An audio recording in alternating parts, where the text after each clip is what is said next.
25. Contact from Zeus, Star-Lord and his allies were locked in mortal combat across the battered surface of Vesper Prime, striving to stem the planet's collapse. Then, as if carried on a cosmic wind, a roar of triumph swept through their ranks. "Thanos is dead! Thanos is finally dead," someone shouted. "He fell to the Void Cult," another added. "That monster should have died long ago." Gamora and Nebula, fighting just a short distance away, froze at the sound. Exchanging a worried glance, they sprinted toward the voices. "What are you talking about?" Gamora demanded, breathless. "Just check the cosmic network," called a grinning figure. He and his companions were of a demon-like race, dark-skinned with vertical pupils that glowed faintly in the dim light. "Thanos died on NGC 763, the stranger said, "about 4.8 million light-years from here, and he was killed by a champion of the Void Cult." Without another word, Gamora and Nebula pulled out their communicators and linked to the central cosmic feed. The holoscreen blossomed with headlines: "Thanos slain on distant world, Void Cult claims cosmic warlord's head, galactic empire in shock." One image in particular made both sisters gasp. There lay Thanos' body, frozen in an eerie ice monument, cracks spider webbing through the rigid sculpture. His face was twisted in fury, even in death. Could it be a trick? Gamora's heart thundered. If this really was Thanos' corpse, the implications were staggering. But if it wasn't, a darker possibility loomed. She swallowed hard and exchanged a tense look with Nebula. In the vast expanse of space, deception was as deadly as any blade, and the true killer might still be out there, watching. Damien knew that, in theory, the easiest way to shake off a pursuer was to fake your own death. In practice, though, word of the Void God Cult's most formidable warriors showing up in the NGC galaxy had already rippled across the unified universe network. Among the intercepted reports were clear images of Tony Stark's Void-pioneering warship, an unmistakable sign that Stark himself had led a strike team to hunt down Thanos. After all, the long-running feud between Tony Stark and Thanos was notorious throughout the cosmos. Everyone in the cult's circles knew they were gunning for him. Damien couldn't stake his life on it, but he was 90% sure that Stark had pulled the trigger himself. When Star-Lord caught wind of the intel, he wasted no time posting in the Void Cult's forum. @Tony Stark, rich guy extraordinaire, did you off Thanos? Peter Quill knew that if Thanos was truly dead, both Nebula and Gamora would finally be free. He needed confirmation. Moments later, Stark's response lit up the thread. "He wasn't taken down by me alone, it was a group effort." At that very moment, Tony Stark was lounging on Void Island, glass in one hand and laughter in the other, deep in conversation with old allies, unaware that a new reply was about to ping into the channel. Damien leaned forward, voice low but curious. "Who's on the roster for this hunt?" Star-Lord tapped his comlink and recited the lineup. "We've got Tony, Thor, Banner, Doctor Strange, and Captain America taking on Thanos. Then there's Kyle, Lacey, Linoli, and the Predictor Array, and Madame Butterfly will be overseeing the entire operation."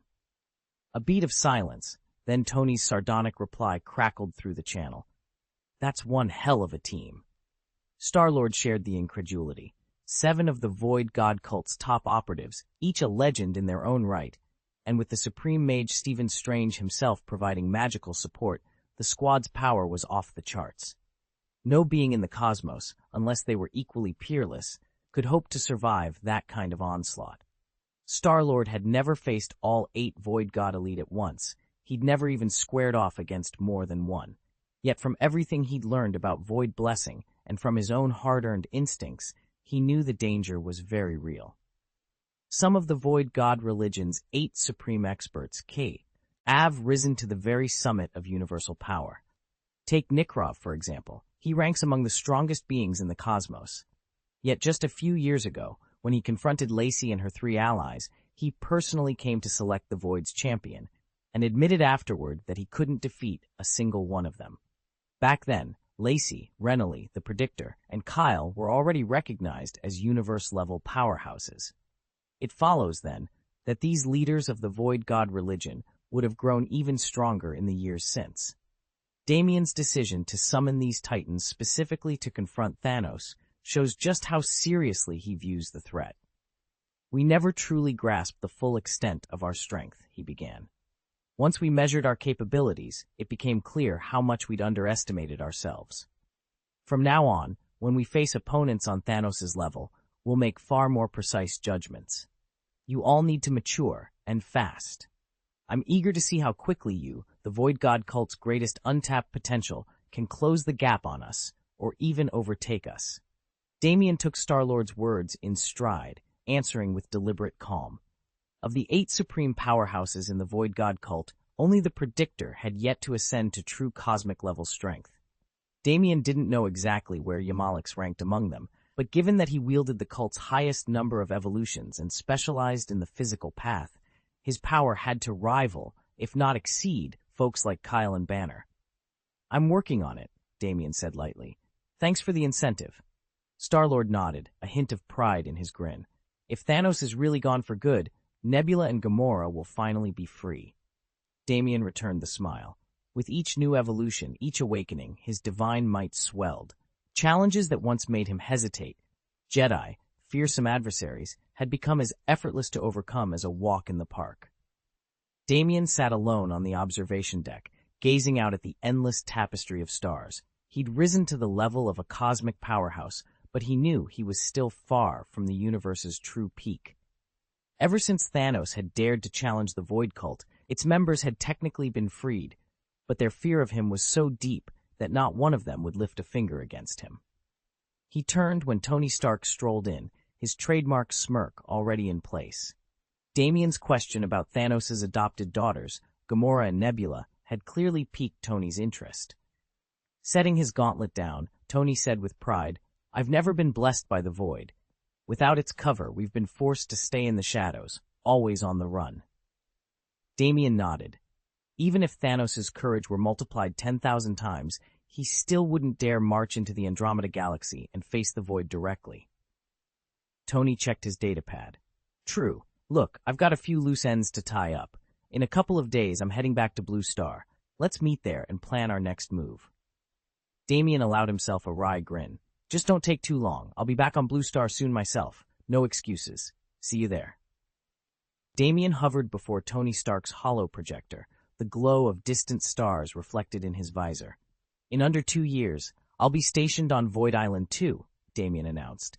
"Then I'll finally set foot on the cosmic stage alongside you." Tony leaned forward, a wry grin forming beneath his gleaming gauntlet. "Perfect. We'll have all the time in the universe to catch up. Reminisce, one-up each other, the works." He tapped a control panel, sharpening his gaze. "But you, kid, don't rush saving the world. Take it easy." Damien chuckled and shook his head. "You and your warnings." Tony raised an eyebrow. "We don't mind fame. Hell, we thrive on it. But you're playing in a whole different league. Get too famous and beings like the egg take notice. Trust me, you don't want to be on its menu before you've even finished growing into your powers." Damien's helmet lights blinked as he absorbed the caution. "Point taken. I'll swing back in a few days." "Good," Tony said, powering down the hologram.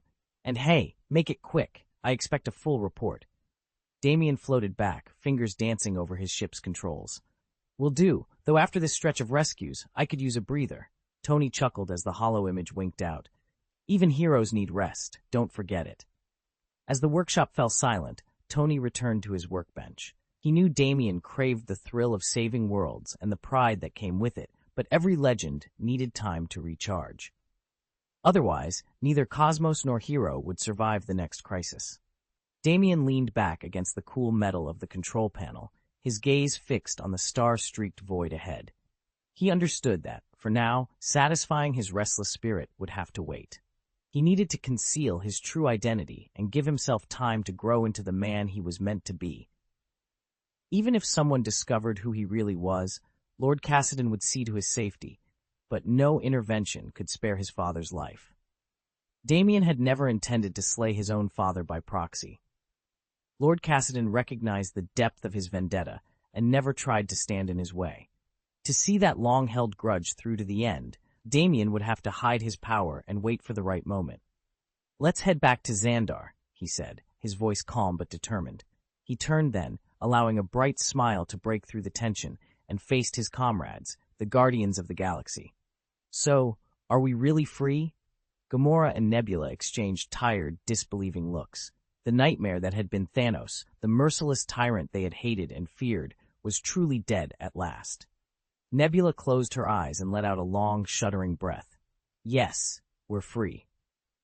Gamora's shoulders relaxed for the first time in years, relief softening the lines of her face. They had fought impossibly hard to break Thanos' grip on the universe. Now that the war was won, a new journey lay ahead for all of them. Damien's grin widened as he took in the sight of his friends, his family. The future was uncertain, but one thing was clear. Together, they would face whatever came next. You have 3 choices, the captain said, leaning forward. You can stay with me and explore the galaxy side by side. You can return to your true homeworld and reclaim the life you left behind, or you can settle on any civilized planet you like and start fresh. Whichever path you choose, you'll never have to fear Thanos' hunters again. Damien drew in a steadying breath and nodded. Since breaking free from Thanos' grip, he devoted himself to a life of freedom alongside Gamora and Nebula, both of whom had shaken off their father's cruel legacy. The past few years had been gratifying, but he'd never fully escaped the paranoia of looking over his shoulder. Rocket, Drax, and Groot still tucked themselves into every hidden corner whenever they landed, ready to spring into action at the slightest sign of trouble. Damien knew he'd grown accustomed to their vigilance, but what he craved more than anything was the simple luxury of walking openly without a cloak of secrecy. I want to go home, he said at last, voice low but firm. Just for a few days. I need to see my planet with my own eyes. Gamora's lips curved into a bittersweet smile. Her emerald gaze flickered between hope and apprehension, but when she reached out and squeezed Damien's hand, he felt the weight of her support, and the promise of new beginnings settle around him. Damien set his jaw and looked between Star-Lord and Rocket. You two can head home if you want, he began, but first I'm taking you back to Xandar. Tony's people haven't put down permanent roots yet. Opportunities to see them are rare, and I still want the full story of their fight with Thanos. Peter Quill's grin finally broke free. Oh, thank the stars! No more sneaking behind your back. Rocket thrust both paws into the air, practically trembling with excitement. Yeah, don't get me wrong, I've gotten pretty good at disappearing on cue, but landing on a planet, hanging out, tasting the local cuisine, I lounging around for more than a day? That's been a pipe dream. We always had to slip in, do our rescue, and bolt back to the ship before anyone noticed. We're supposed to be the guardians of the galaxy, not the dervishes of the galaxy. Damien couldn't help smiling at their animated faces. Exactly. We've spent too much time cooped up on that battleship. It's high time we enjoyed ourselves and learned what Tony's crew went through against the Mad Titan. With renewed purpose, the trio set course for Xandar, each eager for the adventures and the downtime that awaited them.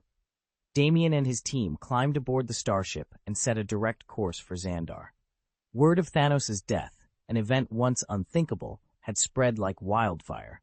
For ordinary beings scattered across the galaxy, this was nothing short of a liberation. Thanos had been the very definition of terror, the hidden dread that any civilization, big or small, could be wiped out in an instant.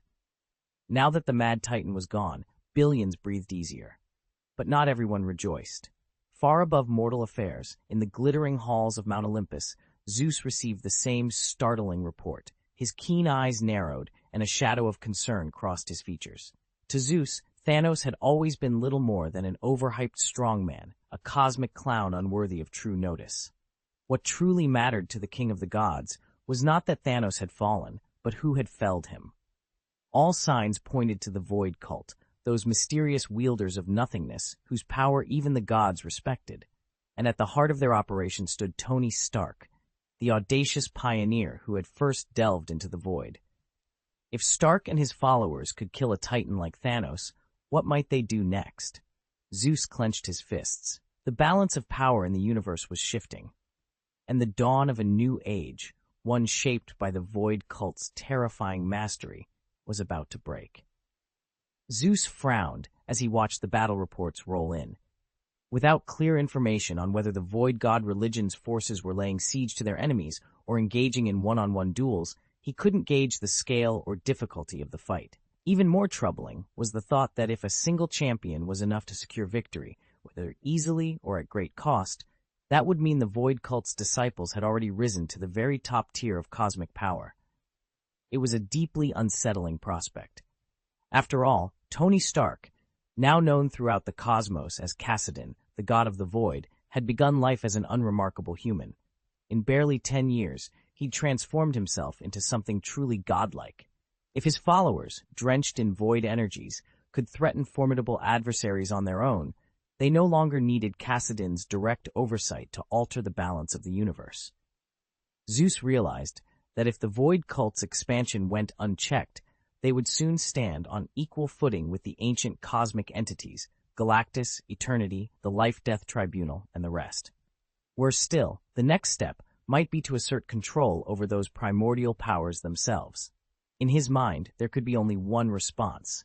The rise of the Void God religion had to be stopped before the entire cosmos fell under its shadow. Zeus could not hide his irritation. These ancient deities had existed long before his birth, and their power was far beyond his reach. Still, the Celestial Clan, a proud race with whom he maintained strong ties, posed no threat, so he gave them little thought. His true concern was Kassadin, the self-styled god of the void and leader of the Void Cult. Kassadin had burst onto the cosmic stage, ascending rapidly to godhood, yet he had never once honored Zeus with a visit to Olympus. Such arrogance was intolerable. No mere newcomer should snub the king of gods.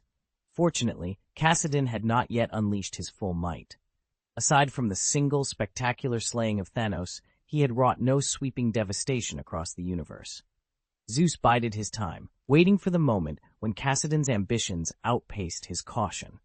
Then, and only then, he would petition eternity to eradicate the Void Cult once and for all. In the meantime, Zeus issued a strict decree. None of his divine offspring or legions were to stray beyond Olympus's borders without explicit permission. The king of gods would not be caught unprepared. Zeus paced restlessly atop Mount Olympus. Left to his own devices, he had little confidence in facing Kassadin, the god of the void. It was a pity Odin lay on his deathbed. Had the Allfather still stood strong, they might have rallied more cosmic-level titans and felt far surer of victory. Now, Zeus saw only one sensible course: swallow his pride and seek out Thor, Odin's worthy son. In recent years, the Thunder God had transformed Asgard, raising his people's station, forging new trade with the realms beyond, and showing a wisdom that belied his youth. Mortals might trade barbs and crack jokes, but for immortal beings, a few small blessings were enough to inspire the blindest devotion. No trifling miracle would thwart Kassadin's void-born menace, however. Zeus may have looked down on Saul, a mere junior among the gods, yet he could not afford to scorn any ally. After all, Thor's lone visit to Void Island, little more than the Void Cult's attempt to cozy up to Asgard, offered a potential opening. Reluctantly, the King of Gods resolved to test that door. Damien frowned as he replayed the latest intelligence in his mind. If the Void Cult had truly forged an alliance with Asgard, they would have trumpeted it across every star system by now. Even in this twilight of Odin's reign, Asgard remains one of the universe's greatest powers.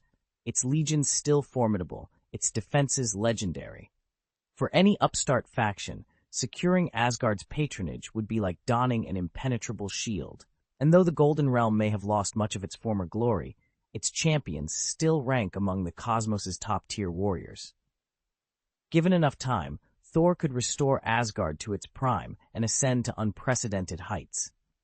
That being the case, any pact between the Void Cult and Asgard would have been impossible to keep secret, and would have delivered a massive prestige boost to the burgeoning Void God faith. Yet the cult came away empty-handed. By contrast, Zeus encountered no such resistance. He merely invoked his divine lineage, underscored the existential threats looming over the galaxy, and appealed to every civilization's sense of responsibility, and the majority fell swiftly into line. It was a masterstroke of diplomacy, one that left the Void Cult stranded without an ally, and the balance of power tipping decidedly in Zeus's favor. Zeus smiled to himself.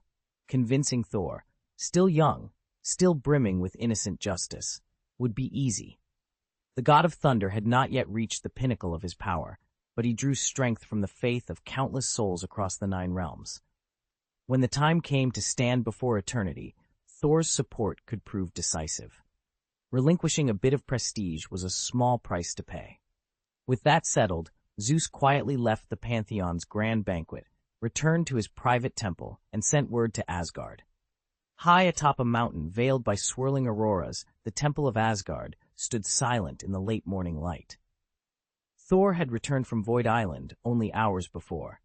Though he'd played a part in the NGC galaxy's annihilation, the scale of cosmic affairs had left little room for him to linger. After catching up with a few old friends on Void Island, he'd at last come back home. He'd barely had time to enjoy a hearty feast before preparing for the day's official duties when a faint glow caught his eye. A message was arriving, delivered through one of the ancient, god-touched artifacts that only deities could wield. Thor paused, settling the mead mug on a carved stone table. His brow furrowed with curiosity as he reached for the radiant device.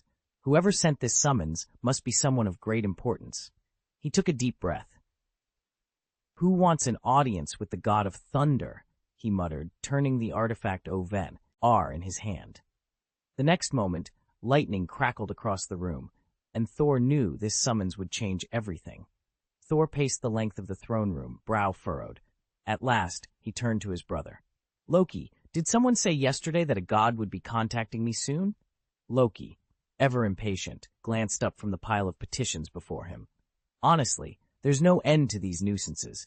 Every day it's some mortal or envoy from the 9 realms begging for this favor or that miracle." He snorted. "And they all want me to keep my temper while I sort out their mess. They must think I have nothing better to do."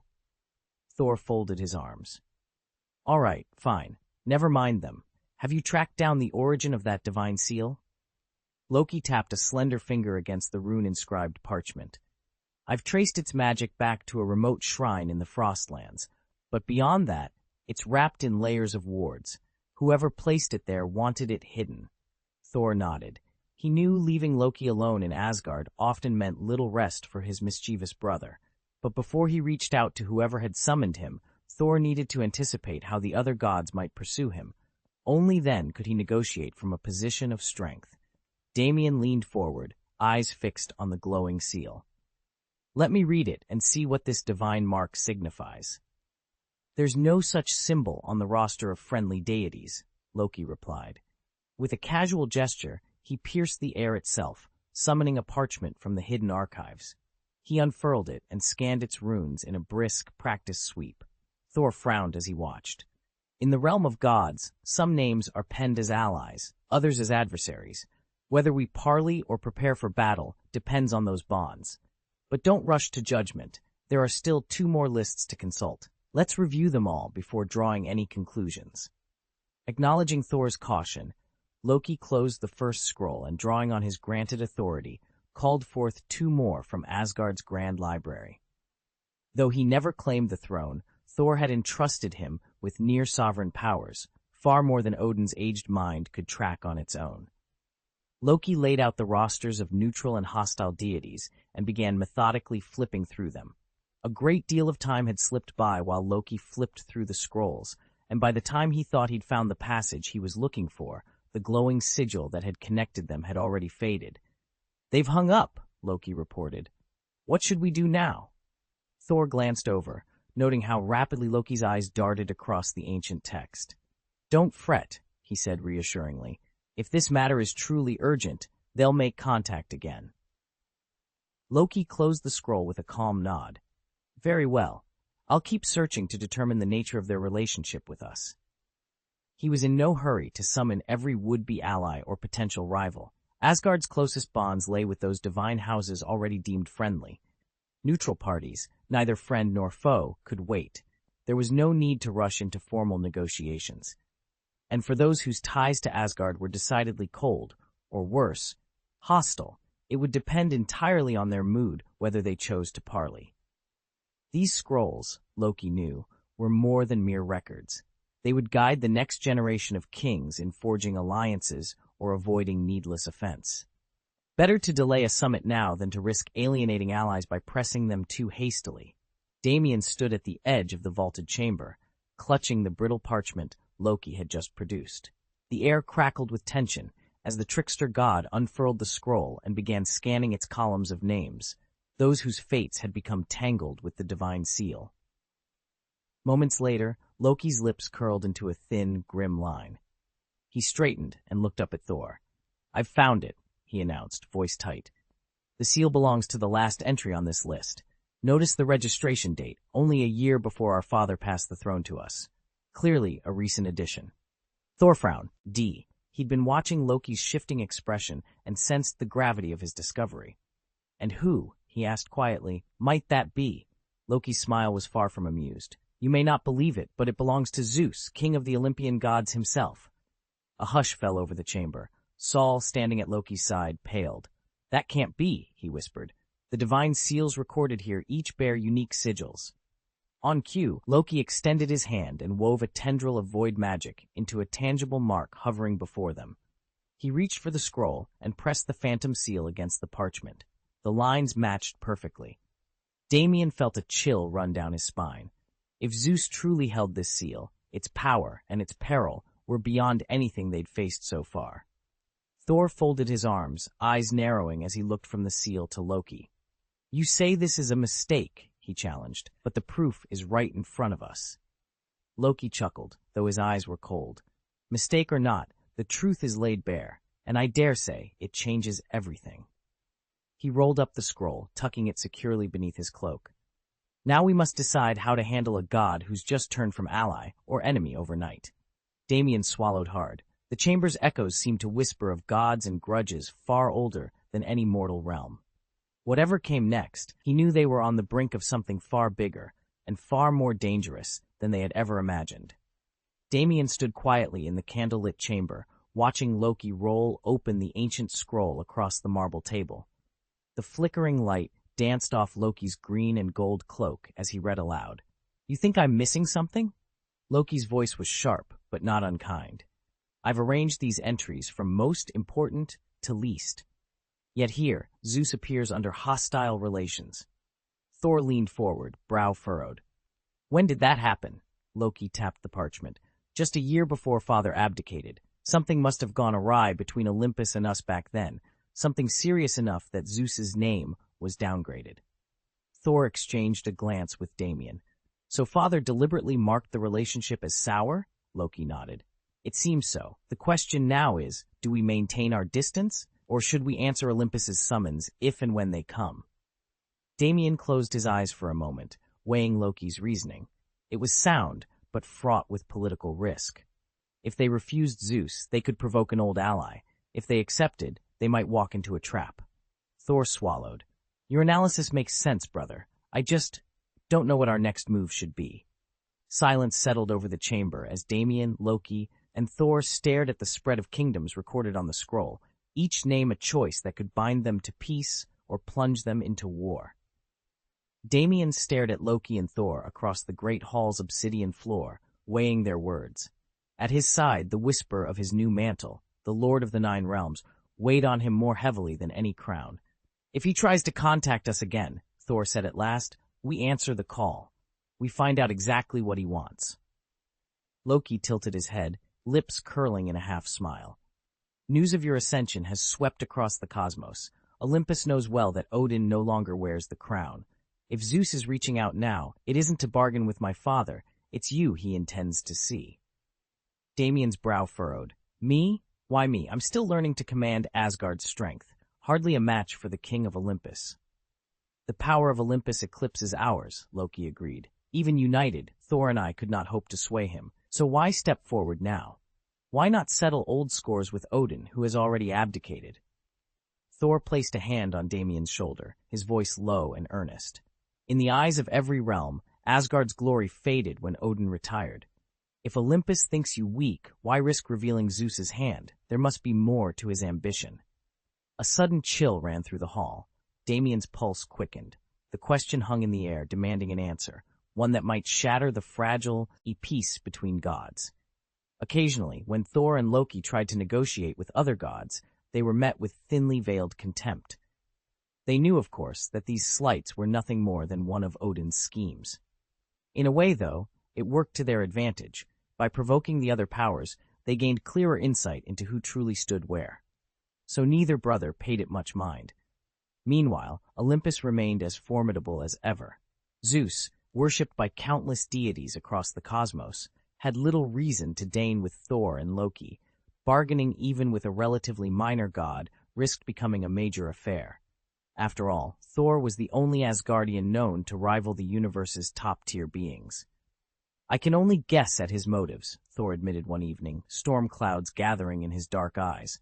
"How could any of us really know what he's plotting?" "Let him make the next move," Loki replied coolly. "Then we'll know how to respond." Thor glanced at his brother and nodded. "In Father's eyes, our standing with Olympus has already soured. We can't ignore that." Loki offered a faint, almost imperceptible smile. "Then there's even less reason to lose sleep over it." He fell silent, having weighed Thor's words carefully before answering simply. And with that, the two princes of Asgard turned their minds toward whatever challenge Odin's machinations would send next. Zeus sat on his golden throne in Olympus, frowning at the silence. 10 minutes had passed since he'd reached out to Thor, the god of thunder, and still no answer. He felt the sting of humiliation. By lowering himself to make this request, he had already compromised his dignity, and Thor's continued silence only drove the point home. It might have been forgivable if Odin himself had ignored him. The All-Father was gravely wounded, teetering on the brink of death. Few dared to cross a dying god, for fear of being dragged into his funeral pyre. But Odin's son, the young, brash Thor, had the audacity not only to snub Zeus, but to revel in the slight. The insult cut deep. Yet the matter of the Void cult left him no choice. Zeus drew a steadying breath, forcing his temper under control, and sent out his summons once more. If Thor refused this time, Zeus vowed he would remind the Thunderer what it meant to be a god. No sooner had the divine seal appeared than Thor responded, his voice crackling across the cosmic void. "I didn't recognize your seal just now," he said coolly. Zeus's jaw clenched. The game had begun. "I'd like to apologize in advance." Thor paused on the marble steps of Olympus, taking in the sight of Zeus, who appeared more corpulent than the legends had led him to expect. The discrepancy felt odd, yet Thor knew no one would dare impersonate the king of the Olympian gods. He lowered his head and offered a respectful bow. "Great Zeus, son of Kronos, lord of Olympus, Thor Odinson humbly greets you." At his side, Loki adopted a similar stance. Neither brother truly understood the rift between Odin and Zeus. Their father had never shared the full story, and with him and the queen scattered across distant galaxies, the young gods had no choice but to broker terms themselves. Loki cleared his throat. "Since you ascended the throne, our realms, Olympus and Asgard, haven't exchanged word. We thought it best to visit in person." Zeus regarded them both thoughtfully. His stern brow softened as he took in their earnest deference. The tension that had cloaked his mood moments before lifted, replaced by curiosity, and perhaps the stirrings of reconciliation. Zeus's round face broke into a generous, easy smile as he leaned back in his throne. "We were eager to attend the banquet of all gods and pay you a proper visit," he began, his tone light and unaffected. "But since I only recently ascended the throne, Asgard has been consumed by endless trifles. I'm afraid I cannot spare the time to come myself, at least for now." Thor inclined his head, his expression modest.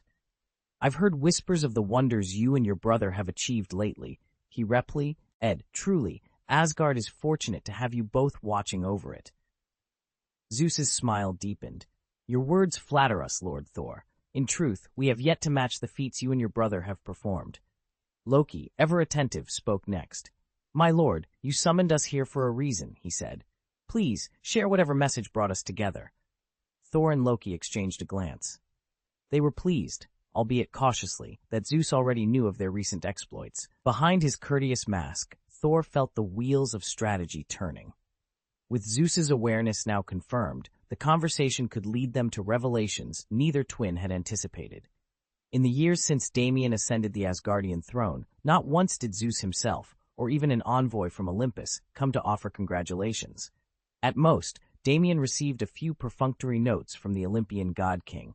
Nothing more. Thor and Loki both sensed the emptiness behind those messages. They knew perfectly well that Zeus's words were little more than polite formalities. Loki, especially, understood the true nature of such hollow courtesies. Now, standing before Zeus in the grand hall of Olympus, Thor raised an eyebrow as he watched the ever-smiling god king. "I hear you and Loki recently ventured to the void god cult's island," he began. Zeus's grin never wavered, but a note of condescension crept into his voice. "Indeed? You must tell me all about it." The Olympian gesture made both brothers exchange uneasy glances. Zeus, after all, had earned countless legends across the cosmos and stood at the pinnacle of divine power, but he was only the ruler of Olympus, not of Asgard. Once, Asgard had been equal to Olympus in glory. Now its new king, Damien, watched with growing concern as old alliances shifted under the weight of unspoken rivalries. If Zeus truly understood his own rank, he wouldn't snap at his subordinates as if they were commoners. But perhaps his concern is that Asgard's glory has faded. Unable now to match the might of Olympus, he overcompensates with haughty airs. What he doesn't realize is that Thor isn't the guileless oaf he once was. During their sojourn on Void Island, Thor spent long evenings with Tony Stark and Bruce Banner, our appointed heralds to the Nine Realms, and held frequent talks with Miss Sarah. From them, he mastered the art of masking his thoughts and navigating tricky social currents. "Tony and Bruce are citizens of the Nine Realms," Thor told Zeus, his tone deliberately light. "They stand with Loki and me, and they've invited us to Void Island as honored guests. After all, we fought shoulder to shoulder on Blue Star. How could we refuse their hospitality? So we accepted and stayed a while." On the surface, Thor's explanation sounded like nothing more than a casual excuse. In truth, only a handful of Asgard's highest circles suspect that the royal family has quietly allied itself with the Void cult. And as far as Zeus knows, Asgard still marches proudly at Olympus's side. Thor's eyes narrowed as he digested Zeus's words. By calling out the Void God cult by name, Zeus had made his intentions unmistakably clear. Their meeting was, in fact, about that very sect. Thor's admission set everything else in motion. It wasn't that Asgard and the Void God cult were strangers, but their dealings had never been close. To a god, even a decade is a blink. There was no need to overstate the friendship. "I'm merely a guest, a friend of yours. I understand." A faint smile curved Zeus's lips. Yet when you said that, something in me relaxed. Thor cocked his head. "And why is that?" Zeus met his gaze calmly. "Because you grasp the true nature of our relationship with the Void God cult." Thor's expression shifted, uncertainty flickering across his features. His voice dropped. "If I know that connection, then you'll see exactly why I wanted you here." Zeus's tone was quiet but firm. Thor's eyes glinted as the pieces fell into place. He stiffened, as though bracing himself for the revelations Zeus was about to share. Damien had long ago pledged himself to the Void cult, and he never forgot how much the Void's power had aided him and his parents. His loyalty to the Void God religion was absolute. More than anything, he dreamed of inviting the people of Asgard to join the cult, to share its blessings. And in doing so, usher in a renaissance of life and glory for his world. That ambition sharpened every word he now leveled at Zeus. Saul shifted uneasily beside him. Damien's veiled warning carried a sting that she found hard to bear. Loki, however, was immediately alert. He heard Damien's pulse racing and knew his friend was on the brink of losing his temper. "What, exactly, is the Void cult's position toward the gods?" Loki asked, his tone respectful but probing. Damien drew a steadying breath. "To the best of my knowledge, the cult's activities are centered in the Andromeda galaxy. Our native gods, by contrast, hold sway in the Milky Way. So far, there have been no major conflicts between them. Whenever we ventured into Milky Way space, we were welcomed as honored guests." Loki nodded thoughtfully, maintaining his guise of the eager junior scholar. Carefully, he pieced together the facts he already knew, and prepared to uncover whatever truths Damien had yet to reveal.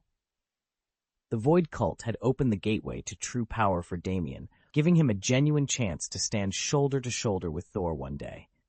The years he spent on Void Island, pushed past his limits, honed in body and mind, proved invaluable. Yet even after all that training, he knew he could never match the zealous fervor of the Mowgli cultists. Their faith in the Void cult's cause burned far hotter than his own. For Damien, the Void cult was never about blind devotion, but about mastering the arcane. Once he formally renounced his claim to Asgard's throne, his dream became clear. Remain as a magic instructor within the cult, teaching runic lore and ritual by day. Then fish one day, men nets the next, during his off hours. He longed for the simple rhythm of life, no grand coronations, no endless political intrigue. But Damien's heart held ambitions deeper still. Unlike Thor, whose loyalties lay plainly with their home realm, Damien's curiosity pulled him toward the highest echelons of divine power. He wanted to decode Zeus's true intentions, unravel the secrets that even the Void cult had yet to grasp, so that when the time came to challenge the heavens, he would know exactly who he was up against. The gods gathered in the high-ceilinged chamber of the Celestial Council, voices hushed but urgent. A silvery light filtered through stained glass windows, illuminating their worried faces. "There's been little outright conflict between the Void cult and our pantheon so far," began the first speaker, his tone measured. "But Kassadin, god of the Void, harbors vast ambition and vision. The Void divine faith he's founded is surging across star systems." He paused, letting the weight of his words settle. Very soon, the Void cult will no longer be content with the Andromeda Galaxy or even Xandar. Kassadin's ultimate goal is universal conquest. Even if we gods choose peace, the Void faith will not accept it. Once it sets out, unimaginable disasters will follow in its wake. Another deity, her voice cool as moonlight, added, "We cannot wait for that day. We must prepare now, unify our defenses, forge alliances, and stand ready to meet the Void threat on equal footing." As the council murmured agreement, Zeus studied Loki, who sat quietly at the table's edge. The king of Olympus did not dislike the trickster god. After all, Loki served as Thor's chief aide in Asgard, and together they administered its affairs. Though Loki's power was modest and his appearance unassuming, his position commanded respect. Zeus inclined his head. "Loki," he said, "you have insight into the darker corners of the cosmos. What do you propose we do first?" Loki's lips curved into a sly smile.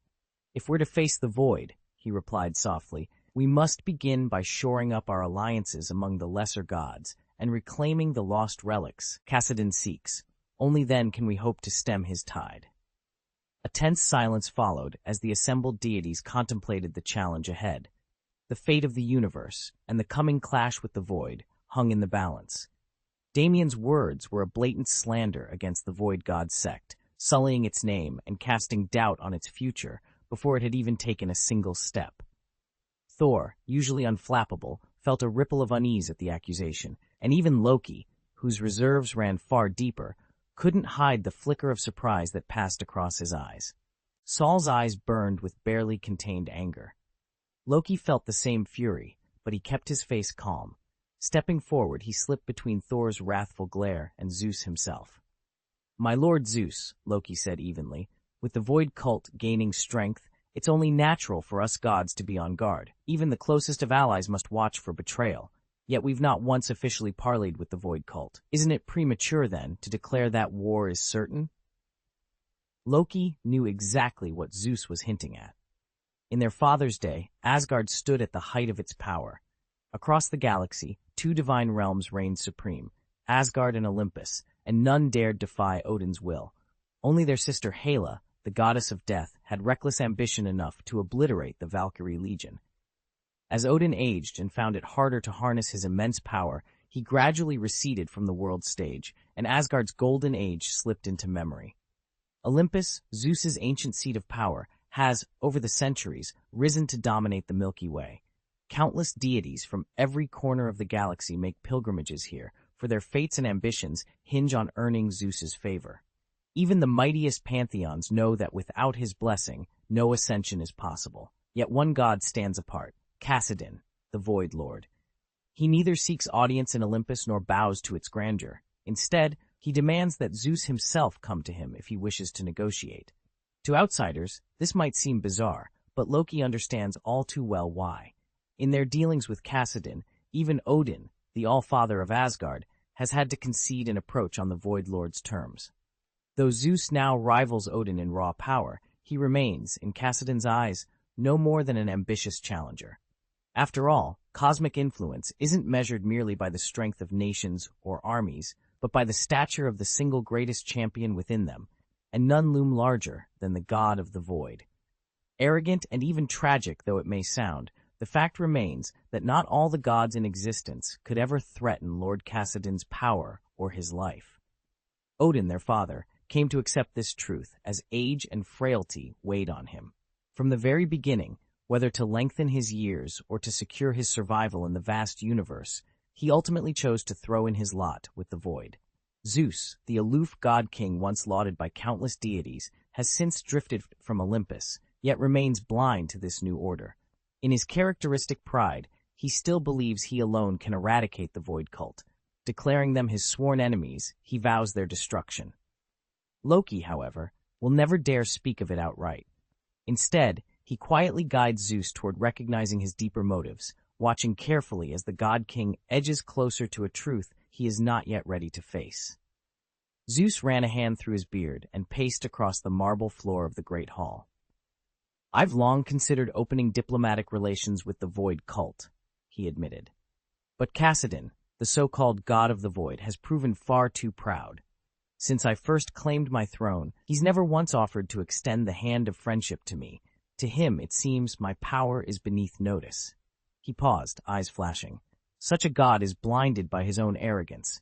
In time, we'll see his stubborn pride tested, and perhaps shattered, when we move to shake the very foundations of cosmic order.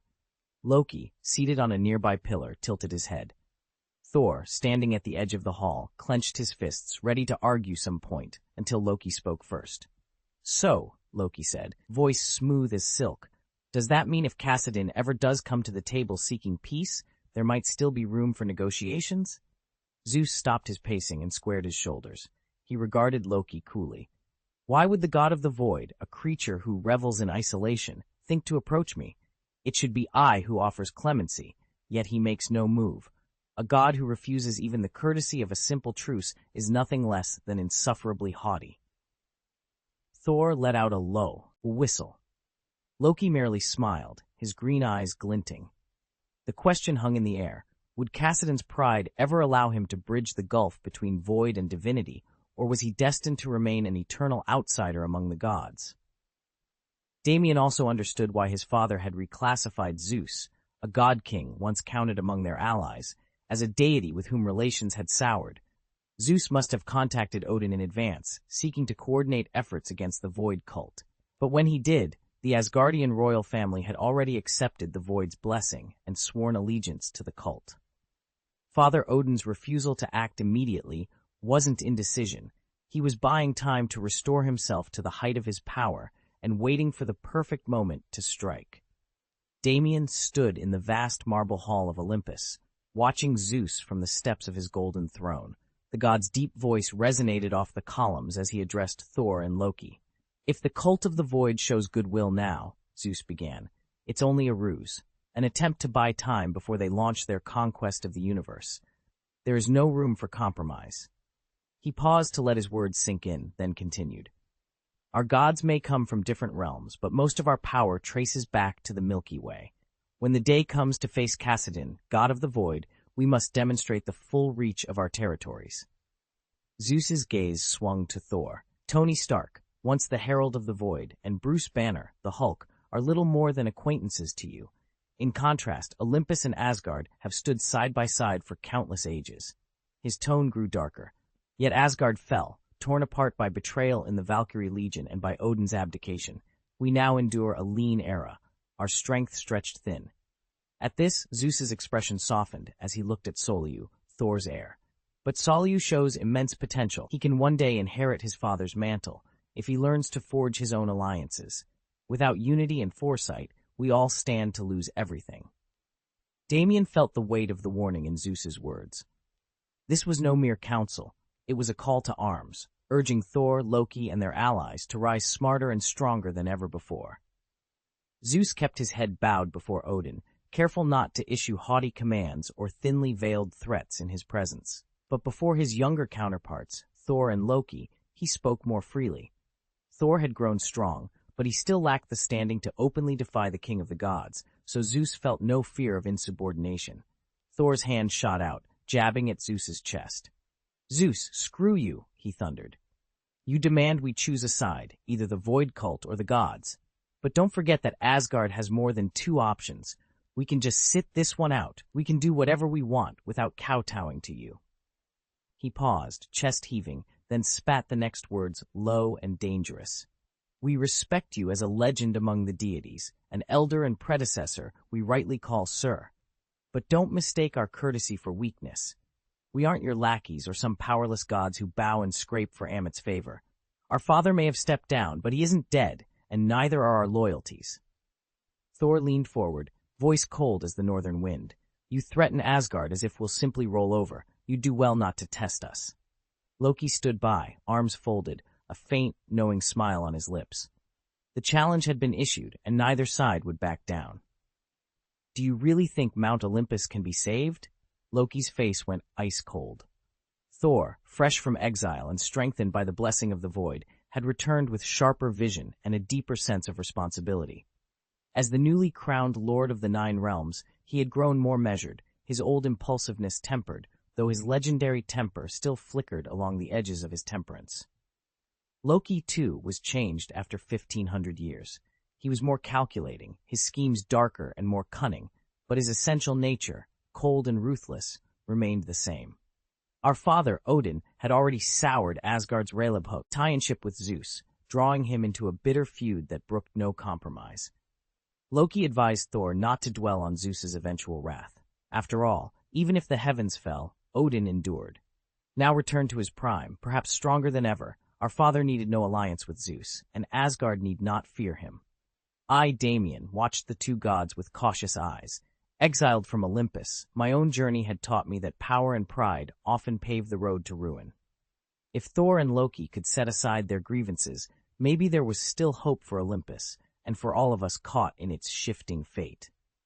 Saul believed that keeping their plans secret would make it easier for them to reunite later, and after all, each of them was a god scattered across the Milky Way. No one would spot them simply by gazing at the stars, and it was far better to avoid open quarrels that might turn allies into enemies.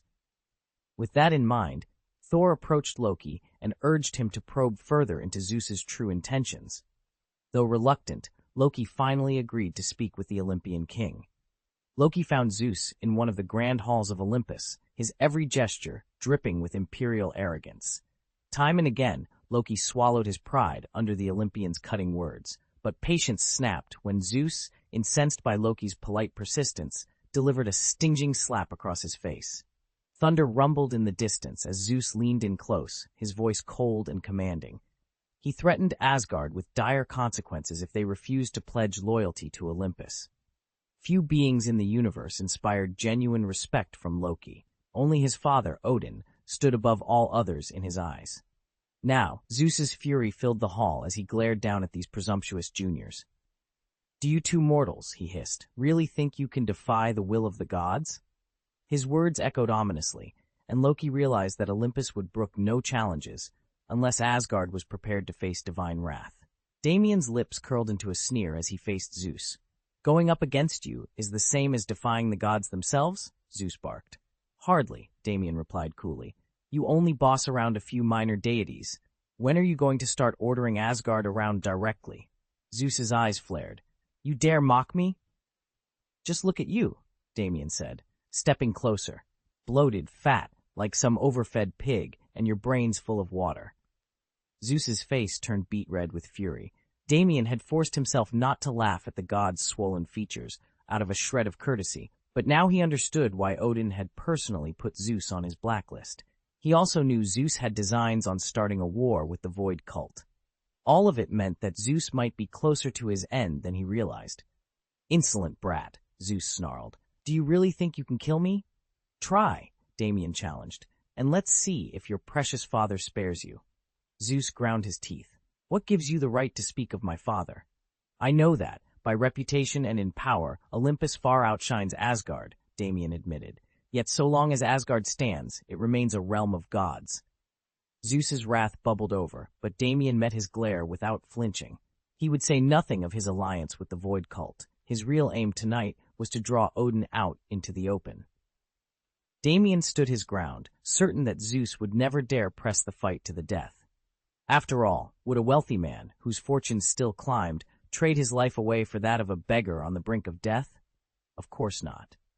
Far from fading, Asgard was recovering its strength and surging toward a new golden age. To Zeus, however, Olympus remained the rich lord, and Asgard the destitute vassal. Without a word of reply aloud, Loki snapped shut the divine seal communicator. On Mount Olympus, Zeus's roar shook the very foundations. You dare demand a drinking contest as penance? I won't kill you, at least not yet, but you will pay dearly for your insolence. Realizing the line had been cut, his face drained of color with pure fury. This is intolerable. When Odin falls, I will see Asgard kneel before me, he thundered. At his command, the sky split with lightning and thunder cracked like crashing shields. A palpable, suffocating pressure of divine will radiated from Olympus, pressing down on every corner of the world. Since ascending to lead the pantheon, Zeus had never unleashed such unbridled rage. Damien's rise has been so meteoric that no one dares show him disrespect. Even Gao Tianzun, head of the Universal Presbyterian Church and one of the universe's most revered figures, greets him with the utmost courtesy. Not long ago, Odin himself wouldn't have dared speak to Damien in such a blunt manner. Only when Odin was certain he faced death did he lash out, unbound by fear. Astonishingly, even Odin's two heirs have followed suit, openly flouting the old courtesies and signaling that they no longer wish to mix with the galaxy's divine pantheons. At that moment, a crackling bolt of lightning split the sky, and Zeus materialized at the great hall of gods. His voice rolled like thunder as he proclaimed, "Let it be known, any deity who dares to slight the Asgardians from this day forward shall be forever barred from the banquet of the gods." A hush fell over the assembled deities. Questions swirled in every mind, questions no one dared voice aloud. Zeus's wrath was palpable, and even those who had long stood with Olympus or Asgard shifted uneasily under his gaze. In that charged silence, it was clear that the balance of power among the gods had just shifted once more. Asgard's golden age was over, while Olympus shone at its height. Choosing which realm to support, then, required little thought. "Loki, why did you just hang up?" Thor demanded, jaw clenched. "Don't ask Father to intervene," Loki replied coolly, his voice crackling through the comm sigil before he cut the connection. "If he dares set foot in Asgard, I'll show him what it means to face true resistance." Thor's fists tightened. The sudden silence only fueled his fury. Deep in his veins, the power of the void-devouring thunder thrummed like a caged storm, a trump card capable of unnerving even the strongest warrior in the universe. He took a steadying breath. "Calm down," he muttered to himself. Then aloud, "If Zeus honestly believes there is no room for compromise with the Void Cult, he's already doomed." A savage grin spread across Loki's face. "So it's settled. We sever ties with Olympus." Thor nodded, storm-dark eyes blazing. "Let it be done." "Once we move against the Void Cult, there's no hiding it," Loki said. "So don't hold back from calling him out directly." He turned to Thor. "Just promise me you won't do anything reckless, nothing that breaks the commandments or sets you against someone who's already doomed." Thor's scowl deepened. Loki reached out and laid a reassuring hand on his brother's shoulder. He understood that as long as Thor remained in Asgard, even the universe's greatest power would hesitate to challenge its gates. Their father felt the same confidence in Thor's strength, trusting him to safeguard the realm alone. That faith allowed him and their mother to travel far and wide among the stars, finally fulfilling the vows he'd once been too young or too preoccupied to keep. Loki admitted he still didn't know how the Void Gods' 8 greatest champions ranked against one another. But when it came to a true trump card, there was no question. Thor stood supreme among the Void Cult's elite. Damien stood at the edge of the ravaged battlefield, watching Thor draw in a trembling breath. Around him, shards of dissolved energy crackled in the air. Souls, ambient power, even fragments of his own flesh, all flowing into a single unholy vortex. Void-swallowing thunder. No other technique in the cosmos could match its brutality. By feeding on every form of energy, and even the caster's body, Thor forced himself to evolve in an instant. Each adversary he confronted went from conqueror to cannon fodder in mere seconds. And yet every time he unleashed it, he danced on the brink of self-annihilation. Damien recalled the last time the gods themselves had intervened. Master Cassidon, the god of the Void, had nearly torn Thor apart for transgressing the Void's sacred laws. Fortunately, Lord Cassidan had been swayed by Loki's pleading. Loki, who preferred to see Thor fall now, only to be resurrected later by Gao Tianzun, the celestial pioneer. Better, Loki reasoned, to chain Thor to his divine duties than to let him break the ancient commandments and risk ultimate judgment in the Temple of Fate. Damien shook himself free of the memory. I nearly lost my nerve, he admitted under his breath. Thor's storm-lit eyes flicked in Damien's direction. Fragments of lightning danced across his gauntleted fists, and Damien could almost feel the charge in the air. For a moment, Damien half expected the Thunder God to lash out in rage at his hesitation. Instead, Thor closed his eyes and exhaled, the tension in his broad shoulders easing. Don't worry about me, he said in a low rumble. Just keep your distance, and don't do anything reckless. At that, Loki, a lean figure cloaked in emerald silk, stepped forward, the faintest smirk playing on his lips. He raised an eyebrow at Damien, as though daring him to betray even a flicker of doubt. Damien returned the look with calm resolve. Understood, he replied. Inside, his heart still pounded. But he knew there was no turning back. Behind him, the remnants of the battlefield crackled and hissed. The gods would watch, the mortals would whisper, and somewhere in the void, Master Cassidan's patience was already wearing thin. Yet Damien remained steady. He had pledged himself to this moment, and he would see it through, whatever the cost. Do I really need to tell Miss Sonia about this? Damien asked. Loki couldn't help but smile.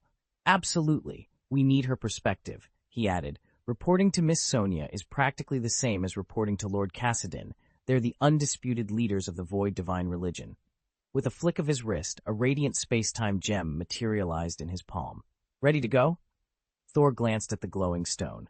Whenever you are. Excellent. Let's finish quickly so we can get back to our other duties, Loki replied. Don't let a minor nuisance ruin your mood. Thor patted Loki on the shoulder, and without another word, Loki tapped the gem. In an instant, the two vanished. A few seconds later, they reappeared before the Temple of Records on Void Island. Thor hailed a nearby figure. Mr. Rocky, long time no see. Sarah stepped forward with a bright, welcoming smile. And Mr. Saul, you just left. Why are you back so soon? Loki's normally frosty demeanor melted away the moment he saw Sarah. He smiled warmly and said, Miss Sarah, it's been too long. You haven't changed a bit. You're as lovely as ever. Sarah glanced up from the broom she'd been using to sweep the courtyard. She returned his smile. Loki continued, Thor and I had planned to make our return during this year's pilgrimage, but an urgent matter came up. I need to report something directly to Miss Sonia. It's far too important to entrust to letters. Do you know where she is? He asked. Sarah nodded and pointed toward the western mountain range. She's on patrol up there. Just a moment. I'll send her word. With a small gesture, Sarah sent a brief magical message. Almost at once, a figure in a flowing red gown appeared beside her. Sonia's presence was regal, her dark hair framing a clear, commanding gaze. Sonia, Sarah said, Loki and Thor have arrived with urgent news. Sonia inclined her head. Very well, let's go to the Temple of Records. There's more privacy there. Thor and Loki fell in beside her as she led the way. Sarah set down her broom and called after them. Mind if I listen in? Sonia glanced over her shoulder and offered a faint, encouraging smile. By all means, she said, and together they passed between the tall pillars of the temple, its heavy doors swinging open to receive them. Damien watched as Loki leaned back in his chair, a slow smile playing on his lips. Across the polished stone floor of the Temple of Records, Sarah hovered near Sonia, ready to serve, delicate porcelain cups of tea in one hand, crystal glasses of wine in the other. It won't be long before everyone in the Void cult hears about this, Loki said lightly. How fast depends entirely on what you decide, Lady Sonia. Sonia, the god of the Void, didn't let his words ruffle her composure. She closed her eyes for a moment, then raised a hand. Immediately, a shimmering barrier sprang to life around them, sealing off the small antechamber from prying ears and stray magic. Sarah placed a tray before them and took a discreet step back. Has something big happened in Asgard? She asked. Sonia took her seat on the low dais beside Loki and Thor. Though her power was unrivaled, she never leaned on her divine rank. Here she treated every member of the Void cult as an equal. It's more than just big, Sonia said, lifting a cup of green-tinged tea to her lips. It's tied directly to the void divine religion and to Olympus. Loki's grin widened. You mean Zeus himself? At the mention of the king of the gods, Sonia's violet eyes gleamed with quiet intensity.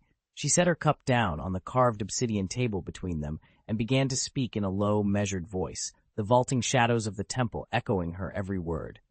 Thor frowned, surprised by her insight. Miss Sonia, how did you figure that out? Sonia's lips curved into a slight smile. Odin never said a word. Thor's brow rose. Then how? Loki's mention of the void cult was all I needed, she explained. When that name comes up, you know something big is unfolding within the void god faith. Thor considered her words. If the void cult is involved, the only god with both the influence and the history to stir trouble is Zeus of Olympus. Sonia shook her head. Master Cassidon once told me that Odin, the very pinnacle of the universe, is worth allying with. But Zeus, he's not someone you can rely on. I don't know all the details, but it's a matter of character. Loki, who had been standing silently by the doorway, stepped forward. I had the same thought when I saw you, Miss Sonia. I also know you must have your own plans for this. He paused, then continued. Zeus intends to rally the gods, preparing for a future war against the void cult. Sonia's eyes narrowed slightly. And what do you make of that, Master Loki? Loki crossed his arms, studying her expression. That's exactly what I was hoping to hear from you. As the void cult's renown spreads, these kinds of incidents are inevitable, Sonia said, her voice calm and measured. Before our void god faith can declare war, we must strike first, target its enemies, halt its rise, and leave them no choice. She paused, eyes steady. Clear. Thor inclined his head. So we wait for now? Loki gave a faint, knowing smile. Miss Sonia has always been friendly on the surface, easy to trust. But anyone who underestimates her learns just how deadly her resolve can be when the sanctity of the void god faith is threatened. Her mercy ends the moment you cross her. Thor rose from his seat, the torchlight flickering across his stern features. He spoke with measured calm, addressing the small circle gathered before him. We, the followers of the void god, are on the cusp of a great venture into the unknown, he began. Our first objective is the destruction of the Kree Empire. They have grown openly, or at least covertly, hostile to our faith, and they must be dealt with. He paused, letting his words settle. We do not yet intend to conquer the entire galaxy. Zeus has only recently come into his powers. He has made no real move against us. We will grant him a few years to prove himself. Once the Kree are vanquished, we will turn our attention to Olympus. Should Zeus show any sign of interference before then, we shall remove him first. Sonia leaned forward, curiosity bright in her eyes. A few years, she murmured. So our campaign won't begin until then? Thor lifted a goblet of dark frothy brew, swirl, ingot thoughtfully before tasting. Precisely 3 years from now, he confirmed. Originally, we intended to announce this timeline to the entire Order next year, giving everyone ample time to prepare. But you, Damien, have already earned the right to know ahead of schedule. Consider this your head start. A chance to steel yourself for the challenges we'll face among the stars. Sonia, now knowing that Damien, the young acolyte, was to join their ranks, nodded once, resolute. The plan was set, the future mapped. In 3 years' time, the Void God's crusade would begin. Sonia realized that if Thor and Loki were the ones delivering this news, they must already have severed ties with Zeus.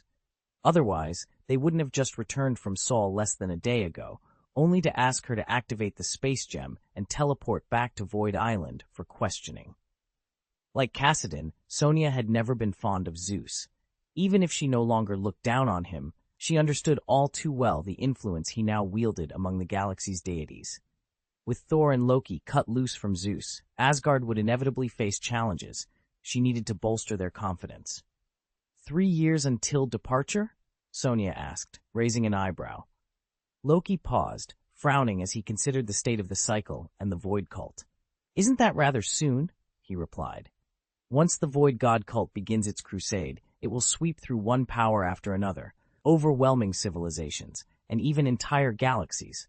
Based on its current membership and elite warriors, it could certainly subjugate many worlds, but it still lacks the resources to dominate across multiple star clusters. I've been pondering the Void God Church's conquest of the universe, Loki began, his voice steady. I formally request a kingdom from Lord Cassidon, he continued. Cassidon's promise echoed in their minds. He would intervene decisively when the time came. With his backing, the Void Divine Church could launch its campaign at any moment. Delaying the offensive by 3 years simply allowed enough time for new recruits to develop the skills they'd need in future battles. Sonia nodded, understanding his plan. Master Cassidon's intervention is more reliable than anything else, she said thoughtfully. Thor's eyes brightened into an eager smile. If given the chance, he vowed to prove himself in the Void God's grand crusade, to repay the blessing Cassidon had granted him. He pictured the day Gao Tianzun would step onto the battlefield, ensuring every member of the Void cult survived. Their father, Odin, secure in Asgard's ranks, would surely lend his support as well. Yet Thor knew there was a profound difference between Cassidon's power and that of Gao Tianzun, or Odin. More than anything, he longed to witness the astonishment that would ripple through the cosmos when Lord Cassidon finally made his move. Thor could hardly contain his excitement. Both of those things are within our grasp now, he declared, a broad grin lighting up his face. We won't divulge the details yet. Miss Sonia can rest easy on that score. 3 years had passed since Loki first heard the unsettling news. Zeus had only a few years left to live. Loki knew all too well the ancient edicts governing the gods, so he spoke with solemn determination. He, too, needed more time, to study, to train, to become stronger. In the last great battle at the Voidland, he had played a modest role. Though he defended weaker comrades, his efforts paled in comparison to those of the true stars of the field. But the memory of standing on that ravaged plain, shield raised against the Voidspawn, had lit a fire in him. Now, after several years of relentless practice, Loki felt the embers of his potential smoldering toward a blaze. In just a few more seasons, he vowed, he would no longer be dismissed as a mere bean sprout among the gods. He would be formidable. You can pass this along to Mr. Tony, Loki said, turning to Sonia. 1 year from today, I will reveal these plans to the public, and all members of the Void Cult must begin their preparations for war. Sonia studied Loki, her dark eyes bright with approval. Your promise means everything, she murmured. As it was, the Void Cult's renown had soared in recent months, thanks to the coordinated efforts of its many branches and the bold campaigns led by Lord Cassidon. Now, with Loki's vow added to their arsenal, they were poised to become a force the world could no longer ignore. In the eyes of the galaxy's powers, the Void Divine Cult already cuts an impressive figure. Yet in truth, it remains firmly in the shadows, quietly amassing strength. When the cult finally reveals itself, the entire universe will tremble at the spectacle. That's exactly as planned, Damien said, his expression unreadable. Thor inclined his head. Very well. If there's nothing else, I'll take my leave. I too have matters to attend, Sarah added, rising from her seat. Sonia set her teacup, still warm in her hand, on the lacquered table. She offered each of her companions a final, courteous smile before standing. Until next time, Miss Sarah. Safe travels, Miss Sonia, Loki called after her. With a graceful nod, Sonia stepped through the archway leading to the Hall of Records and disappeared in an instant. Once she was gone, Saul let out a low whistle. Sonia's really thought this through. Facing Olympus head-on, not many would dare. Thor leaned back, fingertips drumming lightly on the tabletop. Asgard has already brought the 9 realms under the Void Cult's banner. Soon enough, the Milky Way will lie within our sphere of influence. Still, I wonder, how ambitious will Asgard's reach become? Zeus's power was simply too vast for the Void Cult to contain. If he ever chose to turn on them, he would rise above all others, judge, jury, and executioner rolled into one. Yet Miss Sonia never believed a shaky truce with him was possible. Long ago, she'd sensed the deep-seated hostility he would eventually unleash, and she quietly resolved that he must be neutralized rather than negotiated with. She couldn't even recall when that conviction first took root, only that it had grown until there was no turning back. Even Thor, bound in service to the Void Cult, felt a chill whenever Zeus's name was spoken.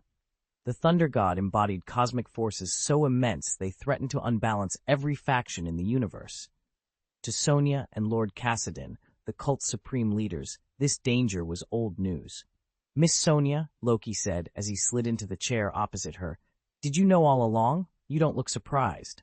Sonia set down her delicate teacup, her expression calm as ever. I've long studied the tides of power, she replied, and the swell of Zeus's fury was impossible to miss. I only just learned about this, Damien said, frowning. But Senior Sonia has always been meticulous in her long-term planning. She must have considered every variable, and she undoubtedly knew Zeus would set his sights on the Void Cult. She would have built contingencies for that. Sarah lifted her teacup, cradling it in both hands as she smiled. You're right. In the future, Sonia foresaw the Void Cult's top priority is the destruction of the Kree Empire. After all, those two have been archenemies for millennia. Dealing with the Kree wasn't simply about neutralizing a threat. It served other strategic purposes, too. If eradicating the Kree Empire were her only goal, she wouldn't have waited so long to act. Damien leaned forward. Then what was she waiting for? What other objectives could she have had beyond eliminating the Kree? Sarah's smile deepened as she set her cup down. That, she replied thoughtfully, is the question we need to answer. Sarah would have pieced it together in no time if she'd really tried, but as long as Senior Sonia was in charge, Sarah didn't see any reason to overthink things. With Sonia-san at the helm, she could simply follow orders. What to do, what rewards lay ahead. Sonia would explain it all when the time came.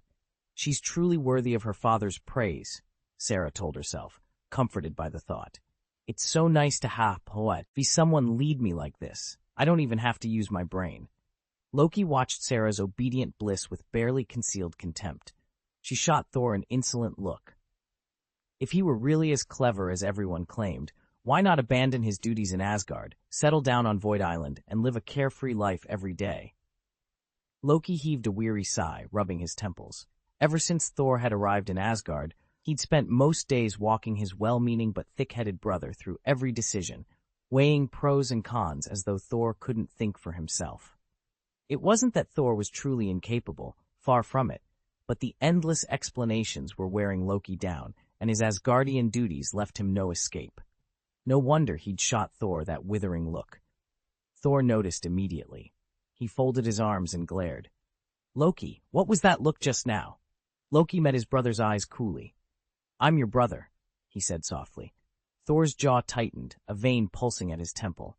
I'm not denying you're my brother, he snarled. But that doesn't stop me from, occasionally, despising you. Loki raised his hands in a placating gesture, expression perfectly calm. You and I both know I haven't trained in ages, he said. We hardly ever set foot on the Void Isle anymore. The practice grounds are empty. He paused, as though weighing his next words. Why don't we go spar? A little friendly competition might do us some good. Thor bristled, though a spark of excitement shone behind his annoyance. You know I can't keep up with you in a real fight, he objected. But even as the words left his mouth, he stood. The day's tension crackled between them like lightning, brothers bound by blood and rivalry, eager to settle scores in the only way they truly understood. You'll need more than brawn, you'll need brains too.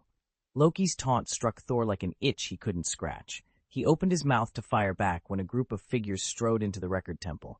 Thor bit back his retort and called out instead, Kyle! Tony!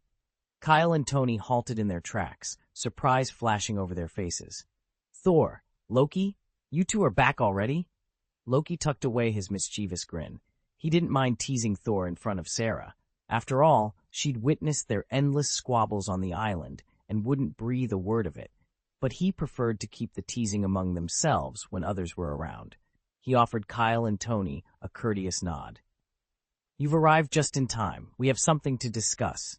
Kyle raised an eyebrow. Already anxious to get started? Tony glanced toward the temple's main hall. Why not take your time? There's a small cafe down the hall. Sarah's not far behind. Let's grab a bite and talk it over. They'd been planning to invite Miss Sarah to join them anyway, and a casual meal seemed the perfect way to break the ice.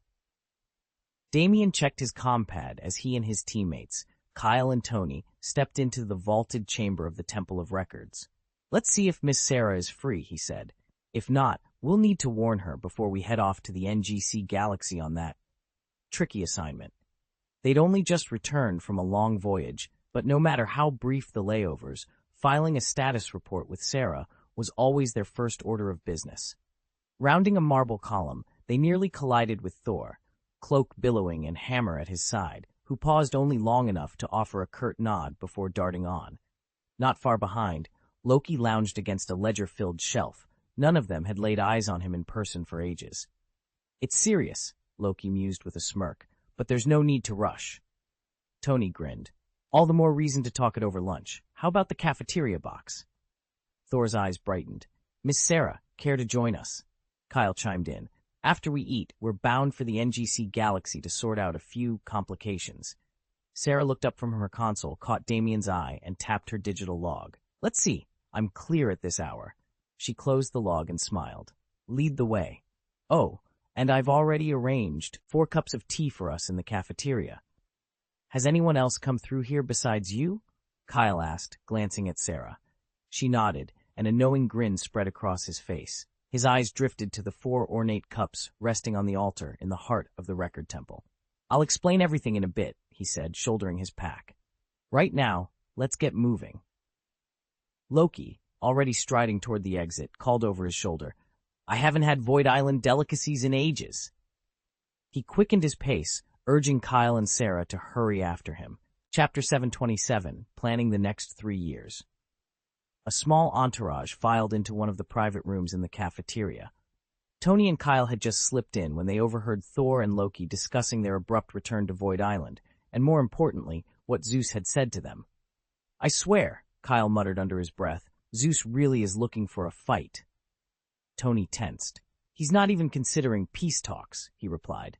"He wants to uproot the Void God entirely." Loki gave a grim nod. "Most of the Void cult comes from the Andromeda Galaxy," he explained. "Andromeda spans millions of light years, far too vast to conquer overnight. You can occupy territory, but unless you can rule it effectively, it's meaningless. If the cult even intends to complete the subjugation of Andromeda, it'll take centuries." Thor leaned forward.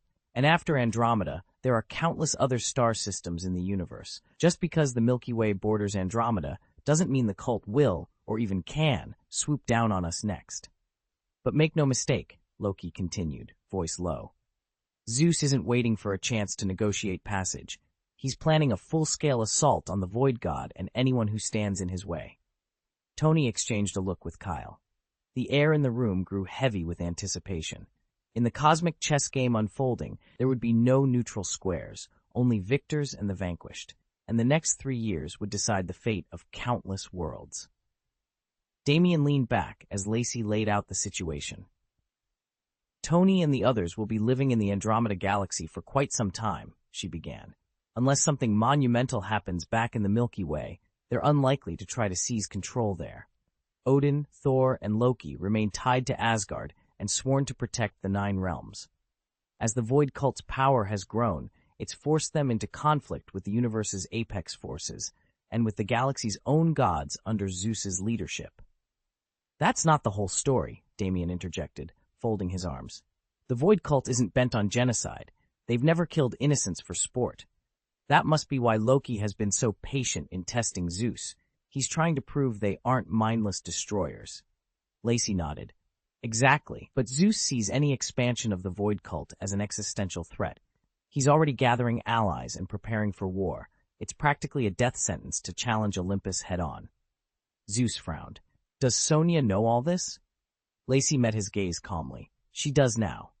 Zeus's imperious expression didn't change. As the newly proclaimed leader of this galaxy, it made sense he'd be wary. With Andromeda so close to home, caution, if not outright hostility, was to be expected. Still, Damien knew this standoff could escalate at any moment. From the moment Zeus and the other Olympian gods co-opted the Void cult, Olympus's doom was sealed. In the cult's hidden war council, voices mingled as plans took shape. "Madame Sonia already knows," one lieutenant reported. "She's ordered us to prioritize our preparations for war with the Kree Empire," another added. "They'll strike in 3 years. As long as Olympus hasn't made its move, we pose no immediate threat," a third voice said. "Let us finish with the Kree first, then we can turn our attention to the gods." Loki's dark eyes flicked between them. "Has Sonia provided any concrete intelligence?" Kyle nodded, surprise in his tone. "Yes. In 3 years, the Void cult will launch its campaign to conquer the universe. Sonia insisted we warn you now so you can begin mobilizing. Soon every member of the cult will be on alert. Thor inclined his head. Then, the crusade truly begins. Renali's lips curved into a hungry smile, his eyes bright with anticipation. Every member of the Void cult had been waiting for Sonia's decree. Even Steve, still something of an unknown compared to legends like Tony Stark and Bruce Banner, felt a fierce new purpose awaken within him. The countdown had begun. That doesn't mean he's ready to claim his place on the cosmic stage just yet. Ton, Y, and Banner may not have fully seized the spotlight across the universe, but they've already become legends in their own right. Steve, however, has longed for his own chance to shine, and it's coming soon. In 3 years, he intends to be stronger than ever. Miss Sonia must have accounted for what we're about to face, Steve ventured. Tony nodded thoughtfully. A war looming in 3 years was serious business, but once the crisis on Blue Star is dealt with, he and Banner would have far fewer immediate concerns. Maybe so, he said, but 3 years is plenty of time for us to get ready. Thor, who had been listening, leaned forward. For Asgard, 3 years is but a heartbeat, he observed. No realm rises to power overnight. But Loki and I can lay a solid foundation during that time. Once we know the overall strategy, we'll be free to join the battle between the Void Cult and the Kree Empire. After finishing the last of the diplomatic tangles in the NGC galaxy, Tony set down his fork and wiped his mouth. Once we're done here, I'm heading home to brief Pepper. Even though I've been running on empty for the past 2 years, she'll want to fast-track our plan. Thor echoed the sentiment, raising his tankard. And don't forget Alex. He'll be ecstatic when he hears. Tony smiled tiredly. 3 years from now, we'll all have time to get together again.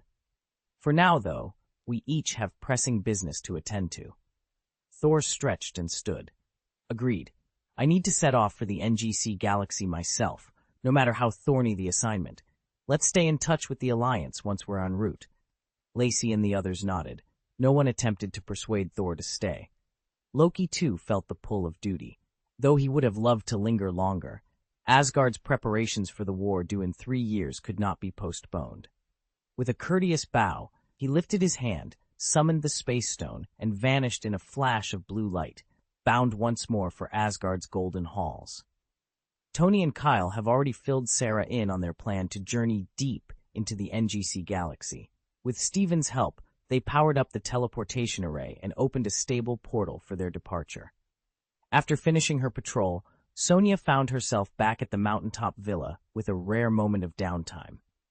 She slipped off her gear and approached Damien, who was stretched out on the sofa, clearly in no hurry to get up. "Damien," she began, "what do you make of Zeus's latest move?" Damien opened one eye, took a slow sip of his tea, and set the cup down. He didn't need details of her conversations with Sarah, Thor, or Loki. He already knew everything.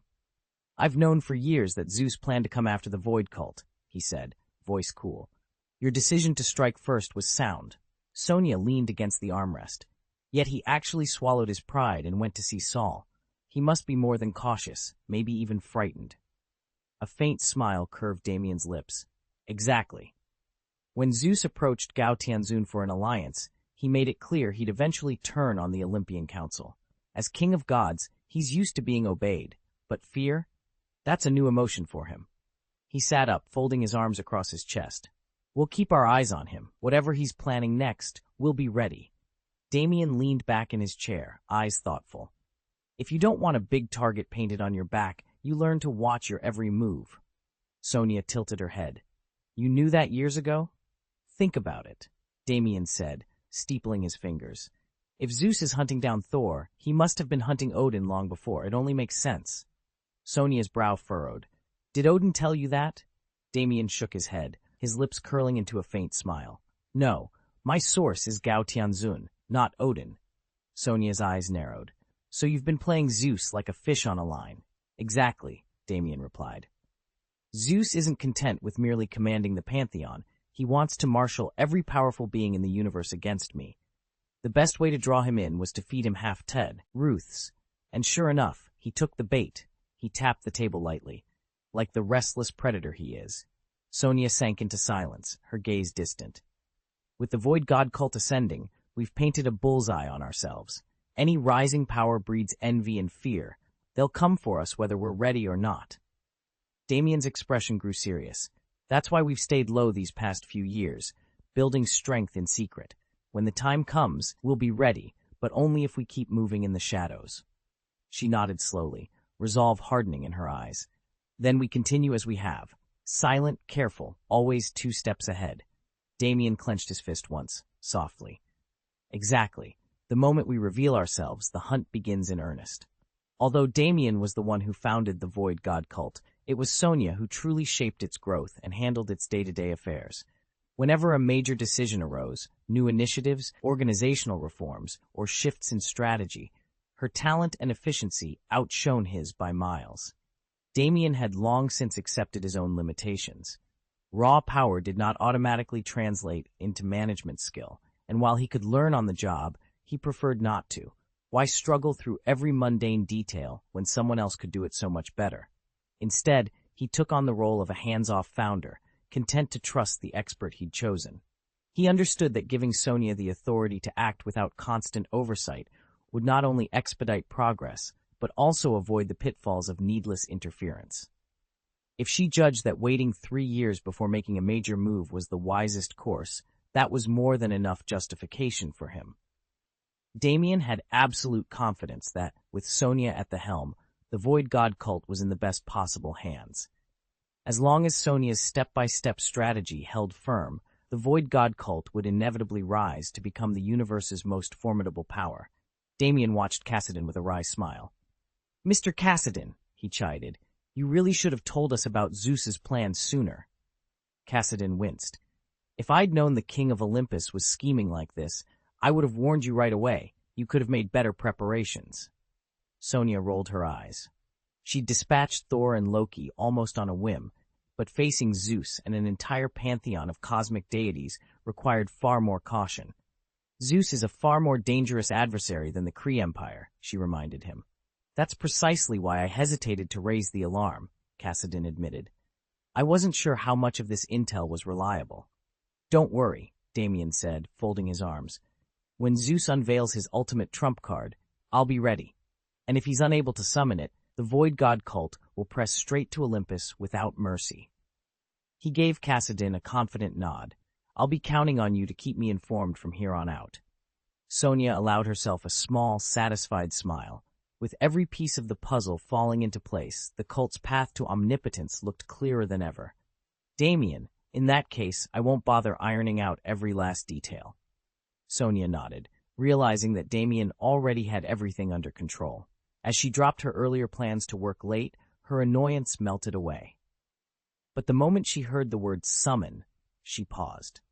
"Wait, does even someone like Zeus have to rely on some external power? You mentioned a vast multiversal force before. Is that what he draws from?"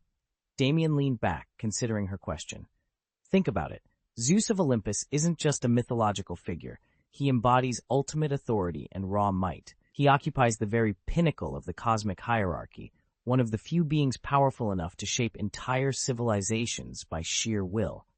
Within the realm of conventional forces, he doesn't need to lean on anyone else. But the Void cult operates beyond those normal boundaries. In truth, the Void faith on its own isn't nearly as formidable as it pretends to be. Its true strength comes from tapping into that deeper multiversal reservoir of power. In the vast XP, ants of the universe, the Void divine religion counts only 10 true masters, and 9 of them have emerged in less than 15 years since the Order's founding. Such explosive growth is almost unheard of. Damien, once known as the Predictor, still lacks sufficient evolutions to match the raw power of the universe's absolute apex. Yet his prophetic sight can weave miracles beyond ordinary comprehension. One simply cannot judge a seer by the same standards used for other warriors. Sonia understands this better than anyone. To her, these 9 titans are merely the backbone of the Void divine fold. Far above their rank stand 2 legends, Gao Tianzun, the universe's undisputed powerhouse, and Odin, god-king of Asgard. Even they bow, whether in respect or fear, to the supreme being of all Voidkind, Mr. Cassidon, the invincible god of the Void. Only initiates of the Void divine religion know of this hierarchy, and only they truly grasp how deep its power runs. In the eyes of countless factions and mighty individuals across the cosmos, the Void Cult answers only to Mr. Kassadin, the god of the Void, whose power knows no bounds. That supremacy breeds both envy and dread. Even the universe's peak-level champions, long immune to fear or threat, now sense a crushing weight bearing down on them. Take Zeus, for example. He's plainly terrified that he cannot defeat Kassadin on his own or dismantle the Void Cult. So he's seeking out forces stronger than himself. But in this universe, there is no power that matches Kassadin's. That leaves Zeus with only one option, the multiverse-spanning entities that Kassadin casually mentioned in passing. Well, Sonia said softly, apparently they intend to summon eternity. The being who's existed since the very dawn of the multiverse, Damien added. Sonia nodded. Its strength is beyond formidable, but I can handle it, so you needn't worry. Damien merely smiled. He wasn't surprised that Sonia, with just a few clues, had already guessed the true threat Zeus was preparing to unleash. Damien gave a slight nod and proceeded to fill in the gaps. From the power levels Kyle and the others had displayed, it was clear that Sonia's strength had surged. She now stood shoulder to shoulder with the universe's elite warriors. Across all the galaxies, only a handful of beings could truly rival her. Yet when it came to the wider mysteries of the multiverse, she still had much to learn. Damien deliberately kept that part vague. He didn't want to heap extra pressure on her. I was just curious, he said when Sonia looked to him for more details. As for any danger, Sonia replied with a firm smile, I never once worried. She turned her gaze toward Eternity, who stood silently by. I trust that as long as Mr. Kassadin is here, no threat can't be overcome. Eternity's earlier warning about Zeus's merciless trump card had been frightening in its own right, but instead of flinching, Sonia's face lit up with confidence. Ancient gods or cosmic titans, none of it fazed her so long as Mr. Kassadin was at her side. No matter how insurmountable the challenge, she wouldn't fear for her safety. This unshakable trust was why she so desperately wanted Mr. Kassadin to remain on Void Island. As long as he stayed, she knew they could face anything together. Kassadin stands at the very heart of the Void Cult, a steadfast pillar and the spine of our faith. As long as our pillars hold firm, no force in the outside world can touch those of us growing up safely under the sanctuary's roof. Sonia glanced across the sitting room and called out, All right, Damien, afternoon tea is almost ready. Did you discover anything interesting or troublesome on the island today? Damien, formerly known as Harvey, sat up on the sofa, pushed himself to his feet, and stretched before walking toward the long oak table in the dining area. He gave Sonia a casual shrug. From where he'd been surveying Void Island, he'd certainly seen curiosities, but not the kind that usually captivated Sonia's attention. What caught your eye? She pressed, setting out a delicate china pot and 2 matching cups. Whenever you spot something new, I can't help but lift my spirits, and sometimes it points me toward a new direction for our plans. Damien smiled. He always enjoyed listening to Sonia sketch out her visions for the future. Visions rooted in the growth and glory of the Void Divine religion, the faith that bound them both. He poured a cup of steaming tea, ready to share his own discoveries, and eager to hear hers. Damien led the way to the dining terrace, Sonia falling in step beside him as they passed the island's gardens. I've heard some of our members say they're tired of the entertainment projects, Sonia said casually. They're talking about how to make them better. Damien paused at a low stone wall overlooking the beach. We might have spoiled them, he admitted with a wry smile. Sonia glanced out over the sparkling sea. But this island already has so many attractions. Aren't there enough options? Damien shook his head. That's the thing. Almost every game you built here on Void Island is scheduled for rollout across the other islands, too. These projects were designed for you and me. Whenever we had a spare moment, we could jump in and play. But you've been swamped lately, and I haven't even had time to try them all. No wonder the Void Cult members say they're growing bored. Human nature, Sonia countered. No matter how much fun something is, people eventually tire of it. It's not just a matter of overfamiliarity, Damien said firmly. Our followers are asking for fresh experiences. If we want them engaged, we owe it to them to keep things interesting. Damien leaned back in his chair, studying Sonia's calm expression. No matter how simple or complicated the task, you have to find a way to make it right. Sonia smiled. Haven't I said it before? Only when everyone feels happy and satisfied can they truly open their minds, and that openness is our best defense against the lure of desire.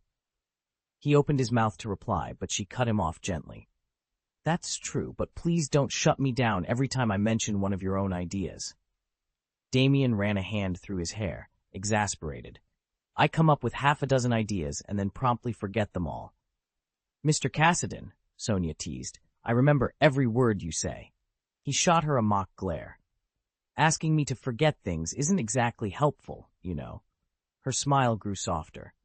I'm not trying to trip you up. I just want you to say it differently. Damien sighed, realizing he'd lost this little argument. Say it differently?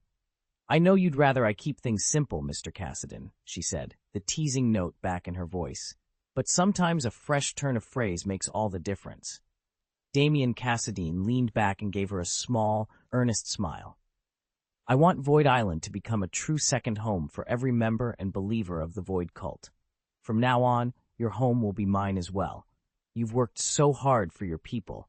You shouldn't have to carry that burden alone. Sonia paused, her eyes softening as she considered his words. Then, in a gentle tone, she answered, This already feels like my second home, and if you ever need anything, truly anything, just ask. Don't make me guess what you're thinking. A woman's heart is as deep as the sea. It's impossible to read without some guidance. Damien's gaze held hers. I admit it's hard to know what's in other people's minds, he said quietly, but I don't hide my own feelings from you, Sonia. If you ask me, I'll tell you everything I know, honestly and without reservation. It's just that you never asked. Her lips curved into a knowing smile. She realized then that Damien wasn't just offering help. He was waiting for her to accept it. And with that understanding came a quiet relief. All right, I'll have more questions later, Sonia said. Damien paused, considered her words, and decided not to press for details about her war preparations. He had no grounds to argue, so he simply nodded. Sure, he replied. Feel free to ask anything. They sat down at the small dining table and began to eat, chatting easily as they tucked into their meal. Meanwhile, on planet NGC 763 in the NGC galaxy, an almost untouched world where no intelligent life had ever taken root, a steady stream of pilgrims now gathered. This barren planet had become the final resting place of Thanos, and sightseers came from far and wide to pay their respects. Hundreds of visitors stood around the colossal tomb, cameras raised, when the sky above them suddenly shimmered with golden light. A vast circle of arcane energy bloomed overhead, its sparks raining down like embers. The crowd fell silent, eyes glued to the spectacle. Then, out of the glowing ring, a sleek vessel shot forth, emblazoned with the emblem of the Void cult. At its helm was none other than Tony Stark, the Void's pioneering champion. A sudden, icy hush swept through the assembled onlookers. In that moment, even the fiercest skeptics felt a chill run down their spines. They all reached the same two conclusions at once. First, Damien really was impressive. Of course, the one who'd slain Thanos had to be an agent of the Void God cult. And second, thank goodness he hadn't disturbed Thanos' frozen form. Just because the cult's heavy hitters hadn't hauled the body away didn't mean anyone else was free to touch it. Aboard Tony's battleship, Steve stared at the external surveillance feeds. What he saw made him frown. Beneath the ship, the ground was crawling with tiny figures, thousands of pilgrims swarming like ants. Why are so many people gathering here all of a sudden? He asked. I thought this planet didn't get much traffic. Tony tapped at the console. According to our recon of Huanxing's world system, this world is supposed to be off the beaten path. When Jarvis tracked Thanos, he detected only Thanos, no crowds, no villagers, nothing. Yet in just a few days, Steve muttered, this place has turned into a pilgrimage site. They exchanged uneasy glances. If word of Thanos' demise had somehow spread, what would all these strangers want? And more importantly, what would they do if they discovered the corpse still lay frozen and untouched? Damien hovered beside the observation port, studying the tangled swirls of light beneath the ship. Jarvis's calm voice cut through the hum of the engines. Based on their trajectory and cluster of life signs, they must be coming to visit the remains of Thanos. Damien didn't flinch. He glanced down at the living tapestry rolling past, billions of creatures unaware of the cosmic drama unfolding above them. "Jarvis, disregard them," he told the ship's AI. Then he turned to the Prophet standing in the shadows behind him. "Prophet, you know who ordered those fighters to besiege us. Show me the way." The Prophet's eyes glowed faintly. He had warned Damien earlier that only he possessed the sight to identify their true enemy. The raiders after Thanos had been easy enough to track. His name echoed through half a dozen nearby galaxies, but these new adversaries moved in silence.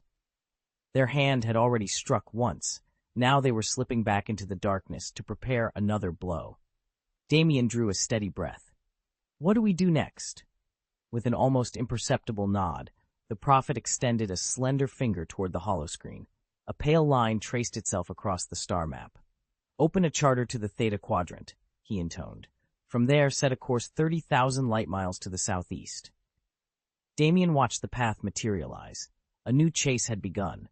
This time, one he could only win if he trusted the Prophet's vision. He gave the order, and the ship's engines flared to life, carving a path through the void toward whatever lay in wait. Damien stood at the head of the strategy table, his eyes fixed on the holomap hovering before him. "There's a stable wormhole carved out in that region," he said, tapping the projected coordinates.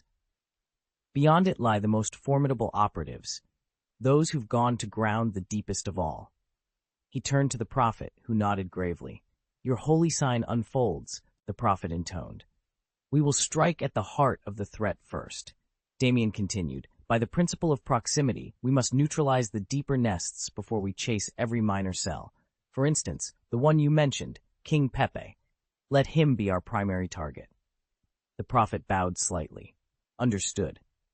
In the ship's command module, Jarvis saluted and keyed in the flight orders. Within moments, the Void Herald's flagship shuddered as its massive engines roared to life. The vessel pierced the planet's atmosphere, slipped free of gravity's embrace, and then dropped its sublight thrusters to race toward the wormhole coordinates. Seconds later, the great warship activated its jump drive. The space-time around it rippled, then tore open as the vessel plunged through the gateway. Where it re-emerged, just outside the star system NGC 763, Jarvis cut the drives and dropped out of FTL. On the surface of NGC 763, scattered bands of Void God pilgrims, mercenaries, and curious onlookers gazed skyward in disbelief. The pale, taut curve of the battleship's hull had materialized directly from within a glowing, arcane circle carved into the atmosphere. It hovered there for barely a minute, as though to announce its presence, before vanishing back into the same ring of shimmering void. Whispers rippled through the crowd. What are they doing here? Are they seeking Thanos' remains? Do they plan to claim his power and boast to the universe that they resurrected him? No one could parse the true intent of the Void God cult's maneuver, but every eye on NGC 763 was now certain of one thing. They had just witnessed a display of unrivaled speed, precision, and mystery. And whatever the endgame, the cult's reputation would only grow more formidable for the spectacle. Damien hovered at the edge of the briefing hall, listening as a cluster of high-ranking officials and intelligence officers argued in low voices. The announcement they'd just received was too startling to ignore.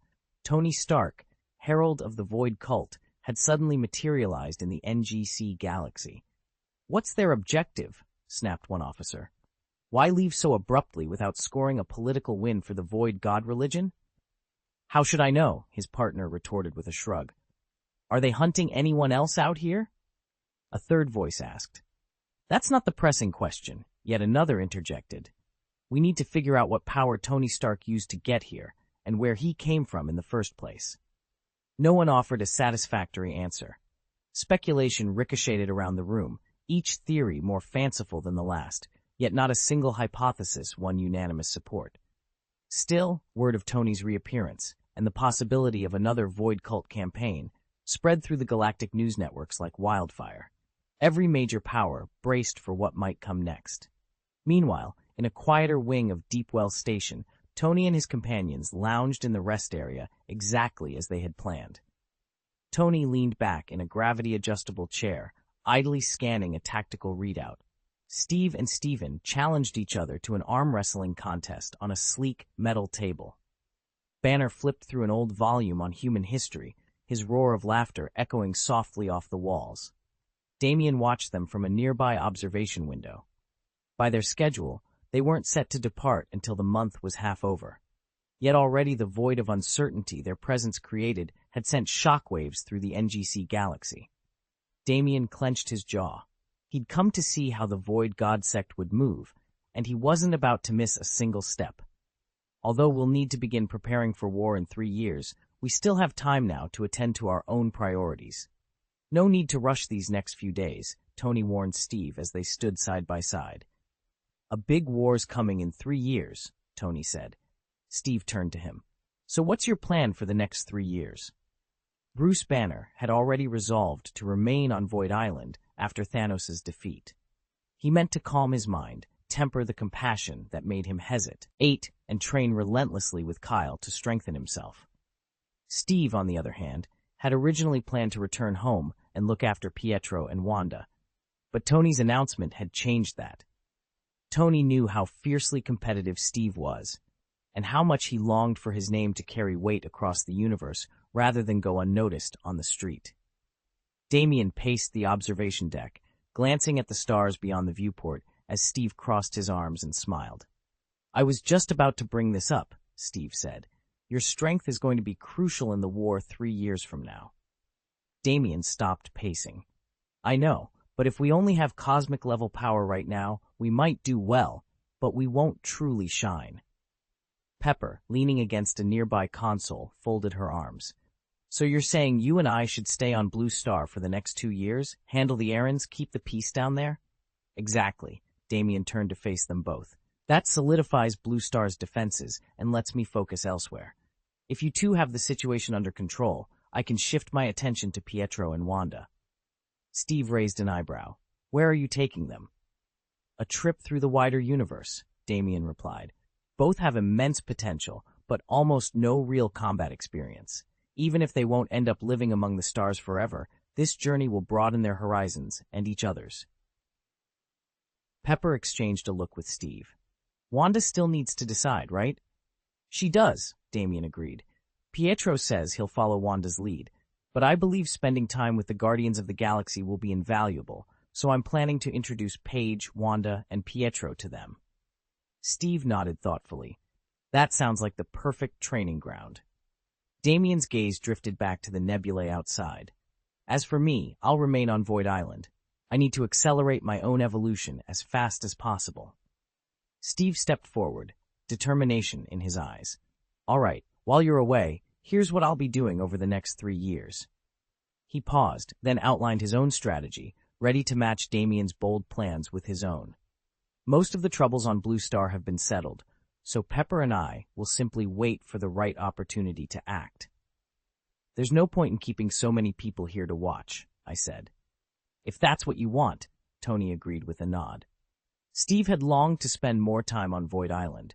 He'd been a member of the Void cult for several years, but in total he'd never stayed on the island for more than half a year. That hadn't stopped him from rising swiftly to universe-level strength, but he knew he could have been even stronger, with a more well-rounded fighting style, had he immersed himself fully in Void Island's crucible of competition. There, cultivators pushed each other to the limit. That kind of atmosphere doesn't just accelerate your power, it refines your mind, toughens your spirit, and opens your eyes to all the wonders and dangers of the cosmos. Steve realized that although his abilities had grown by leaps and bounds, his perspective hadn't kept pace. That gap between strength and vision was what drove him to drift from place to place, always seeking a new vantage point from which to rise again. Earlier, Tony had been tied up with a personal mission, and by the time he'd wrapped that up, Blue Star was in chaos. Normally he'd have asked Steve to keep watch over the planet, but with most of the immediate threats now contained, Tony and Pepper found themselves stuck on Blue Star, committed to its security. If Tony refused Steve's help at this point, he'd come off as downright selfish. So, Tony said, Pietro's been dying to see the universe. I'll definitely take him with me. But what about Wanda? Bruce Banner asked. At first it was only Pietro who wanted a cosmic joyride. Now Wanda's on board too. She wants to track down witches out there, trade magical knowledge, make some new friends. Steve nodded. The only problem is, we don't know any of those spacefaring sorceresses. I told them I'd reach T to the Guardians of the Galaxy and see if they can hook us up. Stephen listened as Wanda expressed her wish to befriend the Witch of the Universe, but not him, and he couldn't help but sigh. He'd come to understand just how deeply ingrained the Blue Star world's prejudice against witches had become. Trying to shift public opinion, to mend the rift between mages and witches, felt like an impossible task. All he could do was hope that Pietro valued the lessons he'd already received. If Pietro applies himself, I'll arrange for him to travel with the Guardians of the Galaxy, Ranoli said. Out there, he'll encounter new challenges and knowledge without exposing himself to unnecessary danger. Ranoli had never formally taken Pietro on as an apprentice. He'd only spent a few hours guiding him. Pietro might lack innate magical talent, but Ranoli recognized other qualities in him. He possessed the resilience needed to survive in the far reaches of the cosmos, and, above all, he was a decent young man, steadfast in his kindness and integrity, just as he'd always been. Lacey's eyes narrowed as she turned to Damien. You need to understand something very important. Witches don't always get along the way you'd expect. She drew in a measured breath. Because of countless unspeakable tragedies in the magical realms, most witches grow up in misery. That pain shapes them. Many become withdrawn or develop extreme, volatile personalities. Damien frowned, but Lacey held up a hand. When you talk to Wanda, you must warn her to be on her guard around other witches. Never assume that someone who shares her burdens is automatically an ally. People who've suffered the same horrors can still betray you. She leaned in, her voice low and urgent. You have to tell her exactly that. No sugarcoating. Around them, Kyle, Ranoli, and the Predictor exchanged glances. Wanda's swagger back on Blue Star had impressed them all, but none truly knew the depths of her power. On their homeworld, she'd mingled with ordinary people, ignorant of the universe's vast dangers and the might of its strongest, and so she'd grown confident, even a little arrogant. That arrogance didn't reflect her true potential, but it also didn't erase the possibilities that lay ahead for her. Any witch holds within her the potential to rise to the very summit of existence, an achievement no ordinary mage, no matter how diligently trained, could ever match. That is why the rest of the magical world watches witches with envy, and why they concoct every slander under the sun in their desperate bid to see them eradicated. I understand. I'll tell you everything, Damien said without hesitation. He knew better than to bluff his way through Lacey's questions. Her insight into the cosmos far outstripped his own. Lacey's lips curved into a satisfied smile. Then you'll stay on Void Island for 2 full years? 2 years, minimum, Damien confirmed. Kyle, standing nearby, let out a whoop of delight. That's excellent news. It'll be a lot livelier around here. Lacey shot him a warning glance. Keep the details of the Void God cult's trial from Pietro and Wanda. If they truly possess the talent, Master Cassidin will grant them passage and bless them. If they don't, no amount of backdoor favors will help. The Predictor's tone was grave, but her eyes betrayed the same admiration Damien had noticed in Kyle and Lacey. They all valued Pietro and Wanda, and all trusted that the trial would reveal their true worth.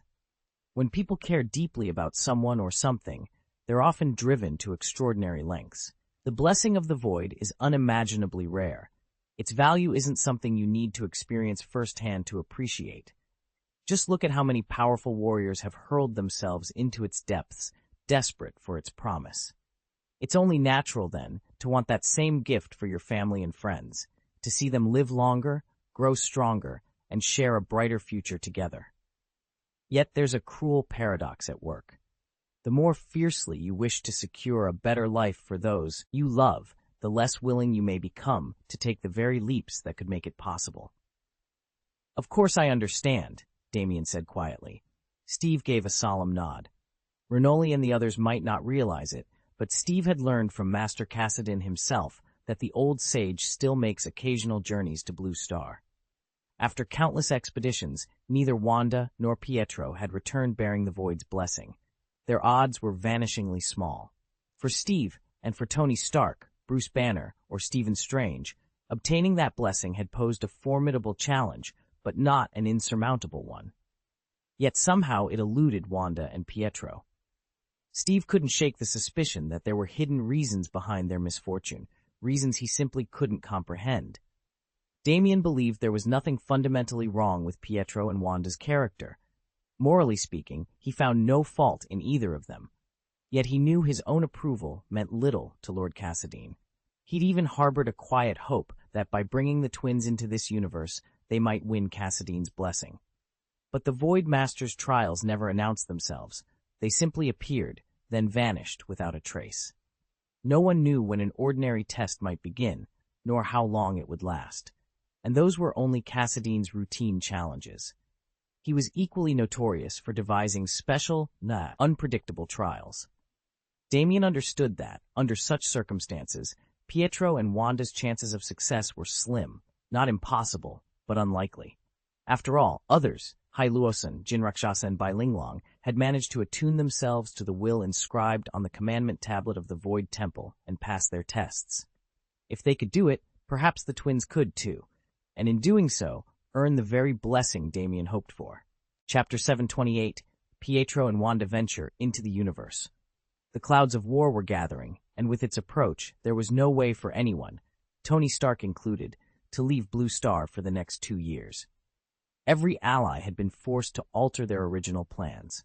As soon as the Prophet gave the command, the enemy lost all chance of escape. Jarvis piloted the starship relentlessly toward the exact coordinates the seer had provided. There, the hunt began in earnest. The Void God cult's most fearsome cosmic champions, those who once ruled the NGC galaxy, proved no match for the Prophet's elite forces. Hidden strongholds and secret fleets scattered across the galaxy, even cloaked deep in open space, were systematically uncovered and neutralized. In just 5 days, every operative dispatched by Thanos had been wiped out. Only one adversary remained, King Perot, ruler of planet NGC 441. In a final show of defiance, Perot bent the planet's gravity to his will, yanking loose massive meteoroids from orbit and hurling them through the sky like fiery missiles. Yet before a single rock could strike ground and unleash devastation, 2 defenders intercepted them. Banner's gargantuan fists and Kyle's devastating blows each shattered the incoming meteors in midair. The sky lit up as countless fragments exploded into showers of starlight, an irrefutable sign that NGC 441's last line of defense would not yield easily. Renault's form shimmered and multiplied into 1,000 identical silhouettes. In the next instant, every last meteorite fragment was pulverized into dust. "We have no choice but to do as Thanos commands," one demon grumbled, "yet we still refuse." King Pace's face turned ashen. He collapsed to his knees, voice trembling. "Mercy, please spare me." Before the plea had even left his lips, a sickening crack rang out. His head spun free of his body, thudding onto the ground. "Is that the last of them?" Renoli asked, voice eerily calm, his body motionless as ever.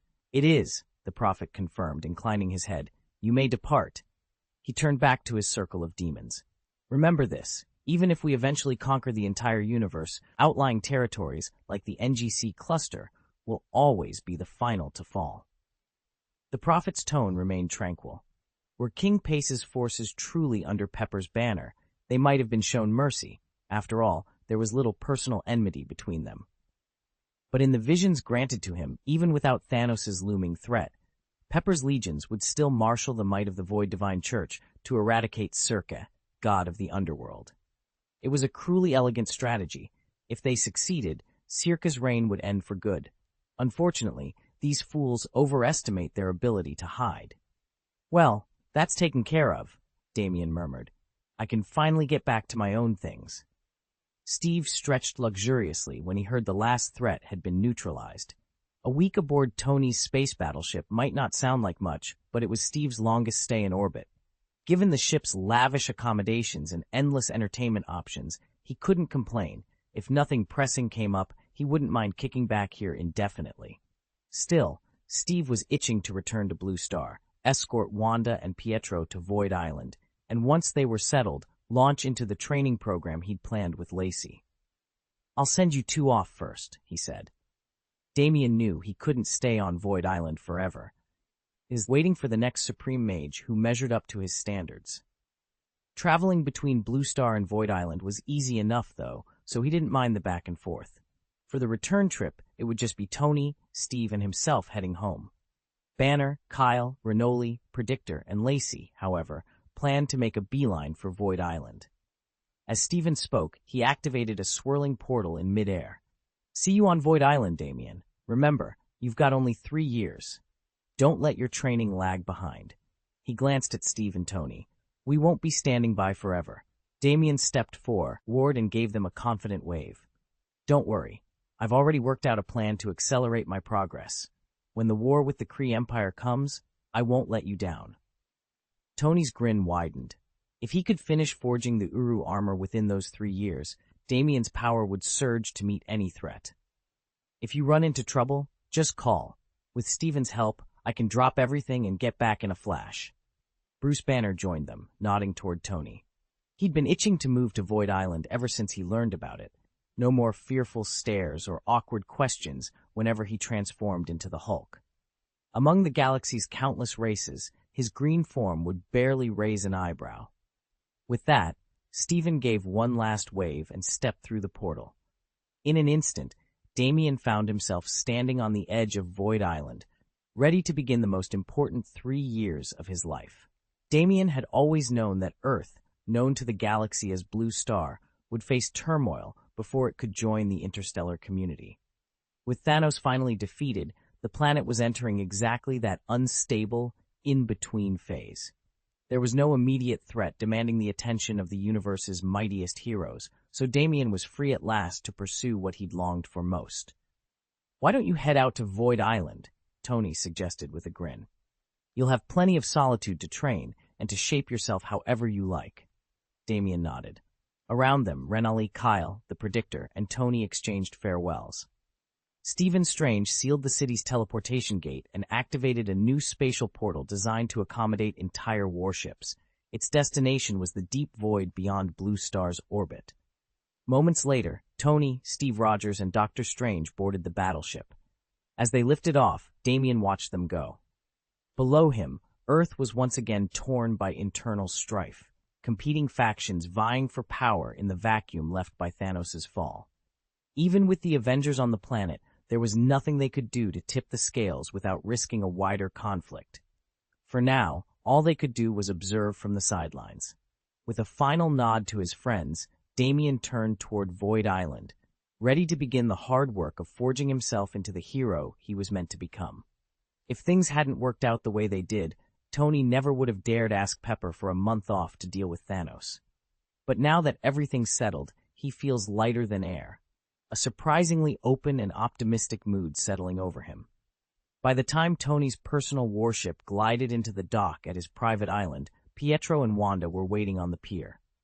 As they watched 3 figures disembark, Pietro frowned. "Mr. Rogers, why are there only the 3 of you? And where's Dr. Banner?" Wanda added, concern clear in her voice. Steve turned back to them with a calm expression. "Banner decided to stay on Void Island for the next few years. He wants to continue his research there." Tony let out a relieved chuckle. "That's a relief. For a moment, I thought he'd died in the battle." Pietro threw his head back and sighed dramatically. "What were you thinking? Do you really believe Banner could die that easily?" Steve rolled his eyes, then reached out and ruffled Pietro's hair. He calibrated the pressure perfectly, strong enough to feel like a rush of tingles, but gentle enough not to hurt. Pietro blinked, caught off guard by the odd synesthetic sensation, then broke into an amused grin. Damien's eyes flicked from Pietro to Wanda and back again. "This isn't what you told us about hunting down Thanos, the universe's most powerful being," Pietro snapped. "You even admitted you weren't sure you could beat him." Wanda folded her arms. "And since the 2 of you have been traveling together, and Mr. Banner still hasn't returned, I can't help but worry." Pietro, overwhelmed, clutched his temples and stumbled backward.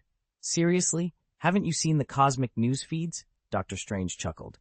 "Yes, we all know Thanos is dead. What we don't know is how you fought." Steve Rogers leaned forward. "Tell us exactly what happened, how you tracked him, how the battle unfolded. And if you have any photos of the fight, we'd love to see the power of the universe's top dog in action." Pietro straightened, bright eyes fixed on Damien. "I've read every report, but I don't have any pictures, sorry. Give me 2 days. I'll find time to walk you through the whole thing."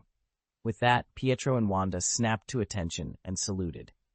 Steve couldn't help but grin. He knew Pietro lived for tales of titanic showdowns.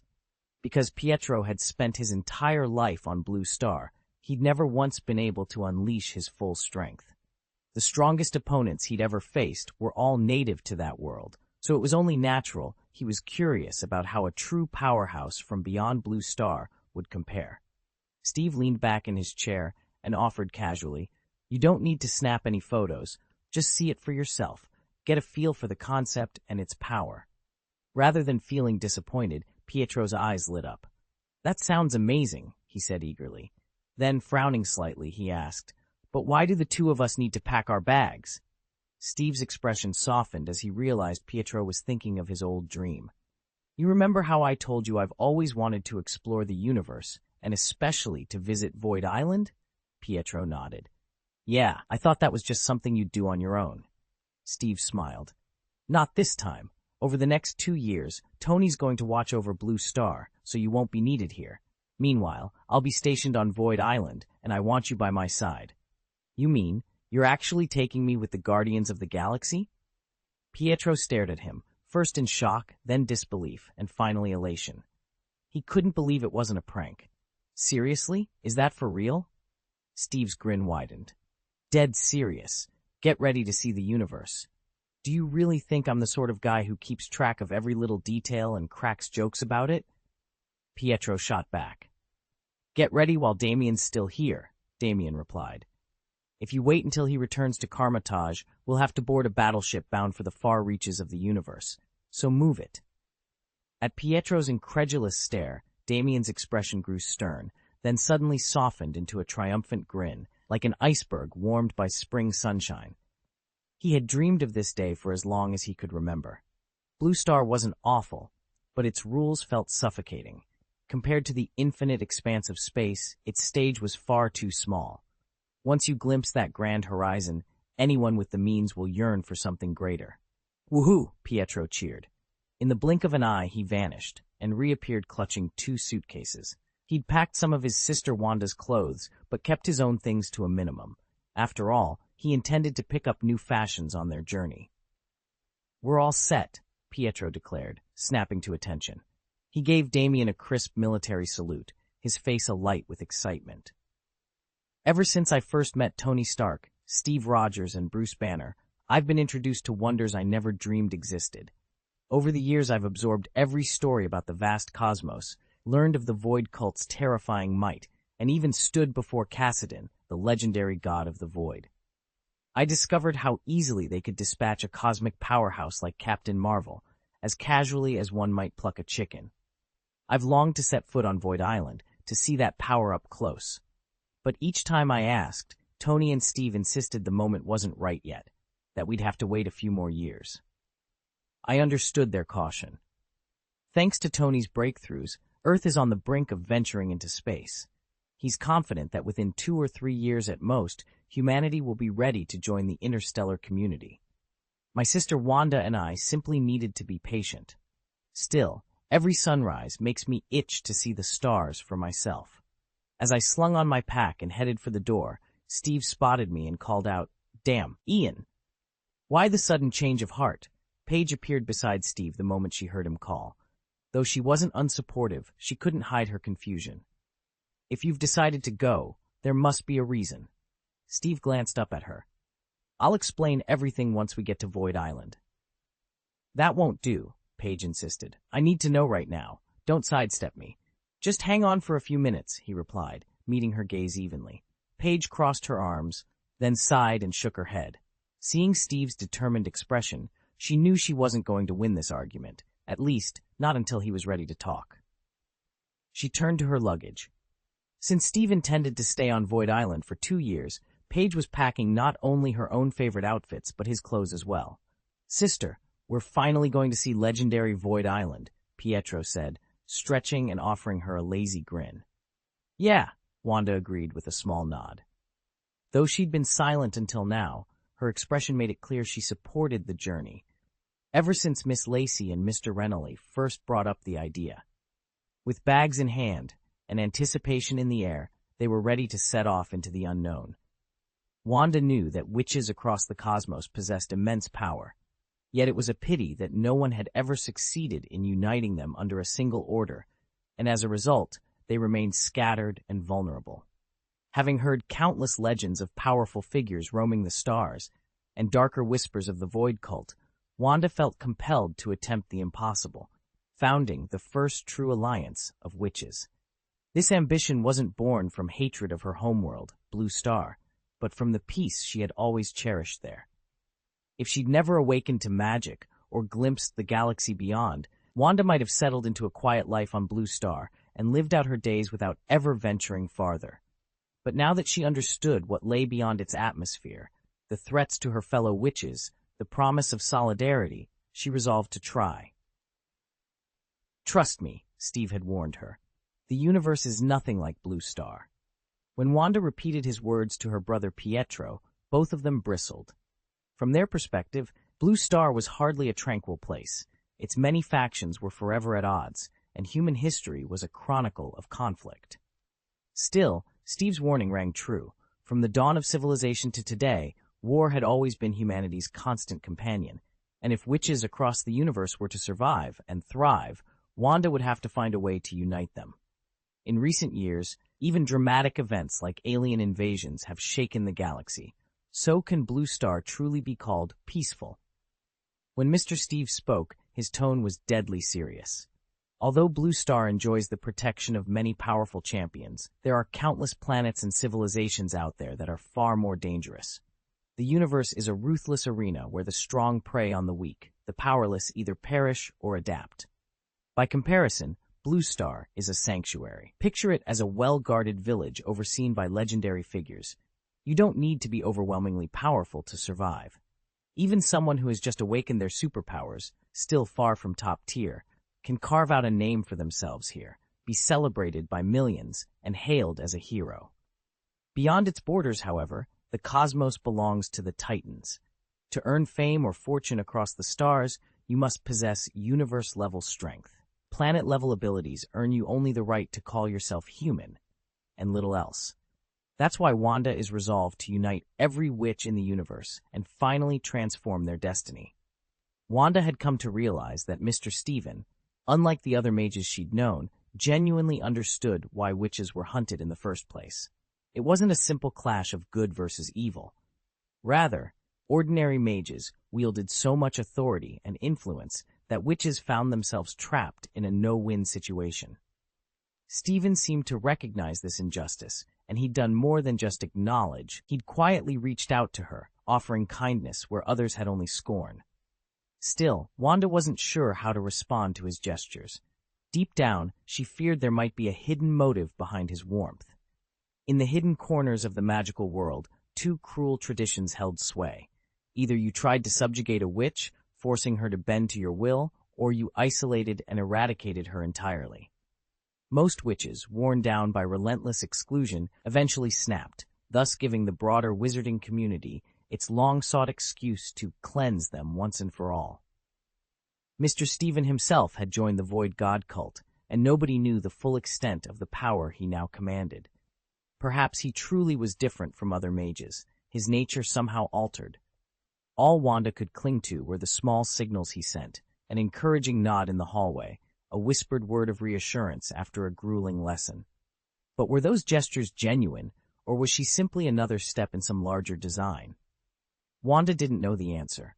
Yet despite her wariness, she found herself hoping that Steven's compassion was real, and that, against all odds, a mage might finally stand beside her instead of standing over her. Damien had always treated everyone with kindness, especially Pietro's younger sister. Perhaps one day she'd learn to trust him, maybe even call him a true friend. But not today. "I wonder if I'll get to see Mr. Renly," she said softly, eyes bright with hope. Pietro glanced at his sister, puzzled by her sudden question. Still, his own pulse quickened. He knew exactly what seeing Mr. Renly would mean, a trip to Void Island. Under Mr. Renly's guidance, Pietro had mastered advanced training methods and learned to harness his supersonic abilities. His strength had improved by leaps and bounds. Even though Mr. Rinaldi hadn't formally taken him on as an apprentice. Pietro already regarded him as a true master. "You'll definitely have the chance once we reach Void Island," Pietro assured her. She bit her lip. "But Mr. Renali is always so busy." "Exactly," Damien interjected with a warm smile. "So don't expect to stay on Void Island forever. You'll only have a brief window each day to meet with him. Make sure you spend plenty of time exploring the world outside, too." Pietro and his sister exchanged excited glances. Tomorrow, they would set sail for Void Island, and a new chapter of their training would begin.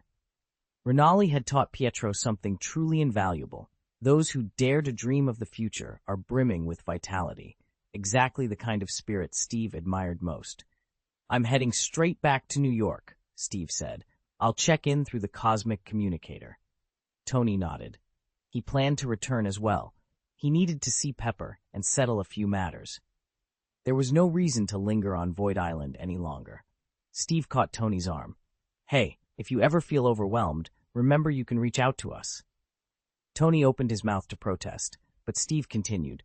"I don't mean only when you're facing some planet-eating supervillain. You don't have to shoulder every burden alone." Tony forced a grin, pride warring with relief. "Got it, Cap. Thanks." As Tony walked away, Steve allowed himself a small, satisfied smile. Tony had always been fiercely independent. If no one reminded him, he'd carry every problem to the brink before asking for help. Yet having even one extra ally could lighten the load and turn the tide in their favor. Damien watched as Tony flashed him a quick wave before boarding the space battleship bound for Stark Manor in New York. Stephen lingered a few moments longer, then summoned a shimmering portal to the Void Island. Steve, Paige, Pietro, and Wanda stepped forward, one by one. "Wanda," Stephen said softly, "I hope you find what you seek out there in the universe."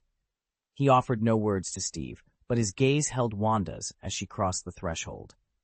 Anyone who truly understood a witch's plight would know how perilous her path could be.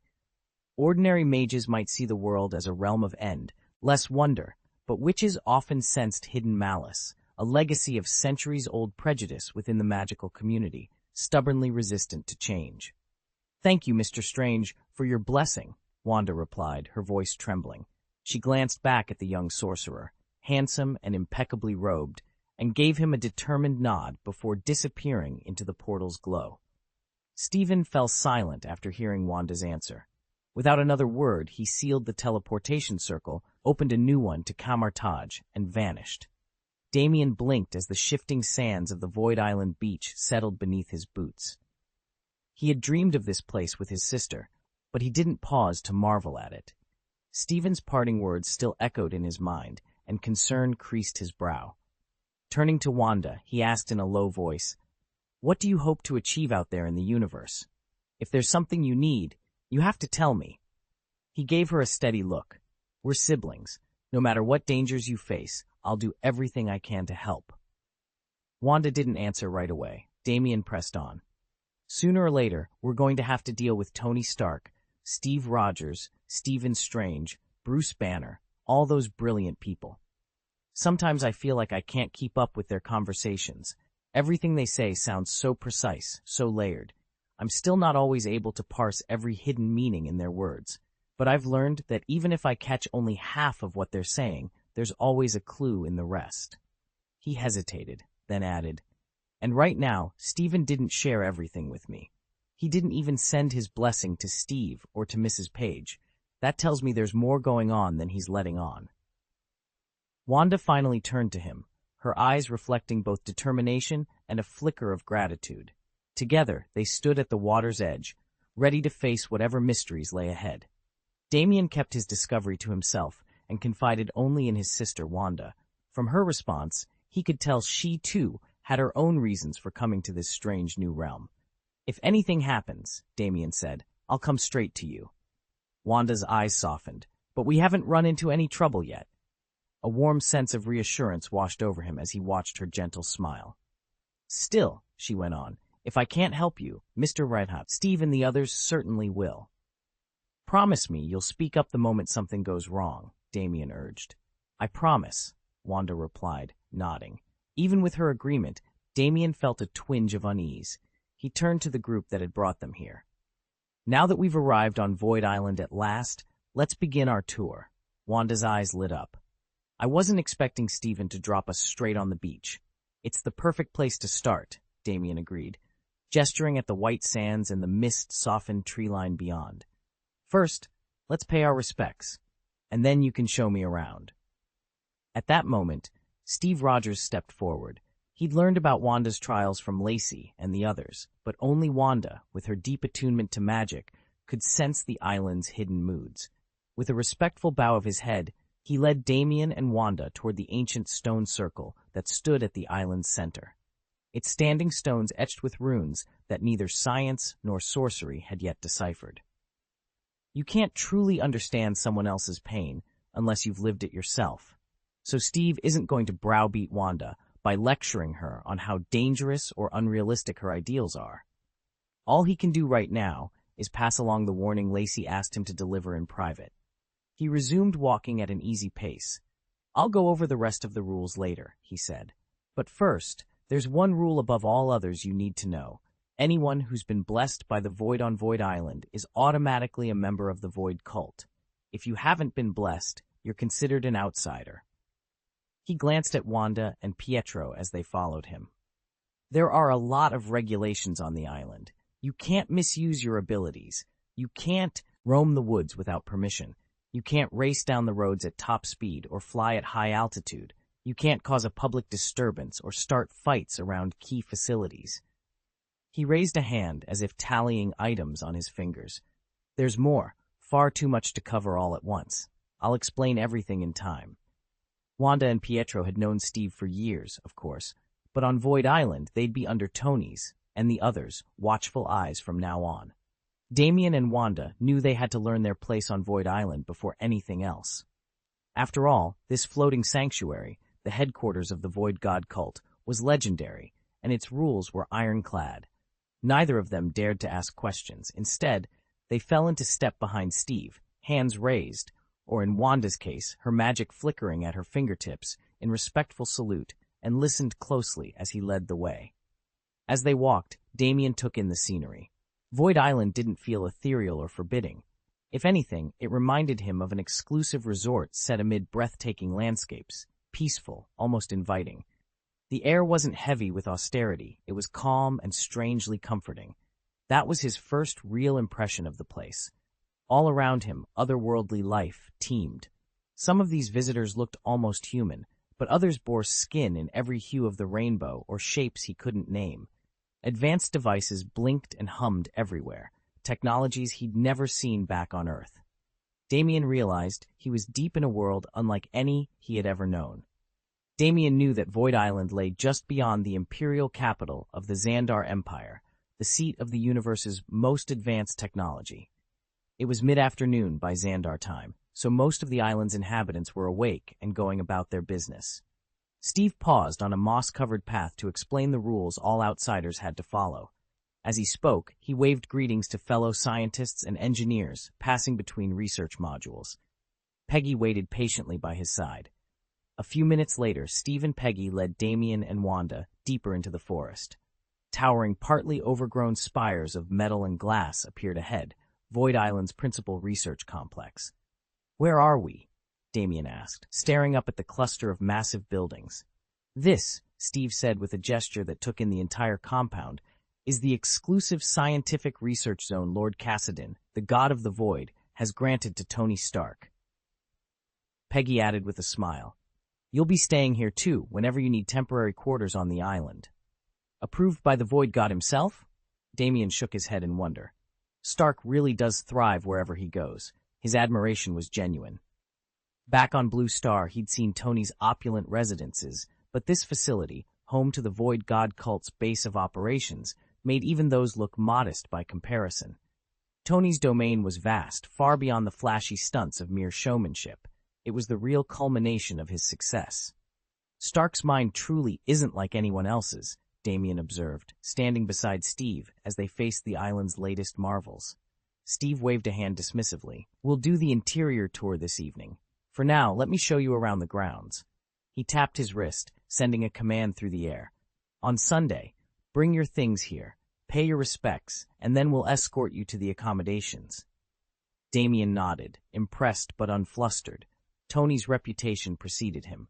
No sooner had Steve spoken than several sleek hoverboards drifted into view.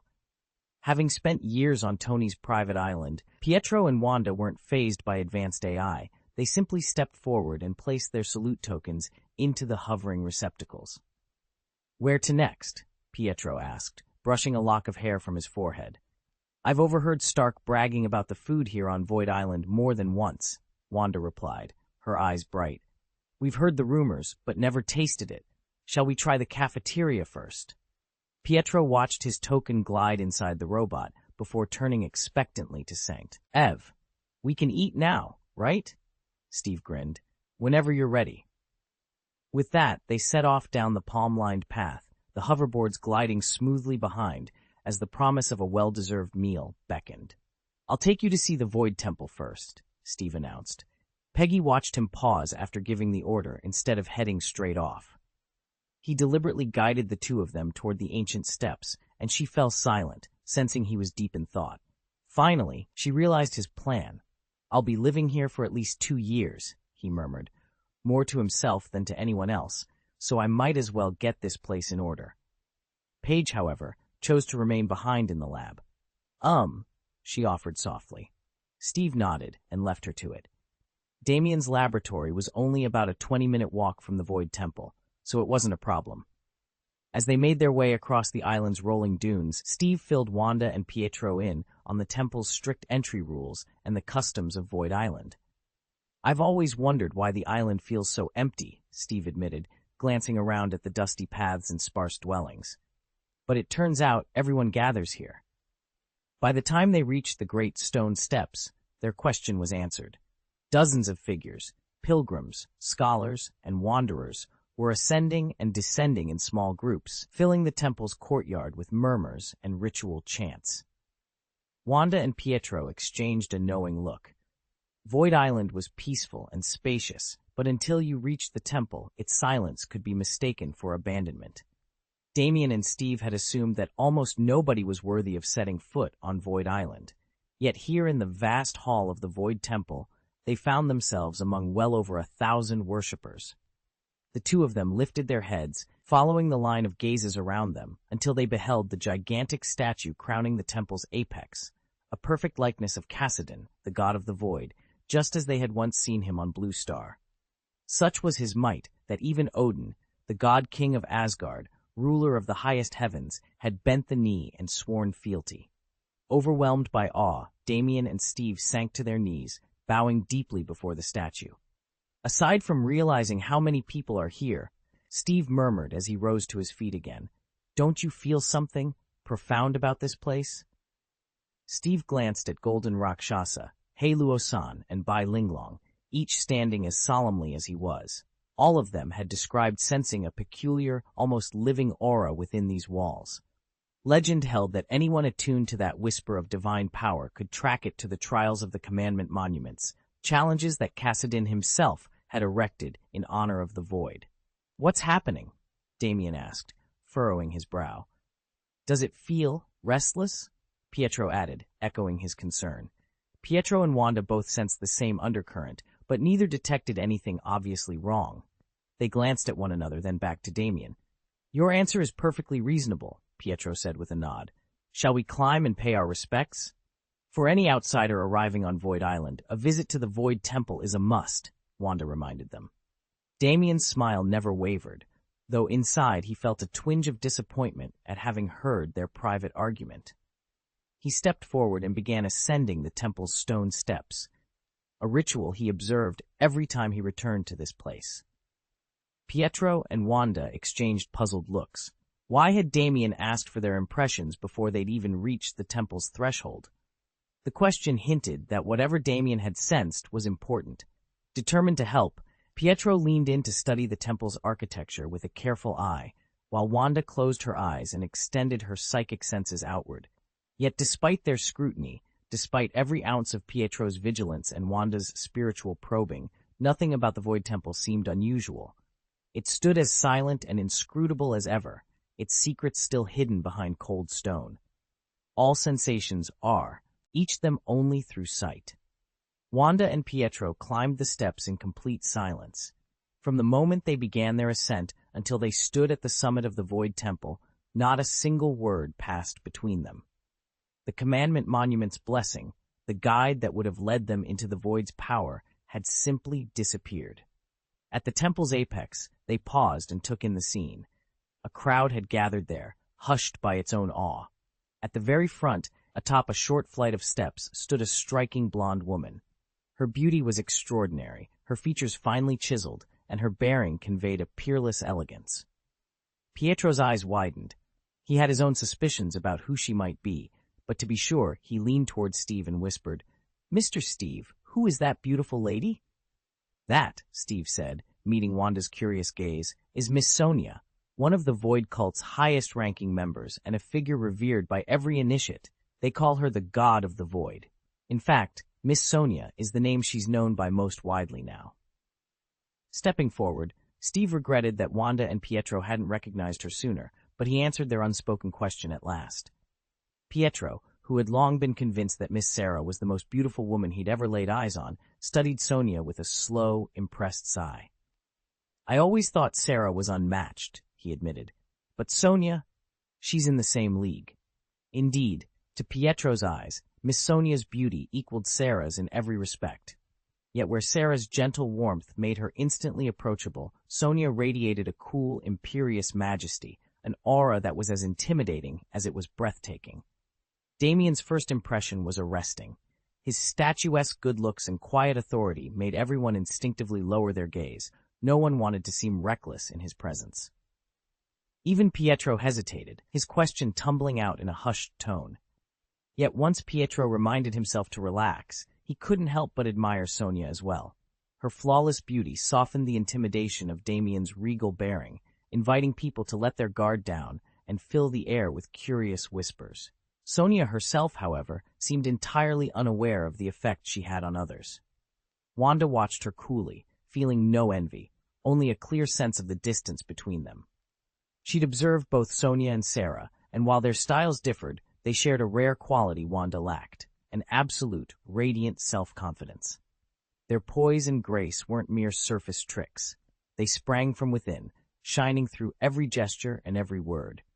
The result was a presence so natural, so authentic, that it felt almost supernatural. No matter the occasion, when you stand among others, you should shine brightest. Be the light people admire, rather than lingering in the shadows and watching from afar. As Wanda absorbed this truth, something stirred within her. If she hoped to unite the witches under her banner, she too had to radiate confidence, instead of remaining inconspicuous. A true leader embodies qualities ordinary folk long for but rarely achieve. Wanda wasn't sure how to develop that kind of assurance, but she knew exactly whom to ask: Miss Sarah. Damien was engrossed in his game when he snapped to attention. Steve had just appeared in the Temple of the Void, and the companion at his side looked unmistakably familiar. Setting his controller aside, Damien leaned forward for a better look, and realized Steve had brought Wanda and Pietro along. He frowned. Not long ago, Steve had refused to involve them. What had changed his mind? Clearly, Steve wanted to test whether they qualified for his blessing. Damien himself could have granted them that boon in an instant, but he hadn't planned to, not yet. He knew next to nothing about Pietro's true nature. And Wanda, shaped by childhood trauma, held her family above all else, her fierce loyalty tinged with a paranoid edge. People's behavior could shift with experience, but the core of their nature remained immutable. With that in mind, Damien decided it would be unwise and potentially dangerous to extend his blessing to Wanda at this point. Even if Wanda were to lose control and defy every rule, Damien knew he could stop her without trouble. Still, fewer complications were always preferable. After all, Wanda needed his blessing. If he continued to grow in power and master ever more sophisticated magic, she would remain the greatest force in the universe. And with Damien's potential lifespan stretching 1,000 years or more, Pietro might well have crumbled to dust of old age long before Damien's final sunset. Damien afforded a casual glance to Sonia, who was patiently leading the new arrivals through their blessing ritual, then refocused on the game glowing before him. Once Steve had shown Pietro and Wanda the Temple of the Void, he escorted them straight to the cafeteria. Before long, he tapped out a message to Star-Lord, "Need you here. Bring the team." Since Thanos' fall, Star-Lord and the Guardians of the Galaxy had been laying low on Void Island. At that moment, Peter Quill was lounging by the infinity pool on his villa's balcony, soaking up sunshine, until Steve's summons reached him. Damien had already completed his morning training, so he spent the afternoon working on channeling the divine power within him. He knew that true strength came not just from physical drills, but from mastering the energy that flowed through his veins, and that power had to remain hidden. The fewer eyes on it, the slimmer the chance of being discovered. For now, Damien gave himself a breather from active missions. A notification from Steve caught his attention. Damien frowned. Why hadn't Steve simply pinged him on the cosmic communicator? Why ask him to round up Gamora and the others in person? He shrugged off the question and replied, "No problem," before sending out a quick call. Moments later, he found Gamora sunning herself by the pool, Nebula tinkering with a winged drone in the courtyard, and Rocket engrossed in dismantling an old blaster in the workshop. With a mental prompt, he directed them all to meet him in the villa's cafeteria. Technically, Damien didn't yet own any land on Void Island. He'd never stayed in one place long enough to justify building a permanent home. His life was a string of starports and hyperspace jumps. Still, watching his friends settle comfortably into the sprawling estate, he couldn't help but consider making an investment here. After all, a little stability might be just what they all needed. Chapter 1. Living out of other people's villas had its charms, but nothing compared to having a home in your own name. When Damien finally secured a residence on the island, it felt like a real home at last, an anchor after years of drifting. He'd barely set his bags down when Rocket scurried through the doorway, Star-Lord close behind. Rocket's whiskers twitched as he eyed Damien. "Hey, didn't you head to the NGC Galaxy to deal with that mess?" Damien gave a wry shrug and leaned against the doorframe. "Plans changed. I handled most of it, but they uncovered something bigger and managed to track me here." Rocket folded his arms. "I saw the comm chatter. Kyle and the others were saying you'd be back any Newt." Star-Lord watched Damien carefully. "They're all over the island as usual, so what happened out there?" Damien hesitated, shooting Rocket a glance. "It wasn't just a routine mission. This ties into the Void God cult. There are things I can't discuss in front of everyone." Rocket bristled. "So you pull me aside instead of telling the team? I'm your partner, you know." Star-Lord held up a hand. "This goes beyond our usual scope. We needed Damien's inside scoop before looping in the rest of the Guardians." Rocket huffed in frustration. "Fine, but after they messed with those Void God rights, do you really think they can survive it?" Damien stared thoughtfully out the window, watching the island's lush jungle sway in the breeze. "They tapped into power none of us fully understand. It's risky, but if anyone can make it through, it's them, and it's us together." Gamora leaned against the corridor bulkhead, folding her arms. "Are they still assigning us tasks?" Nebula glanced at her coolly. "I doubt they'll need us on the front lines. More likely they'll have us do smaller jobs. Intelligence gathering, perimeter security, that sort of thing." Drax cracked a rare smile. "Just go take a look and you'll see." Groot raised a hand and intoned, "I am Groot." Rocket Raccoon hopped in place. "We always handle support work when we're with Star-Lord. Same deal now that Steve's calling the shots. Doesn't matter who's in charge, Peter Quill or Captain Rogers. Our gig is recon, security details, data analysis." The five of them, Gamora, Nebula, Rocket, Drax, and Groot, strode through the winding corridors of the station. Though Steve Rogers lacked Tony Stark's technological firepower, his cosmic energy abilities put him on a par with Star-Lord in head-to-head combat. Whenever a heavyweight threat surfaced, they'd rally around him just as they did around Quill. The residential wing sat just beyond the mess hall, a low, domed building that buzzed with crew activity. In minutes, the Guardians reached the canteen entrance. Quill paused, his eyes widening as he spotted three familiar figures grouped by the doorway. Steve Rogers stood at the center, and on either side of him were Wanda and Pietro Maximoff. "Wanda? Pietro?" Quill frowned. "Weren't you two supposed to stay Earthside for a few more years?" Rocket peered over Quill's shoulder. No wonder Steve called us up here. Gamora exchanged a look with Nebula. Looks like this is more than just a simple support mission. It looks like we're expected to live here, but not in any usual sense, Nebula said, her eyes flicking between the two men standing beside Steve. She paused, and then it clicked. By Void Divine standards, they were only moderately strong, but next to the Guardians of the Galaxy, they were Titans.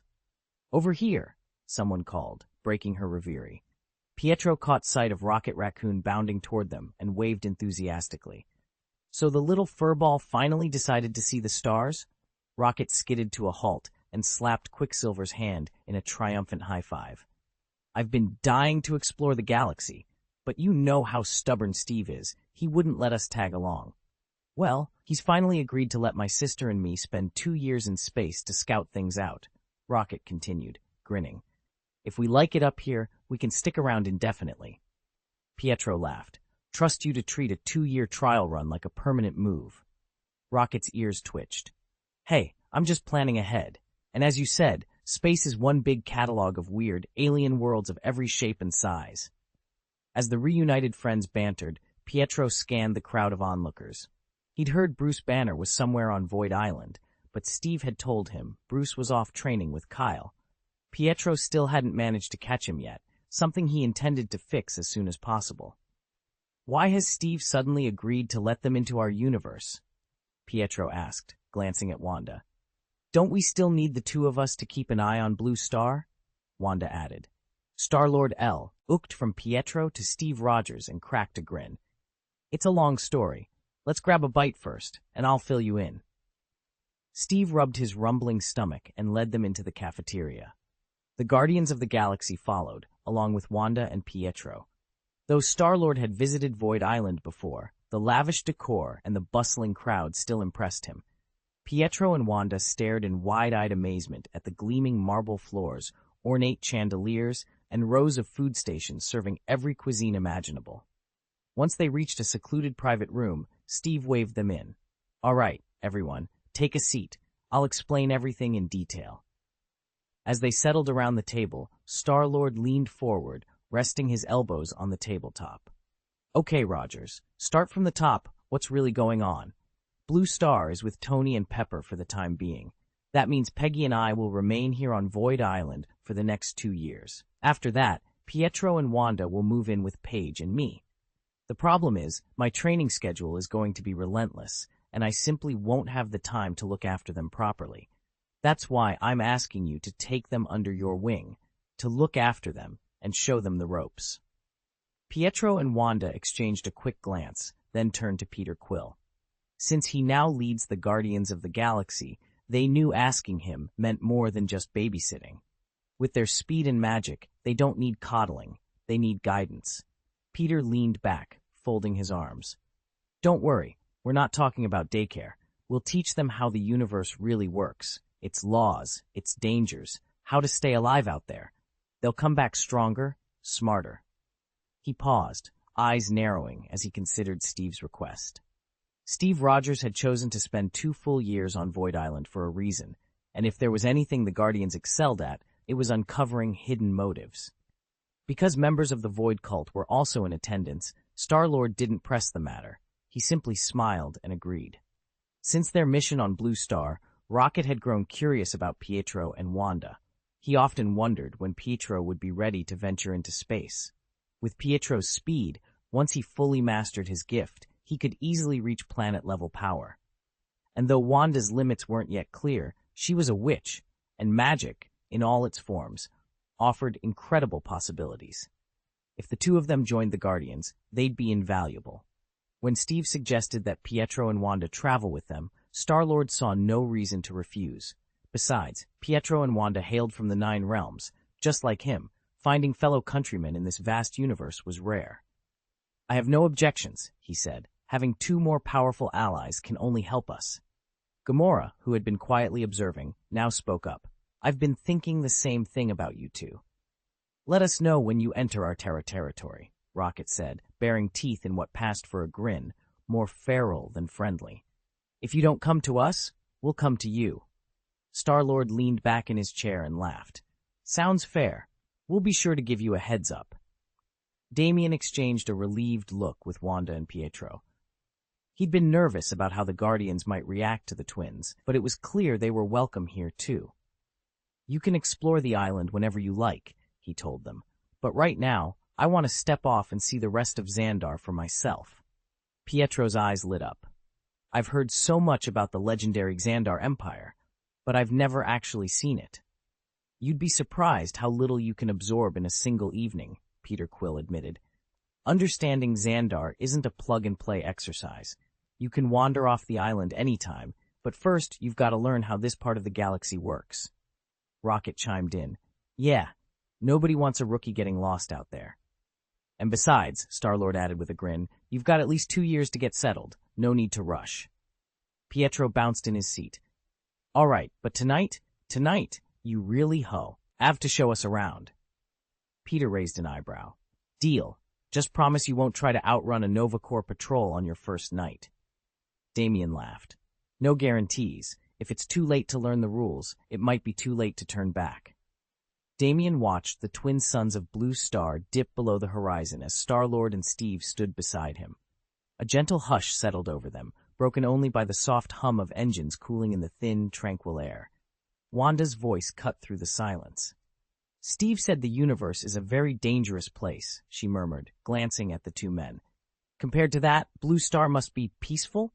Star-Lord nodded, folding his arms. "In a word, yes. Blue Star isn't even fully connected to the rest of the cosmos. You'll run into a few, let's call them visitors, from other worlds, but nothing like the flood of travelers you see in proper interstellar hubs. Weapons tech here is still pretty basic. No energy cannons, no gee-whiz plasma rifles, and you definitely won't find the galaxy's usual share of bounty hunters, smugglers, or hired thugs roaming the streets." Wanda tilted her head. "But dangerous or not, doesn't that depend on which part of the universe you're in and which civilization you cross?" "Exactly," Peter replied with a slow smile. "Take Xandar, for example. The Xandar Empire's main base on Xandar Star is under Nova Corps protection. It's the most advanced, best-defended city you'll find on Blue Star. If you're looking for safety and order, that's the place." Damien glanced at Steve, waiting for confirmation. Steve gave a thoughtful nod. "Peter's right. The universe can be ruthless, but here on Blue Star, especially in Xandar Star, you can breathe easy. Mr. Star-Lord's not exaggerating." Wanda let out a small, relieved sigh as the first stars winked awake overhead. For the moment at least, Blue Star felt like the safest place in the galaxy. "Space is full of dangerous places," Gamora began, her tone clipped as she surveyed the two new arrivals. "When you deal with people out there, you can't afford to let your guard down." She waved a hand, conjuring an image of Xandar's bustling streets. "Even leaving the safety of Xandar, you run into criminals driven by lust or greed. People who kill without a second thought. That's just the tip of the iceberg." Damien and Pietro exchanged uneasy glances. Gamora continued, "You two are strong. That much is obvious. With Pietro's speed and agility, most foes would pose only a nuisance, not a real threat. But the universe is ruthless. The stakes here are far higher than anything you've faced on the Blue Star." Pushing a strand of hair behind her ear, she offered a small smile. "Still, you'll be safer traveling with us than going it alone." Rocket, ever dramatic, thumped his chest. "See, she said we'll keep you safe. Nothing to worry about." They all knew, of course, that Peter Quill, Star-Lord, hadn't been able to roam the galaxy freely in a long time. Ever since Thanos, the mad titan who'd targeted Gamora and Nebula, vanished, the power vacuum he left behind had made every system on high alert. Threats sprang up overnight, and old alliances crumbled. Rocket cleared his throat. "Bottom line, stick with us, and I promise you won't end up as someone's midnight snack." Damien forced a grin. "All right, we'll trust you for now." Gamora nodded once, satisfied. "Good, then let's get moving." Meanwhile, Star-Lord's father, Ego, lurks somewhere in the universe, watching with barely contained eagerness. It's a good thing Peter hasn't wandered into Ego's field of vision. If he did, he would become the most dangerous enemy they'd ever face. After a spell of rest and play on Void Island, Rocket and the others are itching to get back out there and stretch their legs. They've never been ones to sit still, and they're certainly not too old for a little excitement. No matter how tempting the island's peaceful comfort may be, thrill-seekers like them can't resist the call of the next big risk. Still, knowing Void Island will always be their sanctuary makes returning home a sweet prospect. Wanda leaned back, an amused smile playing on her lips. Sounds complicated? Complicated is definitely one word for it, Rocket replied with a grin. After all, the universe has its own rules, rules that Blue Star knows nothing about. If you want to survive out there, you'll have to learn a whole new set of common-sense principles. Peter Quill, Star-Lord, leaned forward, his expression reassuring. Beside him, Wanda glanced nervously around the unfamiliar docking bay. Pietro's stoic gaze never wavered, but Wanda's hands trembled at the thought of venturing into the vast unknown. Don't worry, Peter continued. You've both got incredible talents. With time and the right guidance, you'll adapt faster than you think. Just stay open to learning, and you'll be fine. Once Peter had helped Wanda and Pietro stow their gear, Steve Rogers joined them for a quick meal. He insisted on picking up the tab, then bid them farewell and made his way back to the laboratory complex. Inside the sleek corridors of the research wing, Steve found Paige hunched over a holotable. She looked up, concern etched across her features. "Steve, why are you sticking around down here?" she asked. "Tony and Pepper are keeping Blue Star safe. We could all live comfortably there. So what's your reason for staying behind?" Damien sat at the conference table, the glow of the holomap reflecting off his determined eyes. 3 years from now, he began, voice steady, the Void Cult will launch its campaign to dominate the cosmos. Their first target is the Kree Empire, one of only 2 civilizations whose technology rivals theirs.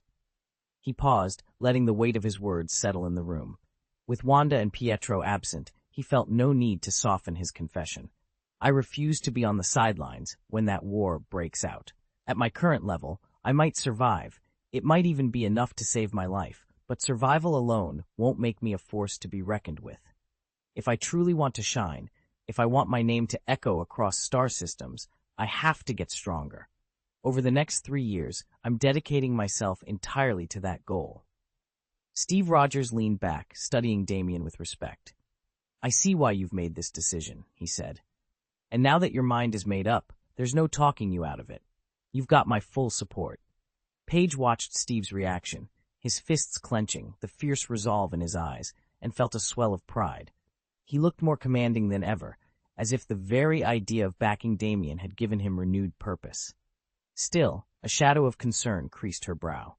"We've only just returned to Void Island a few hours ago," she reminded them. "This plan, it hasn't spread beyond this room, has it?" Damien exchanged a quick glance with Steve. "Not a word.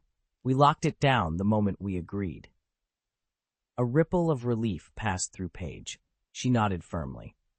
"Good, because if even a whisper of this reaches the others, we'll lose the calm we have now, and we'll need every spare moment of peace if we're going to make these next 3 years count." Damien watched as the Void Cult's members sprang into action, eagerly preparing for the war that lay ahead. Conversations buzzed through the cavernous chamber until a senior disciple raised his voice. "This will be announced to every member in exactly 1 year." Damien allowed himself a small, satisfied grin. "I got to hear it now, because I've been working with Tony, Banner, and Renault," he said. Had he relied solely on his own merits, he'd be among those forced to wait 12 months for the same information. He knew his early access wasn't due to a sudden rise in rank, but to the company he kept. Tony, Banner, and Renault were the cult's greatest champions, and their endorsement carried more weight here than any formal promotion ever could. In the Void Cult, strict hierarchies didn't exist the way they did in the mortal world. Apart from Lord Cassidon, the god of the Void himself, and Miss Sonia, his divine envoy, every other member stood on equal ground, even the mighty Odd King Odin. Damien's years in the military had shown him how power shifts when status is codified, but here the balance was dictated by divine favor and personal alliances rather than printed titles. The Void Divine Cult prides itself on treating every member as equals, yet in practice, power still confers its own privileges. Renoli, Kyle, Predictor, Banner, and Thor may hold no formal ranks, but their formidable strength grants them access to critical information long before others hear a whisper. When the coming war finally erupts, these 5 will form the spearhead, those who must shoulder the heaviest burdens. Damien refused to stand safely behind their line, relying on others' protection. He wanted to be the one to defend the weak, to charge into danger rather than wait on the sidelines. So he abandoned his former plans without a second thought and set his sights on Void Island, determined to become as strong as possible in the shortest time.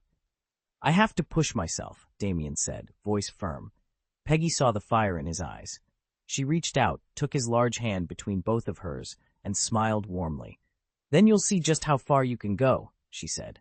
She understood all too well that true progress demands sacrifice, and often leaves you physically drained, but she believed in Damien's resolve. Watching him embrace the challenge was proof enough that he was already growing stronger, both in body and spirit. What Damien needs right now isn't persuasion, it's unwavering support. There was no way she could tell him to slow down, rest, and spend his days more peacefully. As soon as Pietro and Wanda arrived, they seamlessly joined the Guardians of the Galaxy.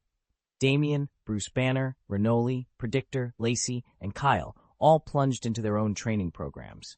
For this first trial, they set course for the notorious monster planet. Paige, though eager to improve, refused to endure that world's revolting rations and chose to stay behind. When Damien and Banner stepped off their shuttle, they were greeted by a void of darkness. In that instant, they saw for the first time what a monster planet truly was. The abyssal hell that countless souls on Blue Star had only imagined in whispers. With gravity 12 times stronger than normal, even the toughest warriors would be pinned to the ground, every movement a monumental effort, every breath a gamble with death. Though the void had become safe for Steve and the others, they remained here for one purpose alone, to accelerate their evolution. 2 months passed in what felt like the blink of an eye. Today, Damien stood at the heart of the void's swirling energies as a new system alert chimed in his ears. Ding! Total void energy has reached 50,000. Great Lord of the Void, you may now select your 4th hero template. Please choose carefully. In that instant, Damien's mind was flooded with possibilities, ancient champions of the void, each granting unique powers. Without hesitation, he made his choice, Vel'Koz, the Eye of the Void. The moment the selection registered, torrents of cosmic knowledge flooded Damien's consciousness. He understood with crystalline clarity Vel'Koz's greatest strength, the power of analysis and decomposition. Every attack, every particle of matter examined and broken down to its essence. Because this was a mere evolutionary upgrade, Damien had conserved the bulk of his void energy rather than spend it impulsively. But now, standing before the system's final confirmation, he gathered every ounce of that reservoir. Activate evolution. His collected void energy erupted around him in a cyclone of shimmering darkness.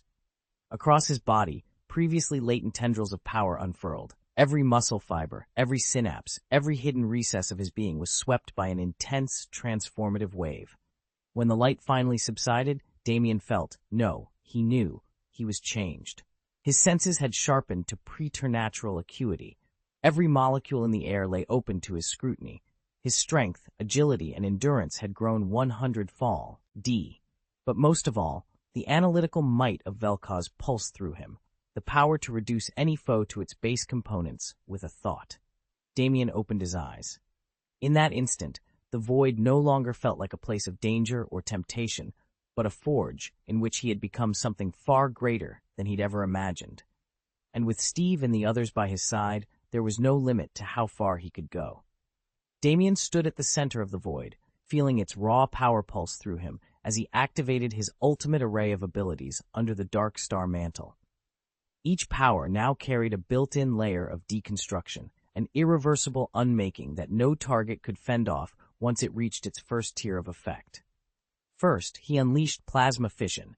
A single dark star beam blossomed into 1,000 radiating shafts of coruscating energy, sweeping across the battlefield to obliterate everything in its path.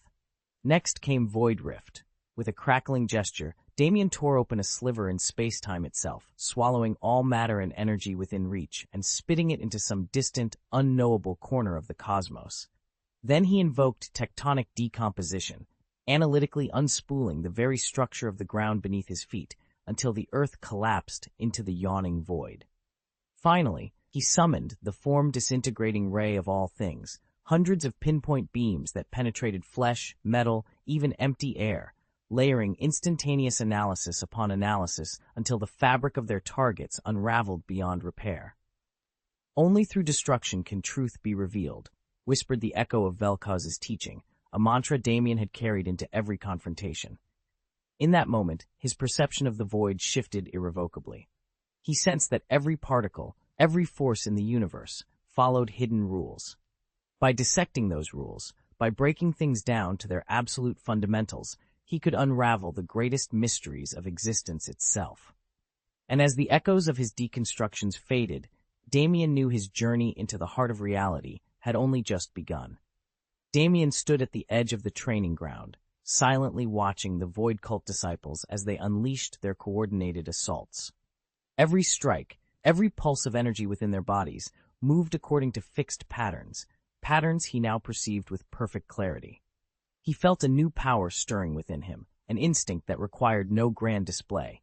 By simply touching the rules that governed reality, he could redirect or shatter any attack. He could deconstruct the very essence of things, revealing their structure, origins, and intended purpose. Yet this wasn't what preoccupied Damien most. He focused his gaze on the air before him, and in an instant, his vision expanded beyond the confines of this world. He saw layer after layer of space stretching into alternate universes, glimpsed hidden realms, and caught sight of strange entities lurking in the depths of the multiverse. At that precise moment, great and terrible beings across those planes felt a sudden, unsettling awareness, as if an all-seeing eye had turned upon them. The sensation was utterly unprecedented and utterly terrifying. In a distant void, an unseen observer froze. He sensed he was being watched by a pair of eyes that saw everything. His heart hammered with the urge to flee, but the most primal part of him warned, "Stand your ground." Sweat beaded on his brow, but he dared not move or even look around. The gaze that held him was far too powerful to defy. From his throne in the dark dimension, Dormammu felt a terrifying presence fixated on him. The gaze alone felt like a probe, dissecting his very essence in search of weakness. The sensation was surreal in its intensity, and yet undeniably real. He turned toward the source of that unrelenting scrutiny. In this universe, there was only one being capable of such power, Kassadin, the god of the void. Dormammu allowed himself a thin smile. "Foolish," he murmured. "Challenging him without a plan is nothing but suicide." From his vantage, he could peer through layers of space and glimpse corners of the multiverse hidden from lesser minds. It confirmed his conviction. This was indeed the work of Kassadin. Who had dared to provoke the Void God, however, and forced him into action, remained a mystery. But Dormammu knew one thing for certain. Kassadin was not to be underestimated. Elsewhere, across the fractured strands of reality, Kang the Conqueror leapt through timelines. Even he sensed the upheaval as the very chronology he sought to dominate began to erupt into chaos. Damien tilted his head, tracing the origin of the temporal shockwave that had rent reality itself. Through the fractures in time, he caught sight of Earth 1999-616, the very universe he'd long dreamed of conquering, yet had always found sealed off by an inexplicable barrier. Now, as the source of the chaos that had thrown all creation into disarray, it beckoned to him with a promise of fresh conquest. His cobalt eyes glittered with determination. With mastery over the timeline and the most advanced technology ever forged, there was no realm he could not bend to his will, save for those ruled by some primeval force beyond space and time. But every barrier had a weakness, every lock a key, and Damien intended to find it. He tapped the gauntlet on his left wrist, activating the chrono interface. "Phase 2, he commanded. "Align the transspatial rift to the universe's resonant frequency." Instantly, the air around him shimmered as fractal gateways began to form, portals that would shatter the barriers protecting Earth 1999999616 and lay its defenses bare. For years, Damien had conquered world after world, but exhaustion had set in. The spoils, the battles, even the thrill of absolute power had grown stale. This universe, however, pulsed with an energy as old as creation itself. It was more than a target, it was the ultimate prize. Unseen by him, ripples from his temporal offense raced outward, alerting the multiverse's guardians. Across infinite realities, the the Supreme Watchers felt the disturbance, a tremor in the eternal tapestry. As Damien prepared to claim a universe that none believed possible to breach, the Watchers braced themselves. Something momentous was awakening, and the entire cosmos would soon know his name. Chapter 7. A New Variable. For eons, the supreme beings of the multiverse had never known uncertainty. Their dominion was absolute, their wills infallible. Yet in this moment, a ripple of dread spread through their ranks. At the heart of this unease stood a figure whose entire form blazed with starlight, eternity. Even his celestial radiance could not obscure the shock etched across his vast countenance. With a thought, eternity unfurled his cosmic senses and searched the newcomer's past and future. What he found was a blank void, no lineage, no destiny, no trace. Ever since the dawn of existence, no entity had eluded his sight so completely. A variable so wild and unpredictable threatened the delicate order he had long maintained. The source of this disturbance was a small man who floated at the edge of their realm. His hair was midnight black, his eyes deeper still, and somehow, fearlessly, he gazed back at eternity without a flicker of awe. To have his own presence so plainly observed was itself a new phenomenon, and it pricked at his immortal pride. "When did the universe spawn such an anomaly?" Eternity murmured, voice rippling across the interwoven fabric of space and time. He focused on the lone figure, drawing in the silent energy that radiated from him. Then, with a voice that resonated through every corner of creation, he issued a single formal summons. "What is your name?" Damien felt the words resonate in his mind, words meant only for him and for eternity. "I am the Lord of the Void." A faint smile curved his lips. In that instant, his awareness expanded. He understood every law that governed this world, and he even beheld the deeper, more intricate rules that bound eternity itself. Those eternal laws were infinitely more numerous and complex than anything he'd encountered before, but now that he could perceive them, he could analyze them, unravel them, and use them against their master. Even if eternity chose to confront him directly, Damien had no doubt he could force it back. A voice like the pulse of creation answered him, echoing through the void. "I am Eternity, Lord of the Void. Your power already threatens the balance of the multiverse." The voice grew solemn. Though the multiverse may seem boundless to its countless inhabitants, few ever escape the confines of their own universe. For beings like us, those confines are mere stepping stones. But heed this warning. Respect the cosmic order. Do not unravel the tapestry that shelters untold lives. Eternity had spoken first, laying bare its name and its concern. Damien's chest swelled with anticipation. He could feel the infinite stakes at play, and he was eager to see just how far his newfound mastery of the void could reach. Chapter X. The Edge of Existence. The cosmic arena shimmered with the echoes of countless universes, all converging in a silent expanse of potential. At its center floated eternity, the living embodiment of the multiverse, its form a shifting tapestry of galaxies caught in an eternal storm. Across from it stood Damien, his expression calm, his purpose clear. "I don't seek war," Damien began, his voice steady in the hush. "I ask only for a small parcel of space to call my own. Leave me in peace, and I will not challenge the order you forged." Eternity's reply was almost gracious, a chorus of starlight and deep space hum. "Very well, Damien. So long as you uphold the balance of creation, I will grant you your domain." Yet even as its words fell, the cosmic being's tone darkened with warning. "But know this, were I to perish, the entire multiverse would unravel. My death would herald the collapse of every realm." Damien met that threat without hesitation. He had foreseen it. "Destruction follows only upon your true death," he countered. "If you remain half dead, your consciousness sealed but still alive, then your vital link to creation endures. In that state, the multiverse would remain intact, would it not?" For the first time, eternity paused. Stars within its shifting form flickered in doubt. Damien sensed his opportunity. He could never deliver the final blow to the essence of all existence, but he possessed the power to wound and bind it. A sealed eternity, trapped in suspended consciousness, would be fragile, desperate for release. He held the cosmic being's gaze calmly. "Seal your will and continue to exist in that half-dead state. I gain my refuge, and the multiverse remains unharmed." Silence fell once more as eternity weighed his proposal. "The fate of every world, and all the infinite spaces between hung in the balance. Damien, the Eternal, listened as a deep, resonant voice spoke from the darkness, the Lord of the Void. "I do not intend to be your enemy, nor should you be mine," the Void Lord said, his tone calm but unyielding. "You dwell within my domain now, and I will allow your presence, up to a point. Just don't overstep your bounds." Damien felt the full force of that confidence. He understood immediately that the Void Lord regarded him as a potential threat, someone he could confront and destroy without hesitation. Yet, for reasons known only to himself, the Void Lord chose restraint. All at once, Damien saw the madness lurking beneath that composure, a being unafraid to wage war through the multiverse, even if it meant shattering countless realities in the process.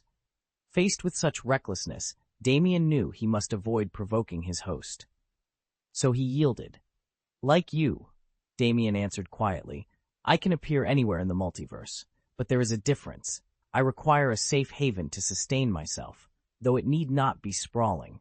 A modest solitary pocket realm may feel cramped, but it will more than suffice." With that, Damien accepted terms that would shape the course of his future. The Eternal had made his peace, for now, with the Lord of the Void. Damien had never dreamed of conquering the multiverse. He simply didn't possess that kind of ambition. Like many in the Void cult, his greatest hope was to see its name whispered on every world. But influence needn't be won by fire and blood alone. Offered aid and steadfast protection could spread their reputation just as effectively. "May your will always match your words and deeds," he would say. Eternal, the High Priest, recognized those words as the Void Lord's solemn promise. Yet, lacking any knowledge of the Lord's past or future, he could only judge by what he saw in the moment, and that left him unsure whether these assurances were genuine. The Void Lord met his doubt with quiet confidence. "You've yet to truly know me," he replied. "But if you did, you would see that my will, my words, and my actions have always been one." Damien detected the warmth of a friendly smile in the Lord's tone. Then, in a single graceful motion, he reclaimed his own power and shattered the spatial conduit linking him to Eternal. Watching the connection snap shut, the High Priest understood the message. This was no idle jest. The Void Lord had proven that his words and his deeds moved together, united in purpose. Eternity has passed an immutable verdict on Damien, the Lord of the Void. So long as he refrains from sowing catastrophic chaos across the multiverse, he can never claim ultimate dominion. Beings of Eternity's rank dismiss the threat of cosmic destruction. If one multiverse falls, they simply slip into another. Yet Damien is different from any such entity. Though countless creatures regard him as boundless and omnipotent, both he and Eternity understand that his power, too, carries limits. Eternity itself is the living embodiment of the multiverse, the bedrock of all existence, endowed with near-infinite might. But its power is inseparable from the structure of the multiverse it sustains. If the multiverse collapses, so does Eternity. Damien, however, answers to no such constraints. He alone transcends the very laws Eternity engraved, laws meant to forbid any being from rising beyond the multiverse's peak. And try as it might, Eternity still cannot fathom how the Lord of the Void evades those boundaries. The Lord of the Void had appeared without warning, as though ripped from nowhere and flung into existence. He shattered the very laws he'd laid down, wielding power that exceeded every boundary of the multiverse. No one knew of his arrival until they met face to face in that instant. It could only mean this being came from beyond all known realities. Nothing else could breach the rules that even he himself had established. Had anyone detected this anomaly sooner, the Eternal would have erased it at once. But since the Lord of the Void took no notice and made no adjustments, it slipped through every safeguard. Now that fate had brought them together, all they could do was hope he would stand by his word. After all, the void he carried would consume part of the universe, yet he bore no intention of destroying his own multiverse. High atop Xandar Void Island, the mountain villa's polished windows gleamed under twin suns. Inside, Sonia paced the wide stone hall, anxiety burning in her eyes. She halted at the threshold of the study, where Mr. Cassidy sat propped against an obsidian desk, one hand cradling his side. "Mr. Cassidy," she said, voice urgent, "have you regained any of your strength?" He glanced up. His skin still held the faint shimmer of void energy, but his posture was steadier than before. "A little," he admitted. "Enough to stand, but not yet to fight." Sonia exhaled, relief and worry warring on her face. "We can't wait much longer. The council grows restless, and rumors of the Void Lord's arrival are already stirring panic across the islands." Kassadin closed his eyes for a moment, summoning patience as if it were a physical thing. "Then we must move as soon as I'm ready. I will not let that power spread unchecked." She stepped closer, lowering her voice. "And Damien?" Her question hung in the air. Damien, their greatest hope, a gay, Enstian enemy who transcended universes. Kassadin opened his eyes, resolve hardening in their depths. "He's on his way. When he arrives, we'll have a chance. But we must be prepared. No more surprises." Sonia nodded firmly. "I'll see the guards doubled and the wards strengthened. No one enters this villa unchallenged." Outside, the wind carrying faint echoes of cosmic storms rattled the shutters. Inside, hope and dread sat side by side, waiting for the moment when destiny would finally confront the Lord of the Void. Damien folded his arms and offered a confident smile. "Just stick to the plan. No power in the future can threaten the Void God sect." Sonia skidded to a halt in front of him, her daily reports forgotten in her haste. Without thinking, Damien reached out and gently ruffled her hair. Under ordinary circumstances, he would never hesitate to show that kind of affection, and Sonia would have welcomed it, but today her brow was too tense to appreciate it. She sucked in a breath, parsing his words. "Does that include those monsters from the multiverse you used to worry about?" she asked, her voice low. Damien watched her carefully. Not long ago, he had confessed that he held back from acting too boldly because he feared creatures beyond their realm, beings Sonia had only heard about in whispered tales. Yet with the Void now summoned and the dark star looming on the horizon, something in him had changed. He straightened, eyes bright with restored resolve. "Exactly those monsters," he said. "Our sect has grown stronger. From this point on, we'll strike whenever we need to. There's no reason for any of us to hold back." Sonia met his gaze, surprised by the certainty in his tone. The worry she had carried for weeks eased slightly. Damien's regained confidence was unmistakable. Whatever lay ahead, it seemed the Void God sect would once again stand ready to face it. The number of monsters capable of threatening Mr. Kassadin across the multiverse had been drastically reduced. Even so, the danger hadn't vanished entirely. Such creatures were rare, but they could still appear. Mr. Kassadin glanced at Damien with a small, approving smile. "You're as clever as ever." "Of course I am," Damien replied, returning the smile with growing confidence. Damien's grin grew wider. Sonia had always been astutely perceptive and unfailingly considerate. He never needed lengthy explanations to guide her. A few well-placed hints, and she understood exactly what he had in mind. Until now, he'd been cautious about making any major moves. He respected Eternity too much, or perhaps feared it. He didn't doubt that he could face Eternity, but he lacked the leverage. His only strategy had been to lure the entity into setting a trap, using a simple, unwitting rat as bait, and then negotiate terms. But everything had changed. Damien now possessed the means to threaten Eternity itself. The moment Eternity became aware of this shift in power, it summoned him for a meeting that transcended time. Chapter 730, Preparing for War, Part 6. Sonia drew in a steadying breath. She understood at last. The hour she'd been waiting for had arrived. The Void cult would no longer tremble in fear. Damien, the god of the Void, was now unbound by any hesitation. He could move as he willed. "There's no need for a formal proclamation," Damien said, his voice calm but resolute. "Carry on with your duties." He met Sonia's gaze directly. 3 years will pass in the blink of an eye. Take the rest you can now. Once our campaign begins, you won't have a moment to spare.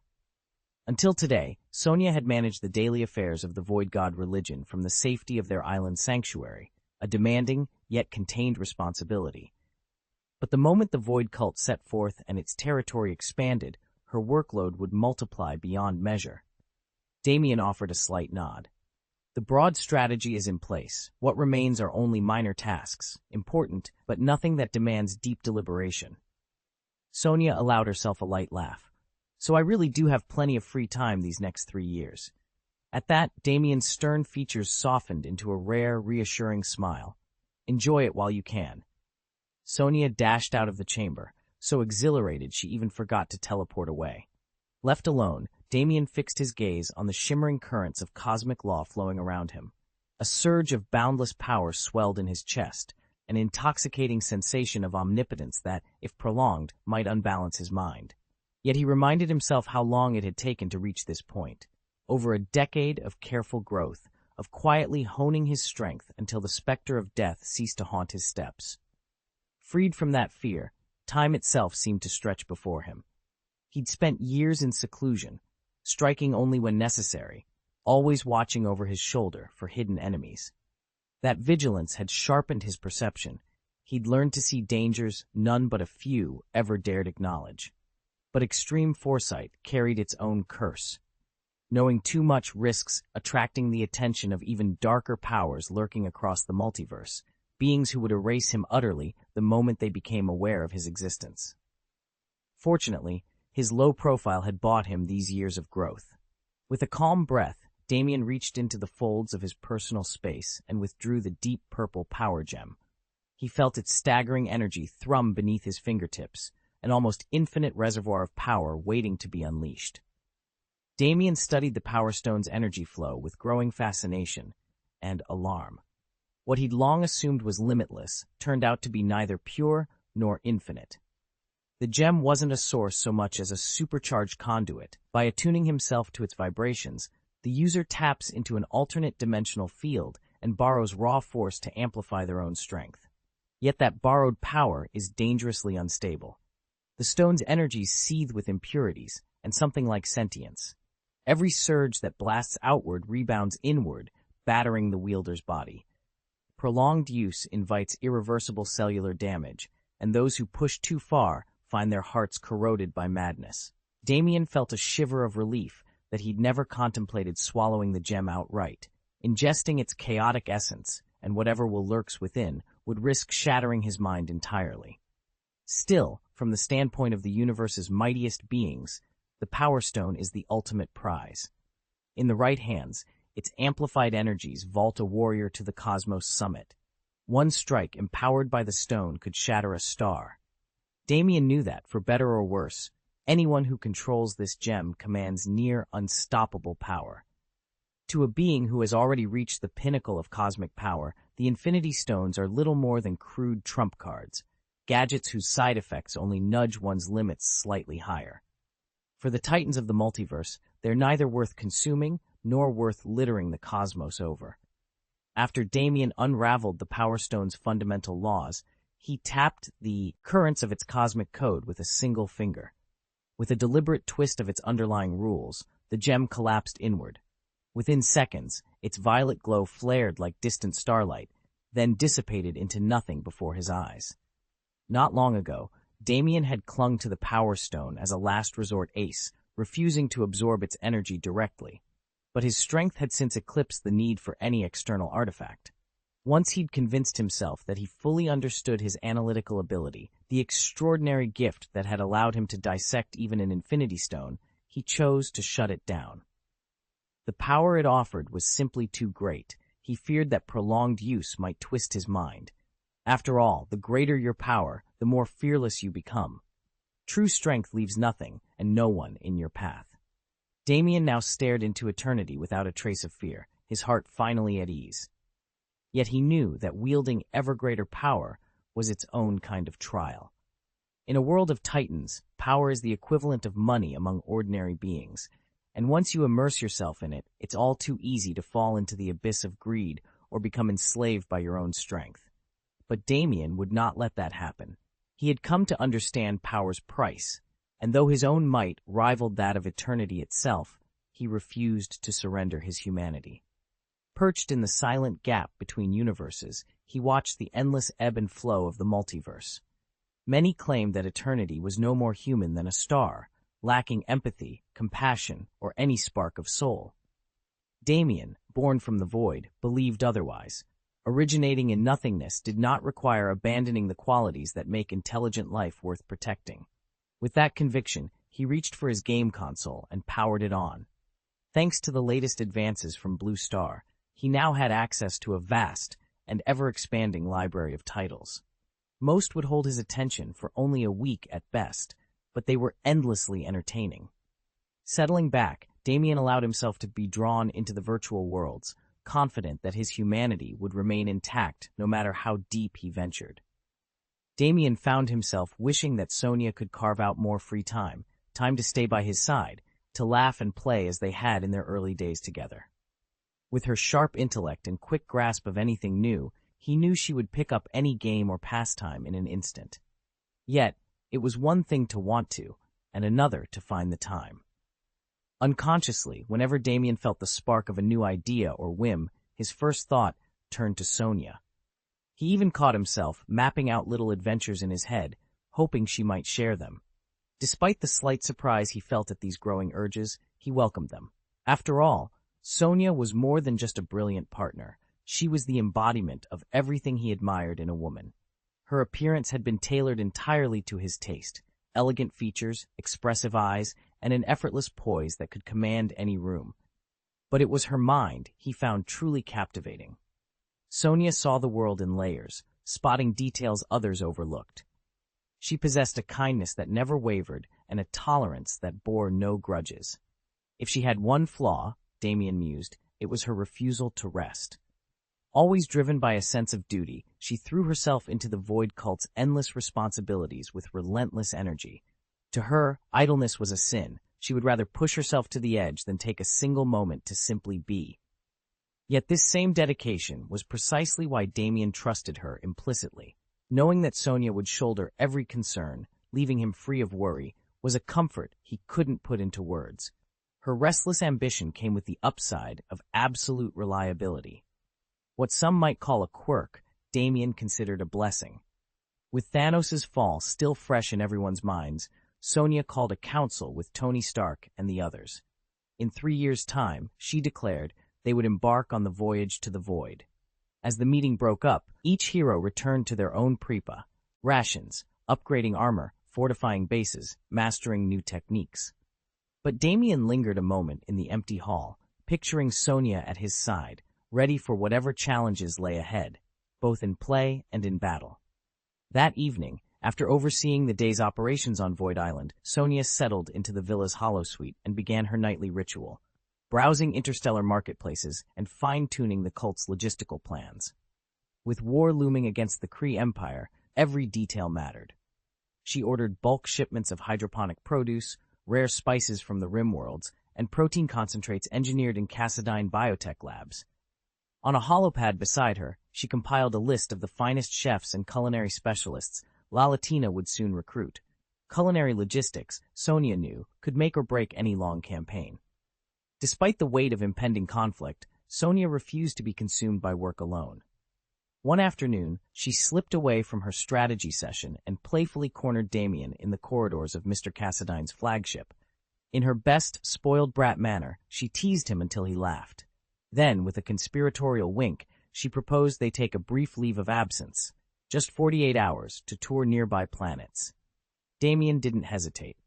He admired Sonia's foresight. As the cult of the Void expanded its borders, it would encounter countless civilizations, some rich in resources and ripe for alliance, others too backward to matter, and a few promising sparks of innovation that must be nurtured rather than crushed. To simply conquer and extinguish fledgling cultures, he agreed, would be a grave injustice and a strategic blunder. 2 days later, their small scout vessel slipped past Void Island's orbital defenses. First, they visited Talus Prime, a glittering trade hub whose merchants dealt in rare metals and exotic fauna. Next came Arden, an agrarian world whose open plains fed entire star sectors. At each stop, Sonia and Damien met local governors and scholars, cataloging strengths and weaknesses, navigational charts, agricultural data, population demographics. By the time they returned, Sonia had updated her master plan with detailed notes on which worlds to integrate, which to observe from afar, and which to leave untouched, preserving their potential without stifling their growth. Back on Void Island, as Sonia converted their findings into updated directives for Lalatina's chefs and Mr. Cassadine's quartermasters, Damien watched her work with a smile. War with the Kree Empire still lay ahead, but thanks to these brief planetary inspections, the cult of the Void would be ready, its armies fed its alliances forged, and its moral compass intact. Damien couldn't help but smile at Sonia's relentless forward planning. Even on their days off, she was already dreaming up their next adventure. Yet rather than dampen his spirits, her eagerness only fueled his own excitement. After all, she was truly in her element, savoring every new custom and delight each civilization had to offer. Wherever they walked together, onlookers never tired of complimenting them as the perfect pair. A year passed in the blink of an eye. Now, in May, exactly 1 year after they set out, Sonia logged into their travel community group and posted a new announcement. Sonia stepped onto the raised dais, her voice ringing clear through the grand hall. Fellow disciples of the Void, I know you've all been waiting for this day, the day when Lord Kassadin, God of the Void, proclaims our true journey into the Void. Let the reputation of our Void cult echo across the galaxies and beyond. For as long as anyone can remember, Lord Kassadin has foreseen this moment. We have spent every waking hour preparing, and today I am honored to deliver his decree. 2 years from now, our faith will embark on its greatest endeavor. With this announcement, the Void cult officially enters a state of wartime readiness. Our first challenge will be the Kree Empire, a formidable foe whose grudge against us has never waned. Confronting a galactic superpower carries immense risk, but it also offers an unprecedented stage for glory. Sharpen your skills, steel your resolve, and let your names be written among the stars. May each of you carve your own legend in the annals of the universe. A stunned hush fell over the assembly, then rippled outward like a shockwave. Devotees who had always regarded the cult as a sanctuary of study and meditation exchanged bewildered glances. Only a handful had ever dared to imagine open conflict with the spacefaring empires. Near the back of the hall, Damien pressed his fist to his chest, pulse racing. He had trained his entire life for this moment. Now, his path lay before him in stark relief. The next 2 years would test every ounce of his strength and conviction, but Damien welcomed the challenge. At last, the Void was calling him to action. Chapter 12. The Eve of Battle. Damien, codenamed Phantom Shadow, stood at the head of the long conference table on Void Island, the Nova Corps insignia gleaming on his uniform. As a 3-star officer, he'd been waiting for this moment ever since the Corps had begun its 2-year build-up to full combat readiness. Now, at last, the signal had come. A wiry maintenance officer leaned in close, nodding toward the holomap that flickered before them. "Sir, we could launch a strike right now," he said in a low voice. "But those 2 years of prep were necessary. We're at our peak." Damien's gray eyes didn't leave the map. "Agreed. We launch at dawn." Yamalix, the fleet's tactical supervisor, folded her arms. "Since we're at war footing, run us through some combat drills.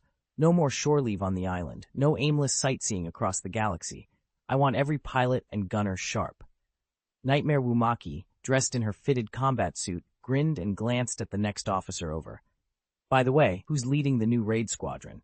I've heard Lacey's been tapped. If so, I wouldn't mind tagging along with her team." Ice Witch Claudia tapped her netpad. "Understood. I'll wrap up on Titan and return to Void Island within 2 weeks. I'll join Lacey's command if that's where I'm needed." Supersonic Ranelli looked indignant. "Hold on. Why are you running off with Lacey, Wumaki? What about the rest of us? We're her friends too." Wumaki laughed, shrugging one shoulder. "You guys are great, but let's face it. Lacey and I have the same brand of reckless charm. Besides, you're all too versatile. I need someone who'll stick out as much as I do." Before Damien could smile at the banter, a booming voice spoke up from the back of the room. God King Odin, an imposing figure swaddled in ceremonial robes despite the military setting, strode forward. "Excuse me," he rumbled. "Since when did we decide on an offensive campaign? You never mentioned a full-scale invasion." Damien turned to face him squarely. "Planning has been underway for months, Your Majesty. The councils have approved our strategy. Tomorrow, we take the fight to the Shadow Alliance before they strike first." Odin's brow furrowed. "Very well, but be certain this is the right course. Once the first salvo is fired, there's no turning back." Damien met Odin's gaze, voice steady. "I wouldn't have it any other way." Silence fell over the war room as every officer absorbed the gravity of his words. Outside, Void Island's shields hummed and the fleet's capital ships pivoted into formation. The long-awaited conflict was about to begin, and with Damien at the helm, the Nova Corps would meet it head-on. Then should I head home now? Damien wondered aloud. At that very moment, God King Odin and Queen Frigga were still voyaging through distant galaxies. When they received the summons, the royal couple exchanged puzzled glances.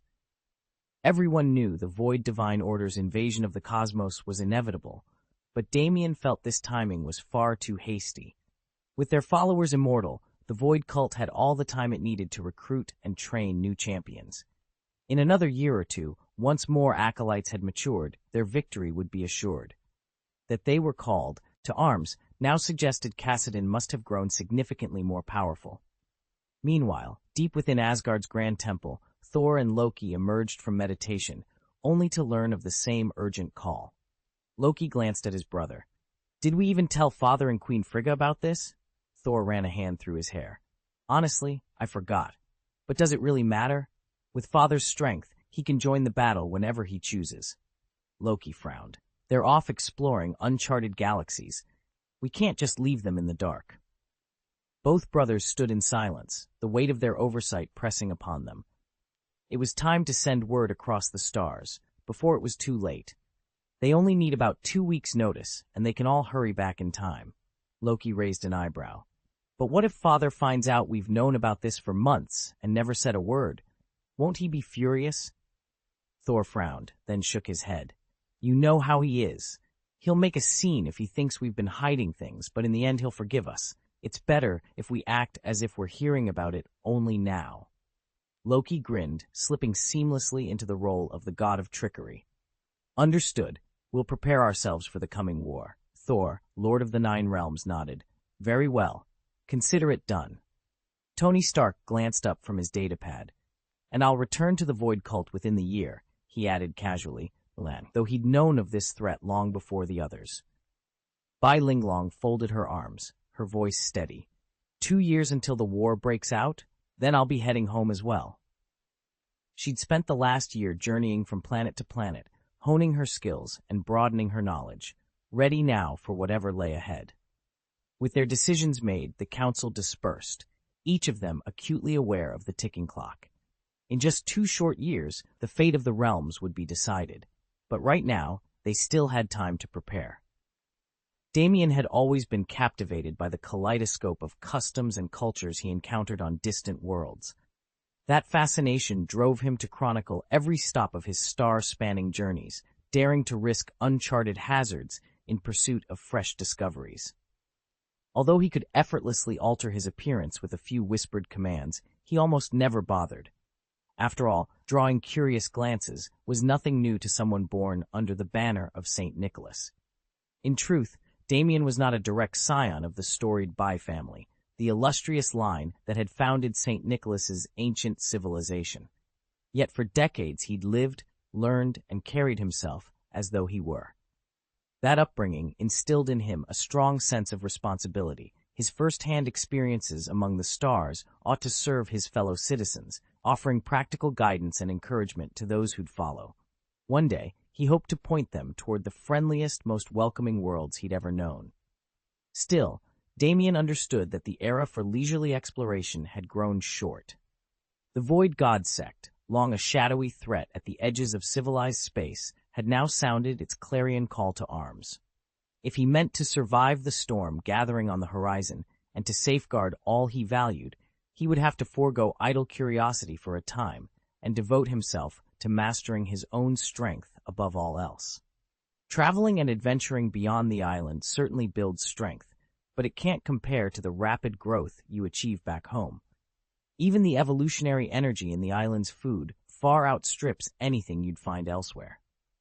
And now that Bai Linglong commands the power of the Dark Star of the Void, the gap will only widen. If she ever falters, few will notice. Her membership in the Void Cult is still so new, but she knows she will forever owe her power to Lord Kassadin, the god of the Void. Heiluo-san met Jin Rakshasa's gaze. We can't slip away just yet, he said quietly, but we'll be back within 3 months at the latest. Count on it, Jin Rakshasa replied. I'll accompany you every step of the way. Their recent Induk tie-in into the Void Cult remains unknown in the St. Nicholas civilization. For now, they're still fishing, testing for hidden dangers, monstrous threats that lurk unseen. Yet the Void's priests demand swift progress, so the two must learn to weigh their priorities carefully. With Damien and Haluo-san as their guardians, the St. Nicholas civilization would have ample time to perfect its devastating biotransformation technology. Yet when the plan shifted, nothing seemed quite as assured.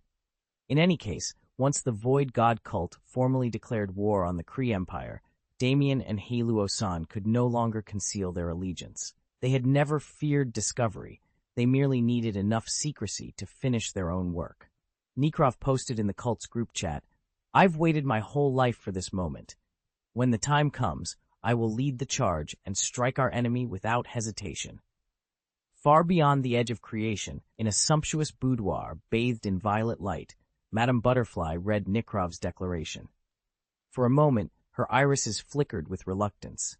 She knew how long he'd hungered to topple the Kree Empire, and that the instant it collapsed, he would set his course for the Tesma civilization. She ached at the thought of losing him, but Madame Butterfly understood there was nothing she could do to keep him by her side. Following Sonia's announcement, almost everyone pledged to return to Void Island and begin preparing for war. That very night, Sonia reached out to Supreme Commander Irani Leal of the Xandar Empire to brief her on the situation. "Is there anything you need me to handle?" Sonia asked. For a moment, Irani Leal's voice held a hint of surprise. She'd been keeping a low profile for years. Then she smiled. "It's time for you to step into the spotlight again. You've been in hiding long enough." Leal continued, "I want you to build a reputation within the Void God religion. Once you've done that, you'll be ready to assume the title of Star-Traveling God. That office demands you observe every member of the Void cult and render absolutely impartial judgments," she added, outlining the scope of Sonia's new responsibilities. "Understood," Sonia replied. "I'll set out first thing tomorrow morning." Irani Leal agreed at once. Since receiving her divine blessing several years ago, she'd fully regained the vigor of her youth. Coupled with the custom Nova armor forged for her by the heart of the world and her own formidable talents, she was once again a true cosmic powerhouse. Before she became a legendary commander, Irani Leal was a 3-star officer who had endured the full baptism of war. She hated conflict, yet she understood that as long as intelligent life existed, wars would be woven through the universe's history. Some battles demand intervention, most require only a watchful eye. Everything hinges on balance. If one side grows too strong or too weak, the equilibrium collapses, and with it come far graver consequences. The real challenge lies in making the right trade-offs to preserve that balance. The heart of the world praised her as a natural talent, but Irani believed her skills were forged in the crucible of experience. She glanced at Sonia's report on her datapad. "All right," she said, "let's go over the details tomorrow, once we've met on the island." Sonia had already sent the key intelligence, so there was nothing more to add for now. Among the officials of the Void God sect, Irani Leal was one whom Sonia had personally recommended, and whose reputation had immediately caught Mr. Cassidon's attention. Sonia might wield greater political clout, but Irani possessed her own unique and formidable powers. They'll have plenty of time to talk later. No need for every detail now. Once Sonia's link went silent, Irani Leal stood before the empty throne chamber and spoke softly. "Heart of the world, did you ever expect all this to happen?" A low hum filled the air as the world's heart answered. "I did foresee their downfall, but not so soon. The Kree Empire's enmity with the Void God cult has raged for centuries, and their destruction always seemed inevitable. Yet I believed the cult wouldn't strike for at least another 10 years. Irani frowned. "The Void Blessing's power remains a mystery even to you. Its source, its arcane potential, we still know so little. I never imagined they'd be so well prepared in just a few short years." The heart whispered through the silence. "Neither did I." She paced, recalling Sonia's final declaration. If she's openly preparing for war, it means she could attack the Kree at any moment. "There's more," the heart added. "She insists she needs 2 years to ready her forces." Irani's lips curved in a thin smile. "Cautious, very cautious. 2 years of preparation before she dares to move against the Empire. I wonder if she truly intends to wait that long." The chamber settled into an uneasy quiet as both mistress and artifact contemplated the storm gathering on the horizon. Everyone had long assumed that when Sonia spoke of preparing for war, she really meant it, and for more time than anyone realized. Tracing her training back, Irani Rael concluded it must have begun shortly after the Xandar War between the Void Cult and Ronan the Accuser. She's a born leader, he admitted, but it's ironic that Cassidon, the god of the Void, was the one to recognize her gift. If it had been our discovery, another voice interjected, we could have guided her more carefully, helped her own that talent. No doubt, Irani agreed. Given the right mentorship, Sonia could rise to become supreme commander of the Xandar Empire. In response, the Heart of the World, an ancient telepathic council, resonated with approval. Sonia's resume was flawless, one triumph after another as manager of the hottest celebrity villas in the galaxy. Her organizational skill was beyond question, yet even she had not yet unlocked the full extent of her potential. By nature, Sonia was the kind of person destined to excel, to leave an indelible mark on any field she entered. Her life was never meant to be ordinary, but in those early days, her brilliance lay just beneath the surface. Damien had a simple dream: earn enough credits to retire and spend the next 100 years in comfort. He imagined building everything from scratch, climbing the ranks at the celebrity hotel by his own effort, and then walking away on his own terms, free to live at leisure. That dream was shared by countless citizens of the Xandar Empire, yet few ever saw it come true. To succeed, one needed more than just ambition. You needed a truly unshakable resolve, plus talents, or perhaps talents you'd forged through sheer perseverance. The road ahead would be long and winding, strewn with setbacks, detours, and temptations that could derail any would-be retiree. Every turn held the risk of failure. But Damien was determined to resist every distraction, hold fast to his purpose, and chart his course with confidence.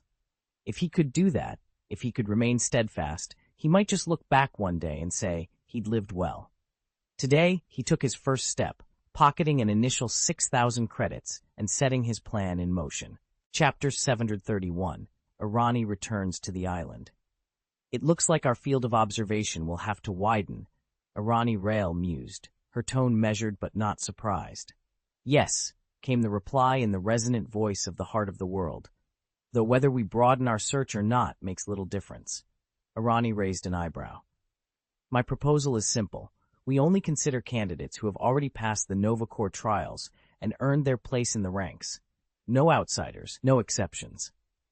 There's no question that Sonia's talents are extraordinary, the Heart of the World acknowledged. But exceptional as she may be, she still falls short of qualifying for Supreme Commander of the Xandar Empire. Irani leaned forward, pressing her point. If we open the selection to all the major guilds and industries across Xandar, we stand a far better chance of finding someone truly capable of wielding the mantle of Supreme Commander. Your logic is sound, the Heart of the World admitted.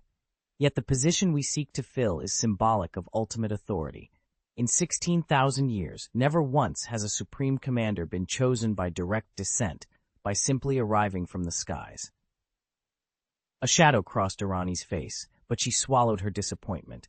The Heart of the World's traditions were immutable, its judgment absolute. Even a proposal as sensible as hers could not sway the centuries-old custom that dictated every aspect of Xandar's governance. Silence reigned between them for a long moment, broken only by the soft hum of the world energy streams that flowed through the chamber. Finally, Irani bowed her head. I understand. We will continue our search within the Nova Corps. I only hope, once we find our candidate, that she proves worthy of the Empire's trust. The Heart of the World's presence flickered like a distant star. So be it. Let the trials continue, and may Xandar find the leader it requires in its hour of need. With that, the council meeting adjourned. Irani Rael gathered her belongings and prepared to return to the island laboratory, where Damien awaited her report. The war for Xandar's future had only just begun, and every step now would carry the weight of 16 millennia of tradition. If you have talent but lack the life experience and skills to match, you might achieve early success, but sooner or later, power's vast resources and the lure of desire will corrupt your original purpose. There's no need to overreach. Instead, identify promising individuals and train them directly. After all, Miss Sonia herself began with no real experience in wielding such authority. Soul of the world, Sonia went on, I understand that you wish me to remain Supreme Commander, but the future is never certain. My next role, as the Star Traveler God, will require me to oversee, govern, and maintain balance across the realm. If I want to persuade the people, I can pledge to protect the Xandar Empire, but I cannot show it any special favor. A single act of bias, and my words will ring hollow. Arani Rael absorbed every word. In that moment, her path became clear. Though enemies beyond the Void God faith might threaten her family without hesitation, within the faith's own ranks she must never reveal partiality, not even once. Damien Rael stood before the heart of the world, its vast crystalline tendrils pulsing with uncanny light. The position of Star Travel God carried extraordinary power, but with that power came a weighty responsibility. He drew in a steady breath and spoke evenly. All right, I'll broaden the selection criteria.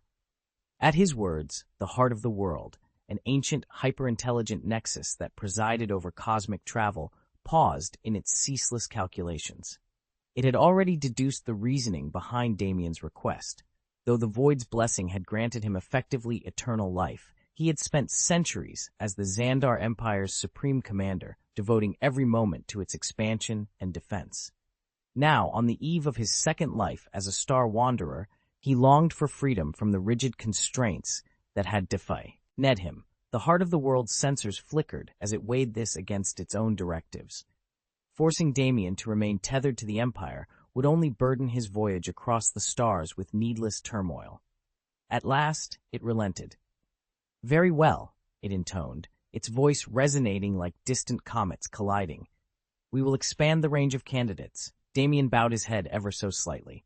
Although he would always care for the Xandar Empire, its people had been his family, he could no longer allow their fate to dictate every choice he made. He lifted his gaze, determination shining in his dark eyes. I will continue to watch over the Empire, he promised, but I cannot let it consume every thought, every step. A hush fell across the chamber as he spoke. In that moment, Damien Rael, once the Empire's unwavering commander, stood poised to embrace his new destiny among the endless heavens. That should be enough to safeguard the Xandar Empire from annihilation for the foreseeable future. As for the Empire's long-term development, that isn't your concern right now. Understood, Damien replied. If you ever need my help, just summon me. You know the extent of my reach, the heart of the world said after a moment's silence. Damien inclined his head. The heart of the world's computational power rivaled that of the supreme intelligence itself. With an intellect that vast, it could, and if it chose to, surely would, engineer weapons capable of unmaking reality, constructs on the order of the cosmic cube. The moment such a device existed, no force in the universe, no matter how powerful, could threaten the Xandar Empire. Even the mightiest being could be struck down with a single thought. Yet that was precisely the problem. Such technology lay beyond the bounds of reason and morality. Once created, it would demand human hands to wield it, and the heart of the world's own calculations confirmed that unleashing it would inflict irreversible damage upon the cosmos. Although the heart of the world possesses the calculations needed to produce a cosmic cube, it steadfastly refuses to hand them over. In theory, the Kree Empire's supreme intelligence could also develop such technology, but it never has. Clearly, these superintelligent entities, the heart of the world and the supreme intelligence, are bound by similar self-imposed restrictions. Arani Rael knew all too well that the coming war in 2 years would pit the Void cult against the Kree Empire, not Xandar against the Kree. Still, with her position and resources, she could funnel crucial intelligence to the cult. Yet a nagging question troubled her. If the supreme intelligence ever calculated its own impending destruction, would it abandon its prohibitions and forge a cosmic cube for the Kree, an object capable of annihilating entire star systems? Only when war actually broke out would she learn the answer. Lost in these thoughts, Arani slipped from the council chamber and made her way to her private study. At her desk, she opened a drawer, retrieved a stack of fresh parchment, picked up her favorite fountain pen, and began to write. The heart of the world watched Irani in perfect silence. In the study, bathed in cool, wild moonlight, only the steady rhythm of her pen broke the stillness. In just over 20 minutes, she had poured her latest thoughts and insights onto the page. Lifting the sheet, she folded it neatly into a black envelope, signed her name across its flap, dated it, and pressed her seal into the wax. She opened a hidden compartment in her desk drawer and slid the new envelope onto a shelf already bearing more than 100 identical black packets. They were all stamped with the same emblem and carried that faint, comforting scent of fresh paper. Each one was a formal declaration of abdication, one she had written every year for over a century. Because no 2 years were alike, each letter reflected the challenges she had faced and the lessons she had learned. Her future plans shifted with every new crisis, so before stepping down, she always recorded her evolving perspective, hoping to guide the next supreme commander of the Xandar Empire. Still, Irani wondered whether her written warnings would ever mean more than mere words to her successors. She closed the compartment and straightened, allowing herself a single rueful smile. 100 letters, 100 farewells. And still, the wheel of power turned on, waiting for someone new to claim the throne. Some commanders will deliberately reject their predecessors' methods just to prove they're different. But Damien couldn't bring himself to do that. This abdication letter had to be honest, even if it was only to himself. He set the black envelope on the edge of his desk. Whether he fell in battle or stepped down peacefully, the heart of the world would retrieve the newest envelope and hand it to the next supreme commander. Damien returned to his private quarters, removed his uniform, wrapped a simple dark scarf around his lean frame, and slipped into the hot bath. Clean and restored, he moved to his dressing chamber. Though he had never abused his authority for personal gain, as supreme commander of the Xandar Empire, he still lived at the very pinnacle of society. Rows of finely tailored garments lined the walls, styles he once wore with dignity, but none suited the face he'd had in his youth. His gaze lingered until he found what he wanted, the ceremonial black robe he had worn at 56. The fabric was heavy and grand, the cut dignified.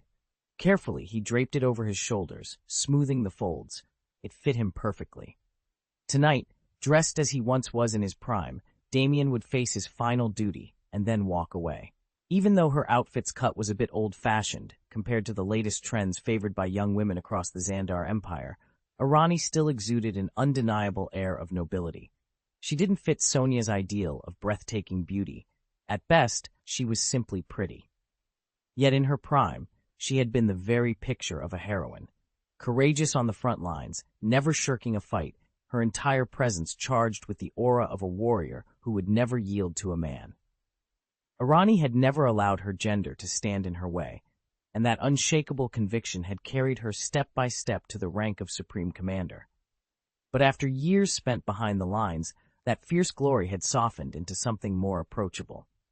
Now she moved with the ease and warmth of a friendly young woman rather than the steely commander she once was. She turned sideways to inspect herself in the mirror and nodded in approval. It would do nicely. Then she stepped to the window and let her gaze slip across the sea toward Void Island. The moment Sonia's summons arrived, Irani understood that her tenure as Supreme Commander, her first command, had come to an end. Damien, once the Supreme Commander of the Xandar Empire, stood on the threshold of a new existence, as the star-wandering god Irani Rael. He could not yet say whether this path would prove more challenging than his former post. He had never walked it before. What he did feel, however, was a blend of anticipation and relief. In a matter of moments, he would lay down the uniform, the honors, and the unending protocols that had bound him for over 270 years, and step into the unknown. The heart of the world watched him with gentle curiosity. In Damien's eyes glimmered a vitality and grace that no ceremony or mandate could ever grant. Yet, until now, countless rules had chained him tighter than any enemy's armor. As he prepared to shed those invisible shackles, one could almost see them fracture and fall away. His life as Supreme Commander had been the stuff of legends, victories won at great cost, countless sacrifices made for the welfare of billions, and a selfless devotion that inspired song and celebration across every star system. Even the heart of the world, ancient and impartial, could not help but admire the generosity and courage that had defined Damien's reign. Now, free of command and duty, he was ready to discover what lay beyond the limits of power, and to begin his second life among the stars. The Heart of the Worlds was content to play sentinel, trailing beside Irani Rail and replying in terse single-word answers. In terms of achievement, she had climbed higher than anyone, truly a consummate success. Yet even with its unfathomable processing power, the Heart of the Worlds could not compute whether Irani Rail was happy. Her responsibilities had cost her the simplest of human experiences, the warmth of family life, the full 9-month arc of pregnancy and childbirth, the idle thrill of spontaneous star-hopping with friends.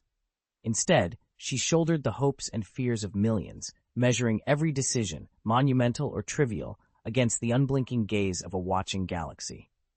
For anyone less resolute, such relentless scrutiny would breed madness, and it was a life few would choose by their own free will.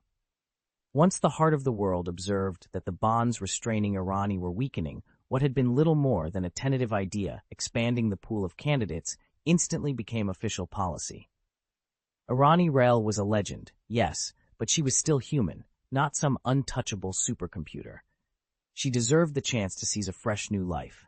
She flipped open her planner and penciled in every detail: wake-up time, work blocks, meetings, inspections, and one reconnaissance mission to Void Island scheduled for her usual sleep hours. There are 8 free hours, she calculated. If I want to be back in time for the 7 meeting, I need to return by 6:30. Satisfied with the window, Irani summoned a veil of void magic around herself and slipped invisibly out of Nova Legion headquarters. Lord Cassidon, the god of the void, had instructed her to focus on sharpening her perceptual abilities, but after conferring with the Heart of the World, she'd decided her stealth powers needed training too. The Heart of the World took no issue with her midnight excursion. Under normal circumstances, the Heart of the World would have dispatched guards to tail Irani the moment she stepped from the chamber. Though she'd never set foot on Void Island before, she'd studied every map and travel log she could find. Its route was etched into her memory. After 20 minutes of high-speed flight, she descended onto the island's sandy shore. While most visitors on Void Island aren't permitted to soar through the skies at will, the Void God cult answered to no such rules. Irani's eyes sparkled as she took in her surroundings, and she set off down the winding road with a satisfied smile. By the time Sonia decided to summon her back, Damien had already lifted the island's void-shielding curse. Now Irani stood before everyone in her truest form, unmasked and unmistakable. Void Island grew even quieter at night. Many inhabitants gathered in the cafeteria or retreated to their homes and guest houses, yet a handful still wandered the lantern-lit streets. When a passerby strolled within a few meters of Irani, he froze. Something about her struck him as oddly familiar. Damien squinted across the crowded plaza. Why does that woman look so familiar? His companion nudged him. If you think she's attractive, why not go talk to her? Damien rolled his eyes. What kind of excuse is that? Are you 12? Hey, I'm just trying to help. If you're too shy. Think I'm blind? Damien snapped. Push your luck. If this weren't Void Island, I'd seriously deck you right now. Besides, Damien continued, refusing to look away, Xandarian women aren't really my type. Too short, not enough, spark. His friend laughed. Then why'd you say she looked familiar? You hear enough to be running into the same people? Stop with the nonsense. Even if I wanted to pick up girls, I wouldn't use that trite line. His friend folded his arms. So admit it. You actually do feel like you've seen her somewhere before.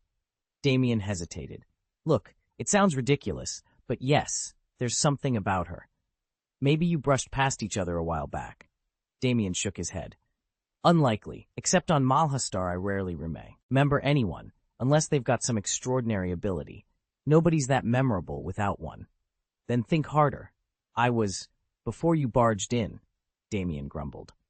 At that moment, a group of tall, green-skinned men emerged from the crowd, their booming voices cutting through the air as they approached the two friends. Damien studied the woman's face, an odd sense of déjà vu kicking in. He frowned and whispered, I could have sworn I've seen someone who looked exactly like her in the annals of the Xandar Empire. A ripple of murmurs passed through the Malhar contingent. The Xandar Empire boasted nearly 100,000 years of recorded history, yet only a handful of women ever earned a place in its legendary sagas. "Which legend are you talking about?" someone asked. "Supreme Commander Irani Rael," Damien said. "That's who she reminds me of, back when Rael was young." "She really does look like she was cast from the same mold," another crewman agreed. "But the real Irani Rael is over 275 years old now," Damien pointed out. "Even Xandarians at that age are well past their prime, more like in their twilight years, and no amount of genetic mod therapy can keep her looking that fresh." "Does Rael even have a child?" someone wondered aloud. "No way," Damien replied. "And regardless, if she'd had access to the Empire's special gene treatments, she'd still be fated by now. At nearly 275, she'd be on her last legs." A cynical technician snorted. "She's probably just some die-hard fan who paid for top-tier cosmetic surgery to idolize Rael." The others exchanged looks and shrugged. Whatever the truth, it wasn't really Commander Rael, and thus, they told themselves, there was nothing to worry about. This revelation spells disaster for countless civilizations across Andromeda, and there's nothing they can do about it. Living to or beyond 300 years is virtually unheard of in the Xandar Empire. Yet there she stands, Irani Rael, Supreme Commander for over 2 centuries, her very presence a shock to envoys from Malhar and every other world represented here. As delegates caught sight of her, a ripple of recognition passed through the crowd as if they'd all glimpsed a phantom from their own history. Anyone who has visited, or even plans to visit, the Xandar Empire knows her story. They've pored over dusty records of her youth and memorized every surviving portrait.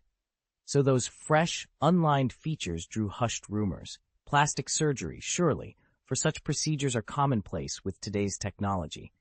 But beneath the gossip lies a deeper, unspoken question. How has Irani Rael survived the rise and fall of empires, outlived generations of rivals, and still stride freely through these marble halls? No one yet has an answer. Damien didn't hesitate to alter his face, if it meant passing for someone else, even for Irani Rael, the woman whose beauty and power had once captivated the entire Xandar Empire. He understood exactly why he'd been summoned for tea within minutes of his arrival, or why some whispered he might vanish altogether. But Damien knew better than to let rumors frighten him. After all, Irani Rael herself had weathered a lifetime of gossip. Idle chatter never bent her will, and it wouldn't bend his. Aware that time was slipping away, Damien set off down the Grand Avenue. He passed a bustling canteen whose lanterns swayed in the breeze, but he didn't pause to sample its fare. Instead, he walked on for another hour, eyes scanning every building and alley. In his mind, he sketched a crude map of Void Island's key compounds, research labs, living quarters, the security outposts. When he spotted the worn signs pointing to the Void Temple, he let them guide his steps. At last, Damien stood before the temple's soaring pillars, each carved with drifting constellations. He climbed the wide stone steps, his footsteps echoing in the hush of wind-twisted columns. Reaching the summit, he faced a monolithic slab inscribed with the ancient commandments of the Void. The rules are simple, but not to be taken lightly. He paused, fingertips brushing the cool stone, and drew in a steady breath. This was the heart of Void Island, its laws etched in stone, as immutable as fate itself. And now it was his turn to live, or die, by them. Irani let her slender green fingers glide across the ancient commandment tablet, tracing each etched rune with careful attention. A thoughtful smile curved her lips as she considered the weight of the Void God's teachings. As a future star traveler charged with surveillance, she knew these precepts were more than mere words. They offered a guiding philosophy, a broad compass from which the precise laws of cosmic balance would spring. "Didn't you say you only just arrived this morning?" a soft voice asked. Irani turned to see Sonia standing beside her, the pale light glinting off her blonde hair. "I did promise to appear this morning," Sonia replied, her tone amused, "but I never claimed the rest of the day was off limits." Irani's smile widened. "You know better than anyone how crucial advance observation can be, Miss Sonia." Sonia inclined her head with a knowing look. Irani wasn't surprised by her sudden arrival. After all, in their world, mastery of stealth and timing was part of the game. Together, They returned their gazes to the tablet, each contemplating the responsibility that lay ahead. Damien didn't speak with Sonia often, but after just a few conversations, he'd already learned her character well enough to know she wasn't simply being shy. She met his nod with a steady gaze. "So," she prompted, "what did you observe?" He paused, choosing his words. "I saw what feels like an ideal land. People still quarrel, but they never draw blades. There's struggle, yes, but also an underlying peace." Sonia raised an eyebrow. "And the infrastructure?" "Impeccable," Damien answered. "Every facility is modern, well-maintained. They clearly evolve with the times." Sonia leaned back against the railing, a dreamy smile tugging at her lips. "Just thinking about it makes me want to retire there." Arani, standing a few paces away, couldn't suppress her amusement. "You've given it a lot of thought," she observed with a warm smile. Travelers they'd passed on the road often whispered that Arani looked inexplicably familiar. Hardly surprising, given who she was, but none dared to approach her, much less pester her with questions.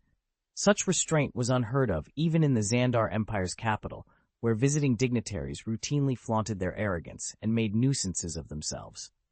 Yet here, in the vast emptiness of the Void Zone, order reigned unchallenged, and somehow, convincingly so.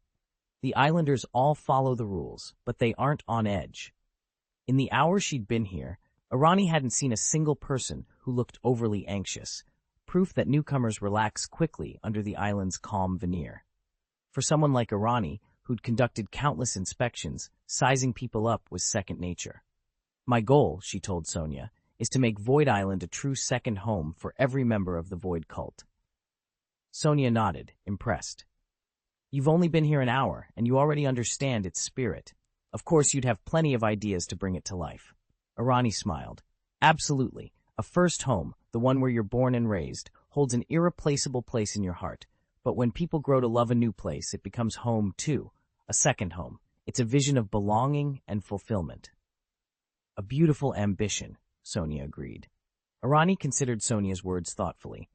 "No matter how welcoming a new place might be, nostalgia for our birthplace never fades. In many hearts, that original homeland remains irreplaceable, even when we find comfort and connection elsewhere." Sonia understood perfectly that she couldn't simply declare the Void God cult's headquarters, Void Island, as the spiritual first home of countless souls. In an ideal world, every follower would look upon the island as their true sanctuary, but she knew such uniform devotion was unrealistic. After all, the loftier one's position, the more desires swear, lel in the heart, and Sonia, as a leader of immense influence, was no exception. Arani, the supreme commander of the Xandar Empire, recognized how agonizingly difficult it was to turn ideals into reality. "I've given this a great deal of thought," Sonia admitted quietly. "Can my vision actually come to life?" "As it stands now, I believe it can," Arani replied with confidence. Her lips curved into a pleased smile at his encouragement. Ever since discovering that this universe wasn't Damien's true homeland, she had repeatedly revised her strategy for developing Void Island. It wasn't enough that the cult's adherents might view it as a second home. Sonia was determined to fashion an environment so welcoming, so compelling, that even Damien himself would never feel like a stranger there. In the coming months, Sonia's plans would reshape every aspect of the island, its temples, its governance, even its festivals, to reflect a harmony between faith and daily life. She envisioned grand libraries stocked with tomes on void theology, communal gardens where families could gather, and academies where young recruits learned both scripture and practical skills. Arani, entrusted with military and administrative command, would see to the security and infrastructure, ensuring that Void Island remained both safe and prosperous. "It's ambitious," Arani acknowledged as they walked the length of the new harbor, where scaffolds and cranes were already at work. "But ambition is precisely what this place needs. If we can give people something tangible to believe in, something to call home, they'll follow us anywhere." Sonia nodded, her eyes sparkling as the sea breeze lifted a few strands of hair. "That's the plan. Not just blind devotion, but genuine loyalty, born of gratitude and comfort. We'll show them that faith can be as practical as it is profound."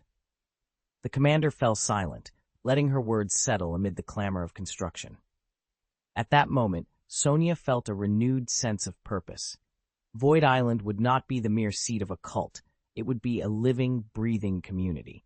And once Damien, her most prized disciple, understood what she had built here, she was certain he would embrace it as his true home at last. Kassadin had settled in remarkably well at the Void God cult's headquarters, so well, in fact, that even outsiders who'd traveled across universes to join us would feel at home here.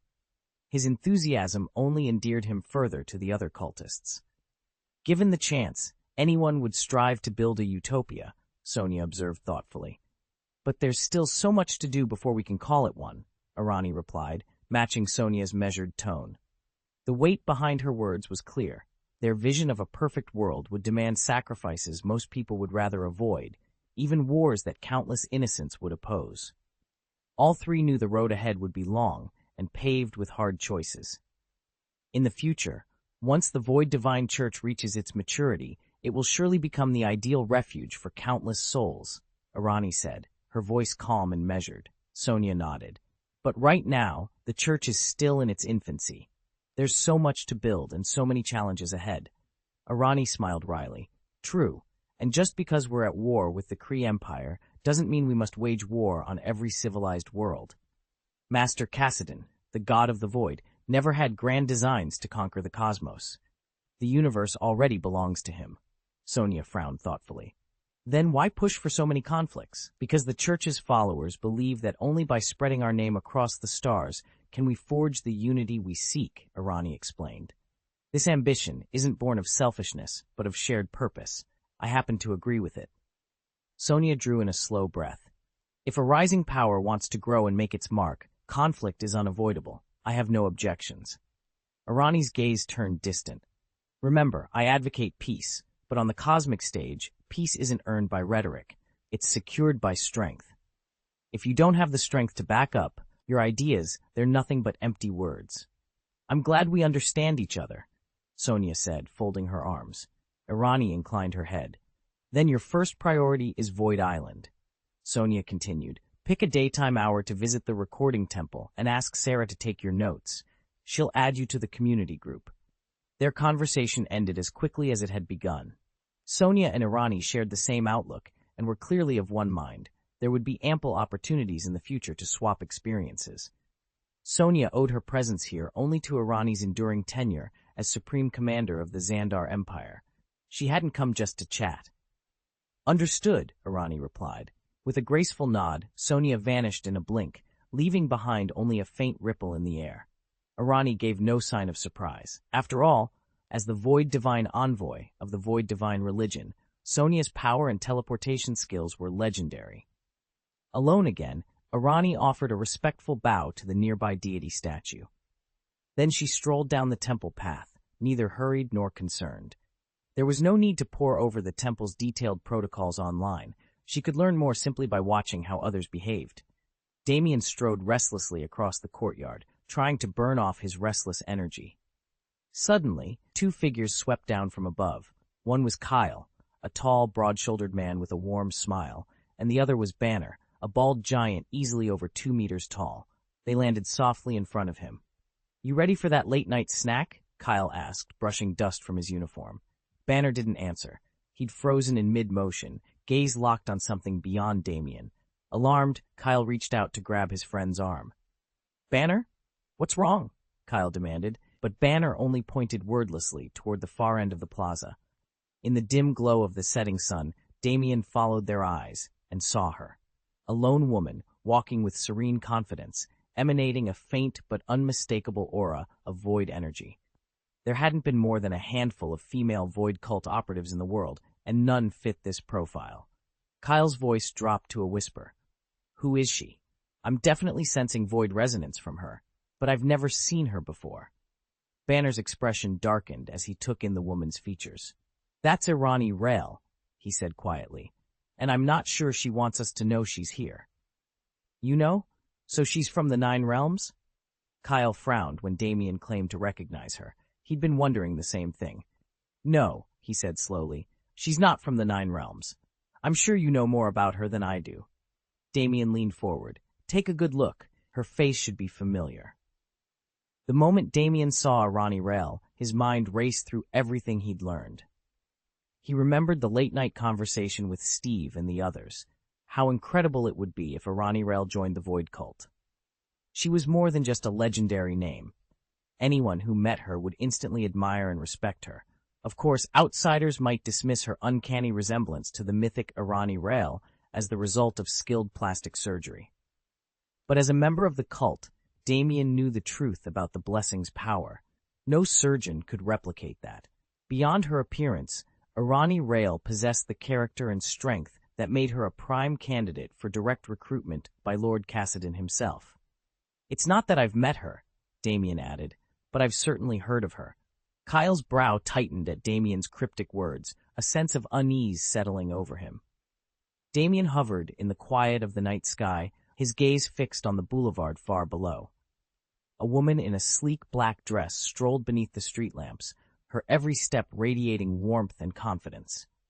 Her smile was effortless and genuine. She seemed unusually at ease, as if the world itself bent to her good humor. At first, Damien dismissed his reaction as nothing more than a first impression.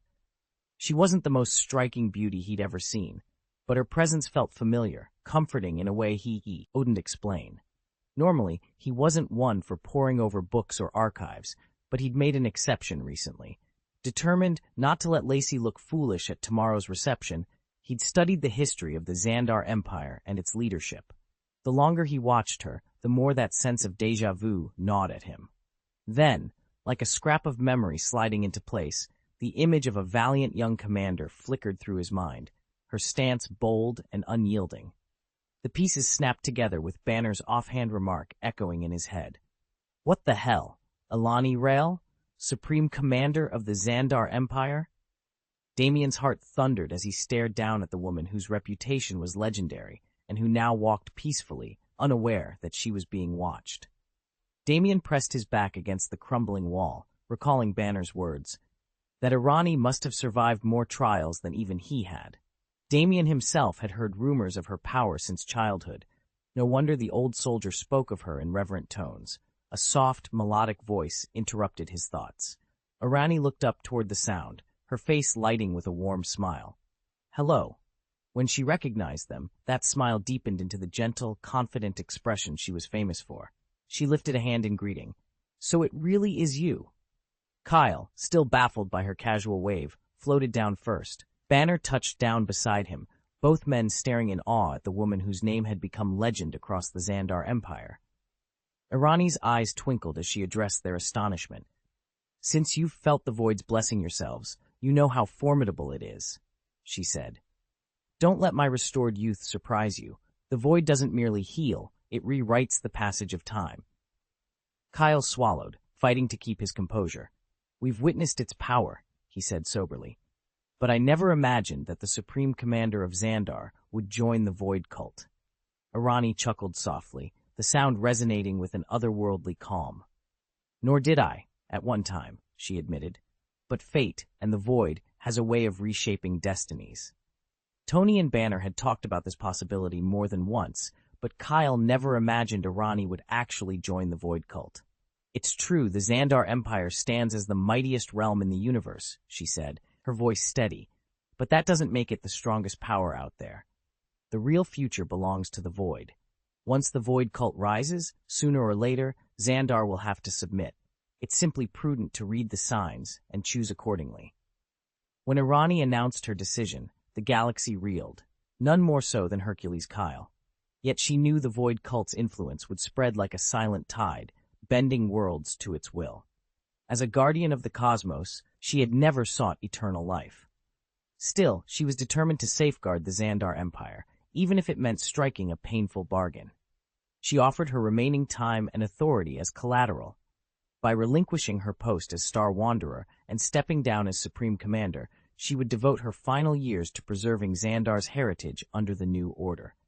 In return, the Void Cult guaranteed the Empire's continuity. It was a transaction born of necessity. Arani would give up her highest honors, and possibly her life, to ensure that Xandar, at least, would endure. Arani Lair leaned back in her chair, exhaustion evident in the slight slump of her shoulders. She'd never claimed to possess boundless energy, certainly not enough to shoulder two such weighty responsibilities at once. Yet as long as she stood here, she could promise that whatever storms might rage within the Xandar Empire's future, the civilization to which she had devoted her life would endure. Miss Irani Lair, I've studied your accomplishments, and I've heard your name spoken in reverent tones across the galaxy, Damien said, stepping forward. His dark eyes were steady, respectful. Irani offered a small, tired smile. You can call me Irani. Damien inclined his head. Very well, Irani. I'm Damien Banner. He paused, choosing his words. I admit I don't fully understand how you came to receive the Imperial blessing, but now that you have, we stand together as allies. He extended his hand. I know of Hercules, Kyle, and of you the Hulk, Damien. More important, though, I know what you've already done for Xandar. On behalf of every citizen in the Empire, I thank you for defending our world. Irani took his hand without hesitation. The firmness of his grip reassured her. Thank you, Damien. She replied sincerely. With you at my side, I have every confidence that Xandar's legacy will survive whatever comes next. Irani's voice was steady, though her words carried the weight of her origin. I'm not Xandarian by birth. I come from the void. Kyle glanced at her, curiosity and resolve warring in his expression. I can't deny my pride in Xandar, he admitted, but our empire is teetering on the edge of catastrophe. We can't stand by and watch it crumble. She inclined her head. I agree, but we face threats far greater than any Xandarian army, threats like the Infinity Stones. If we're to act against them, we'll need Lord Cassidon's consent. Kyle ran a hand through his hair. Then we thank Lord Cassidon, secure his blessing, and prepare our defenses. He paused, studying Irani more closely. Miss Irani, when did you first swear yourself to the void? I sensed the same void essence in you. Not long after Lord Cassidon's manifestation, she answered without hesitation. Kyle's eyebrows rose. A few years ago? Irani met his gaze squarely. Yes, it's been several years. Kyle frowned thoughtfully. I mastered some void techniques under your guidance, so I knew you'd been dedicated for at least 6 months. But years, I hadn't expected that. A flicker of something, pride, perhaps, crossed Irani's features. Time in the void moves differently. Once you embrace it, you belong to it. Kyle nodded slowly. Then there's much more I need to learn. He stood, resolve settling in his shoulders. First, we pay our respects to Lord Cassidon, then we save Xandar. Because of my special status, Irani began, Lord Cassidon, the god of the void, has granted me leave to stay off the island for the time being. She paused, then added, but with the void faith now preparing for war, I've just received his decree. Once summoned, Miss Sonia will be obliged to return at once.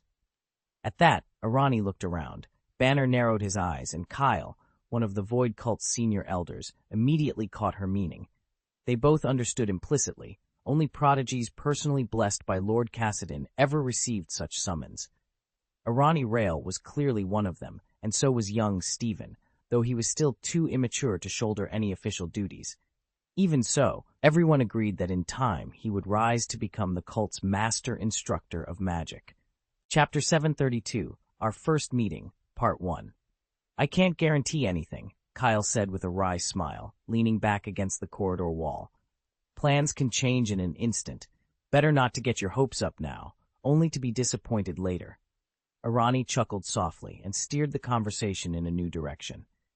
Ever since the Void God cult began extending its influence over the territories, she'd taken on the title of Star Traveler God, but she'd yet to earn any true merit within the cult.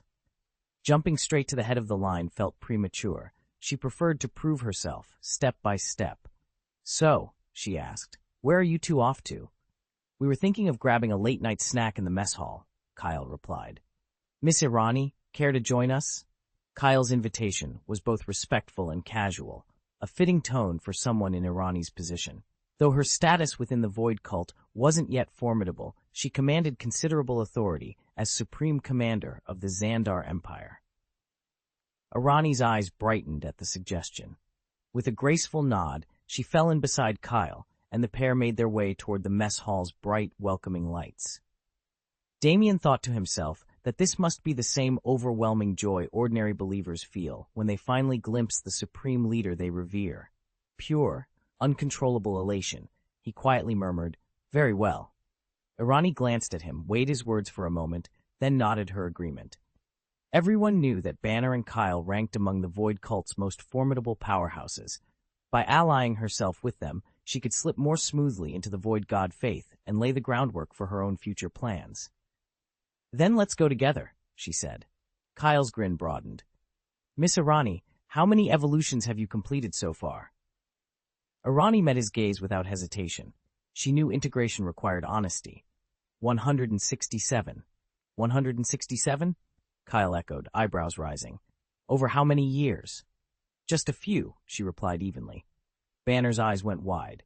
So you've been pushing yourself through hunger the entire time? Irani inclined her head. Evolution demands sacrifice. I'm aware that my rate of evolution should naturally be slow, Irani said evenly.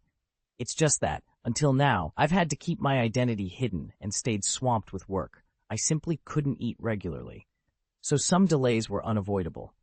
But if you want to withstand hunger, you learn to live with it. She smiled, her tone still light and untroubled. Across the table, Banner and Kyle exchanged a knowing look. In that instant, they both grasped what it truly meant to be formidable, someone capable of carving out a legendary path, step by deliberate step. Each of them had trained under conditions of forced hunger, not as a means of torture, but as preparation. They fought on empty stomachs to ensure that no pang of hunger would distract them in battle. And once the fight was over, they replenished their strength in full, savoring the hard-won feast. A pleasure that brought both physical rejuvenation and a deep sense of triumph. Compared to that, enduring a few meager meals in exchange for faster evolutionary gains felt like a small price to pay. Damien had learned that forcing oneself into a brief, total fast, while simultaneously absorbing a massive surge of evolutionary energy, was the quickest path to the next stage of growth. Though it only lasted a few days, the hunger was excruciating. Still, those who endured reaped tremendous rewards. Otherwise, veterans like Banner and Kyle would never skip a meal. They'd simply feast whenever they pleased. Irani had just returned to the island after her summoning and clearly hadn't spent much time among the Void cult. Normally, anyone who accepts the Void's blessing knows they must endure hunger pangs as their body reshapes itself, and almost no one can resist the lure of evolution's promise. Yet Irani managed to withstand it. Kyle and Banner made no secret of their disbelief. They'd boasted that even they couldn't summon the willpower to fast like that. Admittedly, Irani's current power level was nowhere near theirs, and it was unlikely she'd surpass them anytime soon. But true excellence was measured by more than raw strength. Discipline and resolve counted for just as much. Damien's willpower was nothing short of terrifying, far stronger than that of any ordinary devotee, and under the tenets of the Void divine religion, where mental strength is prized above all, he would surely carve out a legendary name for himself. After all, Damien Rail had already held the rank of Supreme Commander of the Xandar Empire for over 2 centuries. Few could rival his steadfastness. Even if other members ever faltered or broke the precepts, Damien never would. Banner fell into step beside him as they walked down the broad marble boulevard that led back to the Void Temple. "Commander Damien," he said, "now that you've answered the summons and returned, you won't need to fast like before." Damien's lips curved into a faint smile. "Whether I fast or feast is beside the point. What matters is the path I choose now." He paused, his eyes narrowing in thoughtful resolve. "If I require greater power, I'll hasten my evolution. But if that power isn't essential, I'll eat normally and advance at the Void divine religion's standard pace." His casual words carried an unmistakable air of confidence and indifference to anything that might stand in his way. Banner pressed his lips together, nodding as he realized there was no need to push. Damien Rail had already decided how best to proceed. Chapter 8. A Clear Vision. For someone like Damien, whose name was already etched into the annals of legend, uncertainty was a foreign concept. He knew precisely what he needed to accomplish today, what he would strive for tomorrow, and the steps required to bridge the gap between the two. He didn't require a mentor to guide his hand. His ambitions and methods had been meticulously plotted long ago. He had witnessed the brutal hierarchy of the world of the strong, and he understood its cruelty all too well. Yet he also recognized that the burdens he would one day shoulder as a protector did not demand unbridled force. What he truly needed was impartial insight, an ability to evaluate every deed, every soul, without ever allowing bias to cloud his judgment.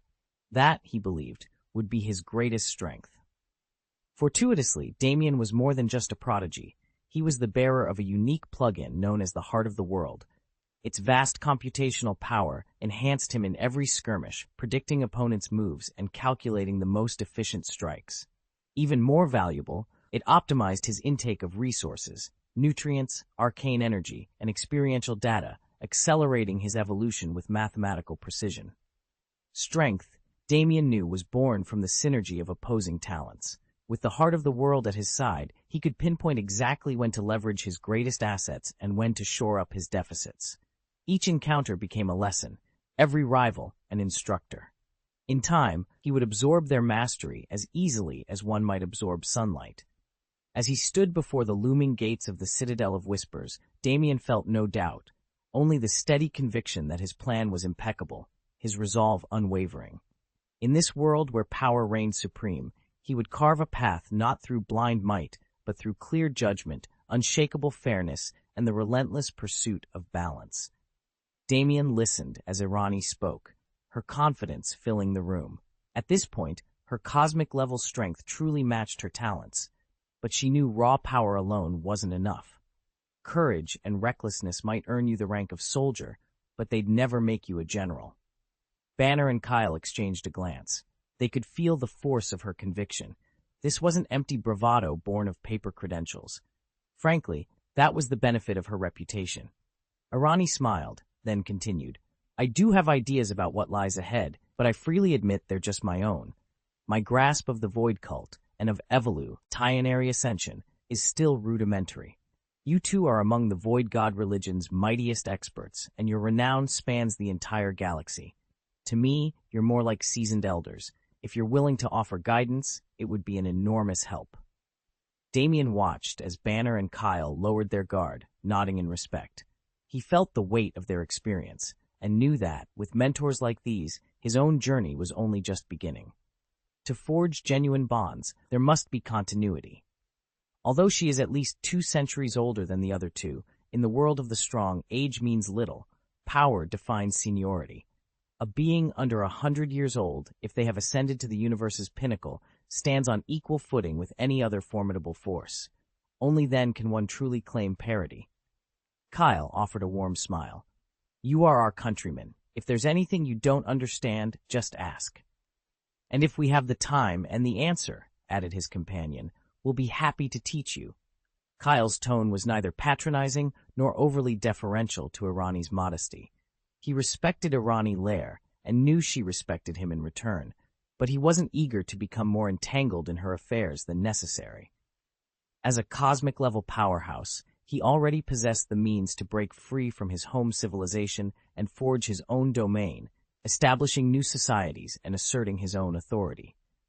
A planet-level powerhouse isn't weak, but it also can't fully break away from the civilization that spawned it. As the universe's top-tier powerhouse, Kyle answers to no one, except for a very select few who can compel him to act. Beyond them, he deals with others purely on his own terms and in his own time. Come on, Kyle said with a casual wave. I'll introduce you to a few folks. Banner chimed in, a broad grin on his face. Even if your duties haven't been set yet, you could always have Lord Cassidon recruit people in your name. Irani shook her head gently. The Void Cult is small. That's precisely why we want to get closer to you. Banner glanced at Irani, enthusiasm shining in his eyes. Ever since he'd started traveling with Kyle, he'd grown bolder and more outgoing. It wasn't that quiet, introspective people couldn't survive in the universe. Far from it. But those who flourished were the ones who reached out, forged new connections, and opened doors to possibilities they hadn't even imagined. Damien had understood all this before, but he'd never dared take the next step. Now, with his strength surging, his vision sharpening, and Kyle, a familiar ally, by his side to guide him, hiding away wasn't an option. After all, a dragon can't live among snakes, and the company you keep shapes your future. I get what you're saying, Damien admitted, but don't get your hopes up. When I really step into my role, I might swing the doors wide open for you, but only then. Arani laughed at his straightforwardness. Sounds to me like you're predicting some serious power growth down the line. He shrugged. Just don't expect me to hand myself over to you, or anyone else, no matter what. I'm a good person, Damien added with a grin. Arani rolled her eyes playfully. Good for the Void God cult, maybe, but don't think you're off my radar. Damien chuckled, the tension easing between them. In his own mind, and certainly within the ranks of the Void God cult, he was undeniably on the side of good. Kyle and Lacey, despite their reputation across the cosmos as ruthless killers, are honored figures within the Void God cult. They don't care how the rest of the universe labels them. As long as a fellow believer abides by the precepts, they'll stand between that person and any threat. After all, even Lord Cassidon serves as one of their chief protectors. Not long ago, Damien considered enlisting their help to free the slaves of the land of nothingness. In doing so, he inadvertently provoked Gao Tianzun. Lord Cassidon grumbled a few words of warning under his breath, then stepped in and cleared away the trouble in one decisive sweep. Damien never forgot that intervention. It was a favor he would gladly repay. Still, he hesitated to lean on the Void God cult's top leadership, Lord Cassidon or the ever-busy Miss Sonia, for every difficulty. Far too often, members would create massive headaches for the elders instead of showing genuine gratitude. While Damien appreciated having such formidable allies, he bristled at seeing Cassidon and Sonia waste their precious time cleaning up messes of the cult's own making. It felt wrong to bask in their protection, yet leave the real work and the real credit to someone else. Damien frowned and ran a hand through his hair. You've only given us fragments so far. Can you lay everything out more clearly? Arani leaned forward and nodded. Absolutely. Let's start with Sarah. She's our chronicler, officially tasked with recording every event, every decree, every ceremony. Nothing happens without her noting it down. She shifted her gaze to Damien. Then there's Sonia, the Void God's envoy. She's in charge of establishing and managing the Void God religion itself, organizing temples, recruiting new followers, and ensuring that every doctrine stays true to Cassidon's will. Damien tapped the tabletop, still wary. Okay, that much I knew. What about you? And Kyle? Kyle straightened in his chair, the faintest glimmer of otherworldly energy flickering in his eyes. Cassidon himself granted me the title Star Wanderer. My duty will come into full force once the Void God religion has spread to every corner of the universe. At that point, I'll step in to guide our expansion. He waved vaguely toward the darkened sky beyond the window. I'll oversee how our cult's influence permeates star systems and planets alike. But, he paused, a flicker of uncertainty passing over his features. I don't yet fully understand the precise metrics we're supposed to follow, so I'm holding back the rest until I'm sure of the details. Arani regarded him for a moment, then turned back to Damien. She knew how dangerous half-truths could be, and how vital these identities were to all of them. Taking a steadying breath, she decided it was finally time to reveal everything she knew. Damien leaned back in his chair, a slow smile curling his lips. The title of Star Traveler, conferred personally by Lord Cassidon, carries incredible weight. Kyle folded his arms, skepticism and excitement flickering in his eyes. It sounds impressive, he said, but do you really believe we can just sit tight and watch how it all unfolds? Arani stepped forward, her tone measured. According to the Heart of the World's prophecy, the Void God cult is destined to spread across every galaxy. Their territory won't be small, it will span the entire universe. Kyle's surprise gave way to sober understanding. If that's true, we're talking about conflicts on a scale we've never imagined. We'll need time to prepare, to see where our loyalties truly lie. Arani met his gaze without a flicker of doubt. She knew the role of Star Traveler demanded extraordinary power and absolute commitment. Once she accepted this mantle, there would be no turning back. She would shuttle between distant galaxies year-round, not merely on diplomatic errands, but as a key agent of the cult's expansion. Even if the work resembled routine field missions, the stakes would remain astronomically high. She closed her eyes briefly, picturing the task ahead. Unless she developed the ability to perceive entire star systems at a glance, she would struggle to guide the cult's growth effectively. No simple star charts would suffice. she would need to transcend ordinary limits of sight and strategy. Opening her eyes, Irani drew in a steady breath. Then let us begin our preparations. The future of every galaxy depends on us. Given the Void God religion's unfettered expansion, reclaiming your world outright is theoretically possible, but not for countless years. For now, as long as Damien remains in his prime, he'll have to keep wandering the stars. Lord Cassidon even dubbed him the Star Wanderer, a title that suits his role perfectly. Given your power, Lacey said, falling into step beside him, I can ask Sarah to assist you later. Let's see if there are any other sentient beings who might lend you their expertise. Kyle, though not as well versed as Lacey, had spent years voyaging the cosmos. The moment he learned what Damien's duties entailed, he grasped exactly which abilities needed priority. Raw strength was important, yes, but more crucial was evolving along the right path. And even the best path only yields results in skilled hands. Exchanging insights with others who shared similar gifts would save Damien countless blind alleys. Together, the three of them strolled toward the cafeteria, deep in conversation about the allies and the knowledge that lay ahead. Late one evening, as Kyle and Banner guided the woman along the highway, a few curious travelers overheard Kyle call her Irani Rael, and then confirm it outright. There was no mistaking her. She'd undergone no surgical disguise. This was, in fact, Irani Rael herself, the supreme commander of the Xandar Empire, and she had just sworn allegiance to the Void cult. The revelation spread like wildfire. If the legendary commander, who held the full might of Xandar in her hands, now served the god of the Void, what hope remained for the Empire? Whispers erupted across star systems. Had the entire Xandar Empire defected? After more than a decade of subtle indoctrination, Cassidon, the god of the Void, had built a clandestine church within Xandar's staunchly atheistic society, converting its leaders without firing a single shot. It was without question one of the greatest and most unsettling miracles in cosmic history. When Kyle and Banner finally escorted Irani into the base's cafeteria, Steve, Paige, Lacey, Renoli, and the Predictor were clustered around a late-night snack. The moment the trio entered, conversation tapered off. Steve and Paige exchanged a brief, loaded look, neither of them betraying surprise, yet both keenly aware of the seismic implications of Irani Rael's presence. They rose from their seats in respectful silence, waiting for an explanation of what came next. Of course, the High Command must have had this planned all along. Lacey's eyes lit up as she recognized Irani in an instant.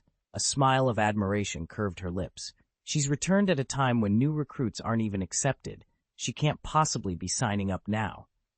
She turned to the Predictor. Tell me, when do you think she originally joined our order? Renali studied Irani's poised demeanor. Lacey's words confirmed what he'd long suspected. Well, she looks fully restored, physically rejuvenated, so she must have been here at least 6 months.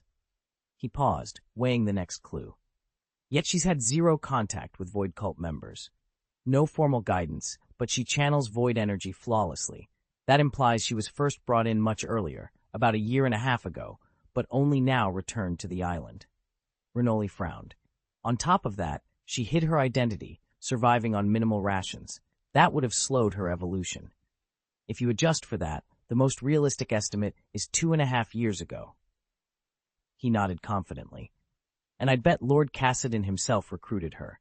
The god of the Void wouldn't delegate such an important mission. The Predictor could gauge many things, but not every minute detail. After Renoli's precise analysis, he offered his own, carefully considered conclusion. Damien settled onto the edge of the conference dais, listening as Renoli, Lacey, Steve, and Paige buzzed about the newcomer's true nature. I'm pretty sure the answer hasn't changed in 3 years, Damien said, folding his arms. Paige cocked her head. Then what do you think Lord Cassidon, the god of the Void, intends when he grants her blessing? Renoli's face lit up, pride curling at the corners of his mouth. Judging by everything she's done and the talents she's honed, her future gifts will revolve around insight, perception, and analysis. It might not be exact, but it'll be very close. Lacey glanced at Steve and Paige, who exchanged impressed looks. Even with so little to go on, they'd already pieced together something remarkable about the woman who'd arrived with Kyle and Banner. You two are sharp, Lacey conceded. Damien smirked. and we haven't even properly introduced her yet." At that moment, Kyle strode into the chamber, Irani real at his side. All chatter died as they approached. Irani's posture was regal, her eyes steady beneath a polished breastplate etched with the twin sons of Xandar. Kyle raised one hand in a courteous arc. "Since there's so much speculation, allow me to introduce you to the lady in question." He paused, as if weighing the majesty of what he was about to say, then spoke in a lower tone. "She's seen centuries of our empire's rise and fall. She's a legend among legends." Kyle bowed deeply. "Miss Irani Real, Supreme Commander of the Xandar Empire." They'd long since grown accustomed to the vast difference in intellect between their little group and the newcomers, but that didn't stop them from muttering their frustrations under their breath. At last, they introduced their companion's true identity to Steve and Paige. Kyle didn't bother to lower his voice as he said, "Ilani Rail, believe me, this is huge." Wu Maki, who was in the middle of a leisurely second breakfast, spat out a mouthful of fruit when he heard the name. Heads turned across the hall, Void cult members, a scattering of outsiders, even those who'd never set foot on Xandar, recognized the legend she carried. Ilani Rail was the longest-serving Supreme Commander of the Xandar Empire, a figure so powerful that a single order from her had been rumored to snuff out entire civilizations. "The one we discussed earlier?" Paige whispered, her eyes wide. Steve's mind raced. He remembered how, only days ago, he joked with Banner, Tony, Lacey, and the others about how incredible it would be to have someone like Ilani Rail join the Void cult. Tony had shut the idea down immediately, warning it was too dangerous to even consider. Yet here she was, and there was no turning back. Steve had known about Tony's secret communications with Lord Cassadine, so when the topic surfaced, Tony immediately shut it down, and Steve wisely let it go. None of us had suspected that Irani Rail would actually join the Void cult. Yet during the earlier discussion, Lacey and the others had made one thing abundantly clear. Irani was exactly the sort of extraordinary talent who would draw the attention and recruitment of Cassadin, the god of the Void. To encounter another being of her caliber would be virtually impossible. Most sentient races struggle under the weight of their own darker instincts. But Irani had resisted every destructive urge, relying solely on her iron will and innate gifts. Through her own efforts, she had risen to legendary status across the Xandar Empire. Minstrels sang of her deeds, scholars recorded her triumphs, and countless voices lauded her name. Now, as dozens of curious eyes fell upon her arrival, Irani Rail remained utterly composed. A soft, welcoming smile played on her lips, and she offered a graceful wave to the onlookers. There was not a hint of nervousness in her bearing. She spared Kyle no ire for having exposed her identity so openly. Instead, she simply nodded and said, "Hello." As soon as Irani returned to the island, word that she joined the Void God cult spread like wildfire. In only a few days, there was no secret left. "It's wonderful to have another woman among us," someone observed. "Please, have a seat," Lacey said with a warm smile, rising and gesturing to the chair beside her. At her invitation, Steve, Paige, Renoli, the Predictor, and dozens of other cult members all stood, their expressions bright with welcome. Irani wasn't like Stephen, the heir to the Supreme Mage title who was still finding his true power. Nor did she wield dominion like God King Odin, who crushed entire star systems beneath his iron will. She'd carved out her legend as an ordinary person in a vast universe. Strength respects strength and scorns weakness. For someone so seemingly fragile to become legendary is a rarity that inspires genuine awe. Every member present rose of their own accord, their faces alight with respect, admiration, and wonder, never a trace of contempt. Damien squared his shoulders and addressed the gathered Void cult leaders with measured restraint. "Although I am the supreme commander of the Xandar Empire among ordinary folk," he began, "in the realm of the truly powerful, I'm merely a newcomer who still needs guidance. Here on Void Island, I speak not as the commander who defected to the Void cult, but as a representative of Irani Real. Even if I wished to marshal more of my people under that banner, Lord Cassadin, the god of the Void, has not yet granted his consent. So please, let us not stage any grand confrontations. I would be unworthy to offer advice if you insisted on escalating matters." Normally, Irani wouldn't have batted an eyelash at such a formation. But standing amidst the fanatical devotees of the Void God, she felt a strange twinge of unease. She understood exactly who she was, a legend in the world of mortals, but in the hierarchy of cosmic power, a virtual nobody. Many in attendance respected her. Her reputation alone deterred open contempt. But among these Void Cult elite, whose renown and strength eclipsed her own, their condescending gaze was impossible to ignore. Arani forced herself to stay composed, but inwardly she felt the weight of that extravagant gift pressing down on her. She simply couldn't afford anything like it. And though she'd let slip that she'd joined the Void Cult, that hardly meant the entire Xandar Empire had sworn its allegiance. After all, Lord Cassidon had only extended his blessing to her personally. He never promised such favor to every citizen of Xandar. Arani understood perfectly well why he'd done it, to keep the cult's influence from growing too quickly. All right, Banner said, stepping between her and the curious onlookers. Let's mind our own business for now. Klaus and I met her earlier and brought her over, he continued, anticipating their questions. Kyle smiled and waved off the others. If you want to get acquainted, do it properly first. Then you can find time to have a private talk with Miss Irani. His dismissive gesture scattered the crowd, relieving Irani of their prying gazes. I've also joined the Void Divine Cult, Damien announced. From now on, we're all comrades. He paused, a welcoming glint in his eye. There's still a long road ahead, and I'd love to talk with any of you about whatever piques your interest. Irani gave a gentle nod and returned a warm smile, her voice sweet and clear. Our membership's already topped 7,000 today, she said. Although, I just had a tooth pulled, and my head's killing me. Chapter 733, Integrate 1000. It isn't every day that we get the chance to speak face-to-face with the supreme commander of an entire empire. Now that Irani is here, everyone in the cafeteria is clamoring for her attention, eager to ask about the policies she's rolled out, her reasoning behind them, and whether reality has lived up to her expectations. They want to know what it feels like to hold ultimate authority in the Xandar Empire. A ripple of excitement passed through the room when snippets of Kyle and Irani's earlier conversation reached them. Apparently, she joined the Void Cult out of a sense of responsibility.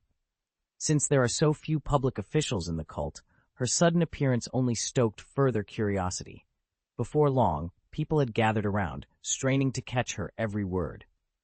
Eventually, Irani sat down at a table with Lacey and a few others, including me, Damien. Lacey leaned forward, her eyes alight with mischief. Commander Irani, she began, we've all heard the gossip. Are you stepping down already?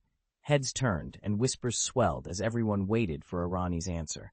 She regarded Lacey coolly, an amused smile playing at the corner of her lips, and the entire room fell silent, hanging on her next words. Every century or so, the Xandar Empire appoints a new supreme commander, an event so momentous it reverberates across the galaxy. When someone of Irani's stature considers stepping down, the upheaval is legendary. Now that she has sworn herself to the Void Cult, everyone's burning question is, will she relinquish her mantle, or will she cling to it? Not yet, Irani answered coolly, but preparations are already in motion. Her courtiers didn't surge forward. Instead, they stayed their distance, listening with calculated calm. Soft laughter rippled through them, not born of ease, but of fascination. Irani met their gazes steadily. With the heart of the world's recent expansion of its talent search, she knew it was only a matter of time before a worthy successor emerged. Still, she understood why many coveted the role. A single term as Supreme Commander bestows untold authority, and the factions backing each commander reap monumental rewards. In 9 out of 10 cases, powerful interests stand behind the throne, and no one gives up that kind of leverage lightly. For now, Irani would hold fast to her command, yet she had already set the wheels of succession turning. Irani's judgments carried the weight of every citizen in the Xandar Empire, from its founding pioneers to its newest recruits. Reconciling the interests of so many people is a monumental, almost impossible task, yet over her decades in office, she managed it flawlessly. That extraordinary achievement is why the galaxy calls her a legend, and why Irani herself knows she deserves the title. Through Irani's cosmic communicator, the heart of the world witnessed every decision and debate, but it offered no commentary. Instead, it quietly scanned the life stories of countless gifted individuals who had once been overlooked. Within the Empire, there's a saying, almost treated as law, that only the truly enlightened can pass the Nova Legion's grueling trials. In practice, however, no rule survives contact with ambition. Wherever people gather, intrigue follows. The Nova Legion, rife with rival factions, has become a hotbed of political maneuvering, complete with backroom alliances and officials protecting each other. When the Xandar Empire was first formed and its countless factions were finally brought together, even the heart of the world, an immensely powerful oracle, calculated that the chance of truly unifying the entire armed forces was only 0.0001. Yet Irani, driven by a profound hope for peace, unmatched diplomatic skill, and a level of self-sacrifice few could fathom, spent centuries overcoming every obstacle to make it happen. Once the disparate armies were merged, the Empire's overall efficiency soared to unprecedented heights. In just over 200 years, Xandar's policies matured, and its reputation spread like wildfire across the stars. The heart of the world, having never before seen such a feat, concluded it was impossible, but I witnessed Irani do the impossible with my own eyes. Just as people discard outdated technology when a superior alternative arrives, nostalgia aside, most adapt to the new, the same principle holds true for leaders and their visions. Behold the rise of an extraordinary leader, one whose talents stretch across 100,000 years. Yet with every successor, the bar of expectation climbs ever higher. Those who follow must live in the shadow of giants, finding it almost impossible to outshine them. Whoever takes Irani's place as Supreme Commander will face crushing pressure from every corner of public opinion. In the wake of the heart of the world's recent evaluations, the Nova Corps is brimming with exceptional officers, and a handful more whose potential to lead is undeniable. Still, none measure up to Irani's standard.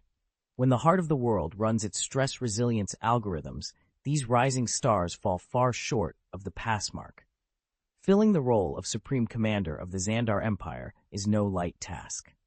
One offhand remark can enrich thousands, leave just as many destitute, and ignite discord across the Empire. It might not be evident at first, but the moment a new commander assumes the mantle, the weight of competing factions and restless citizens will press down so relentlessly that sleep becomes elusive and hunger a constant companion.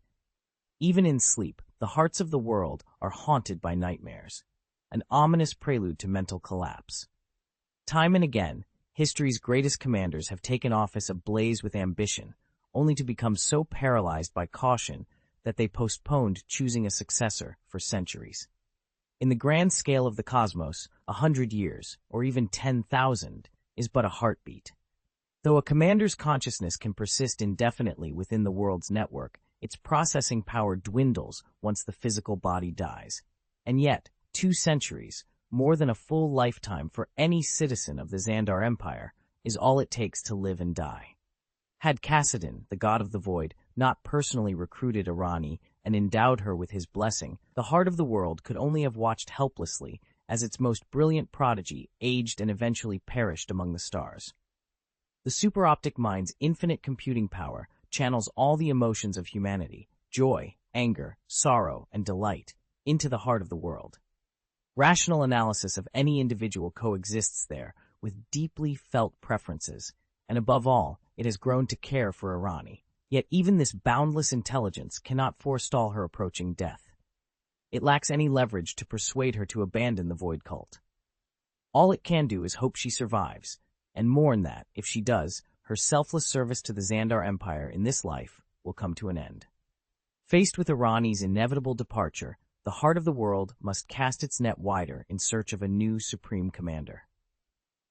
It no longer insists that the candidate be a member of the Nova Corps. With its vast computational resources, it swiftly identifies a handful of promising talents who satisfy most of its more than 100 selection criteria.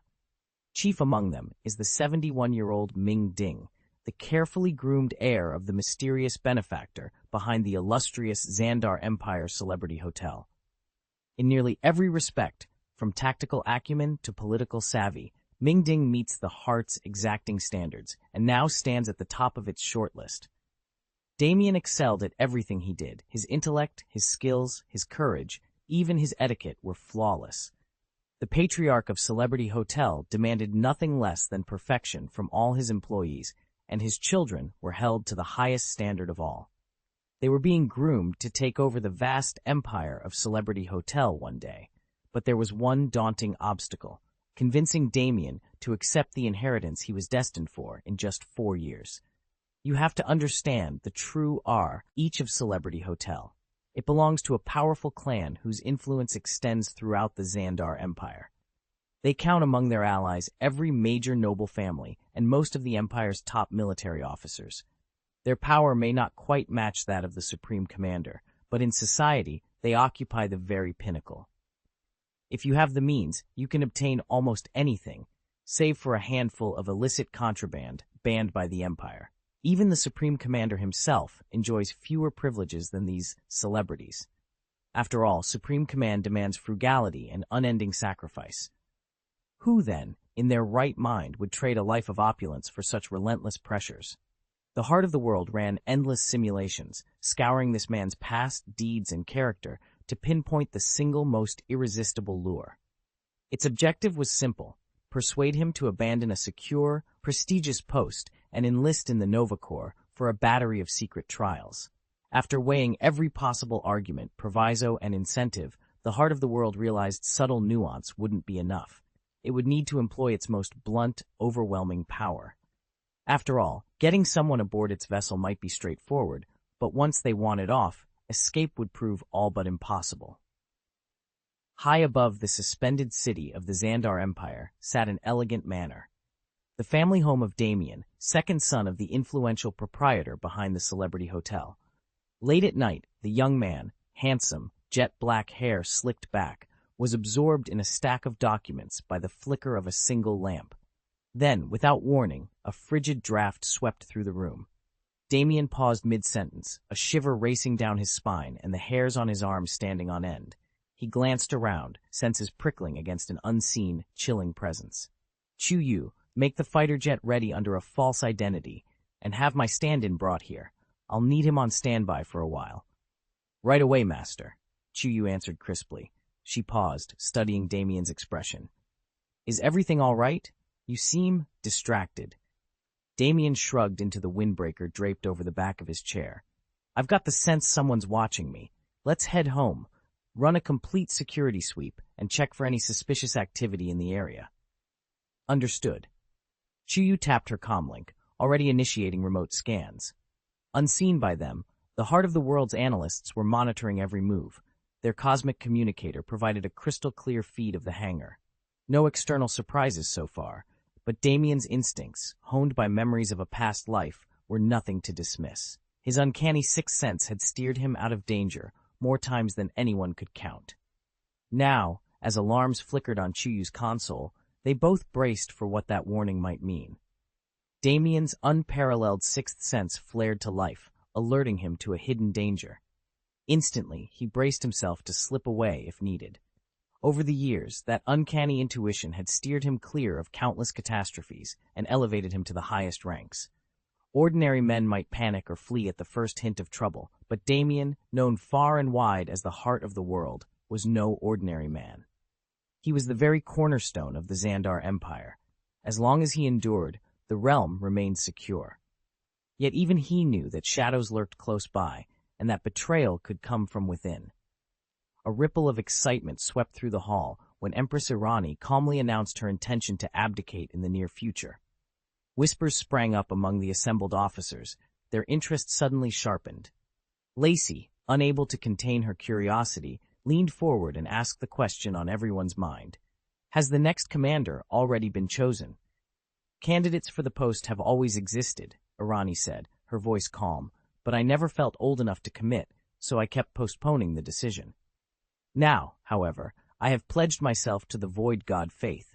From this moment on, my attention will be directed entirely toward its affairs, and I can no longer continue as Supreme Commander of the Xandar Empire. You will learn exactly who will succeed me very soon. Irani knew her words would send ripples throughout the Empire and beyond. Both the court of Xandar and the countless civilizations across the Andromeda galaxy would watch eagerly for news of the next Supreme Commander. She alone held the list of nominees selected by the world's heart, yet she could not predict which candidate would ultimately prevail. She also understood the broader consequences. Those confident in their own merit would redouble their efforts, vying openly for favor. Others, long hidden in the shadows, would seize this opportunity to maneuver, hoping to catch the world's heart's attention at last. In the Xandar Empire, political upheaval was as much a tradition as the changing of the stars. For over a century, nearly 120 years, they'd heard the same promise. This time, Renoli insisted with a confident smile, it would finally come true. "I've run the numbers," she said, "and I've identified the perfect candidate, a young man named Damien." "With him in place," Renoli continued, "Irani can be freed from her burdens in no more than 4 years, provided everything goes according to plan." Before Irani could reply, her cosmic communicator emitted that famously warm, magnetic voice. Anyone who'd spent half a year or more in the Xandar Empire knew it instantly. The heart of the world had spoken. Because the message came straight through Irani's device, the entire cafeteria fell into a hushed silence. Irani's eyes lit up as she listened. "If that's truly the case," she said as soon as the voice fell silent, "then I expect you to honor your promise and relieve me of this heavy responsibility at once." She smiled, genuinely happy. Far from grieving the thought of being replaced, Irani felt a lightness she hadn't known in years. After expanding its search, the heart of the world had indeed found someone who met every criterion, and that, she knew, was something to celebrate. Since the Xandar Empire had never before parachuted its supreme commander into hostile territory, the heart of the world decreed that the operation would take place within 4 years. This mission served a dual purpose. It was both a rigorous test of leadership and an opportunity for the heart of the world to burnish the resume of his chosen protégé. Once the heart of the world publicly endorsed someone as supreme commander, there was little room to question that person's character or competence. Only the results they would achieve in the post would matter. "Miss Irani," Steve said thoughtfully, "do you feel a lot of pressure as supreme commander?"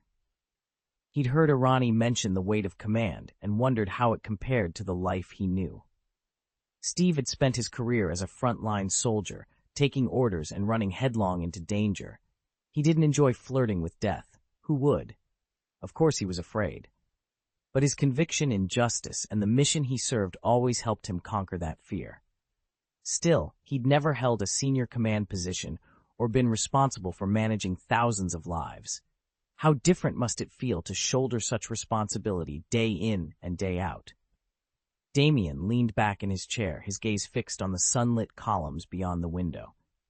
He knew, better than most, that as long as his people behaved, the true weight of responsibility fell squarely on his shoulders. No one could understand those pressures unless they'd walked the same path. Every need of his city, every hope and fear of its citizens passed through him, and every decision he made shaped their lives. Before long, Miss Sonia would find herself facing the very same burdens. To the outside world, leaders like them were showered with praise, but behind the accolades, each carried a private longing. What Miss Sonia's deepest wish might be, Damien could only guess. As for himself, he knew exactly what he wanted. "I yearn for a life unclouded by these worries," he said softly. "To marry, to have children, just like a them, nigh ordinary man." He paused, running a hand through his hair. "Over 100 years ago, I resolved to abdicate and find peace, but I couldn't bring myself to step down, and the years slipped away. Now, finally, the time has come to live for my own happiness." Irani, standing nearby, offered him a gentle smile, warm encouragement shining in her eyes. Damien sat quietly in the villa atop Void Island, absorbing every word that Irani spoke.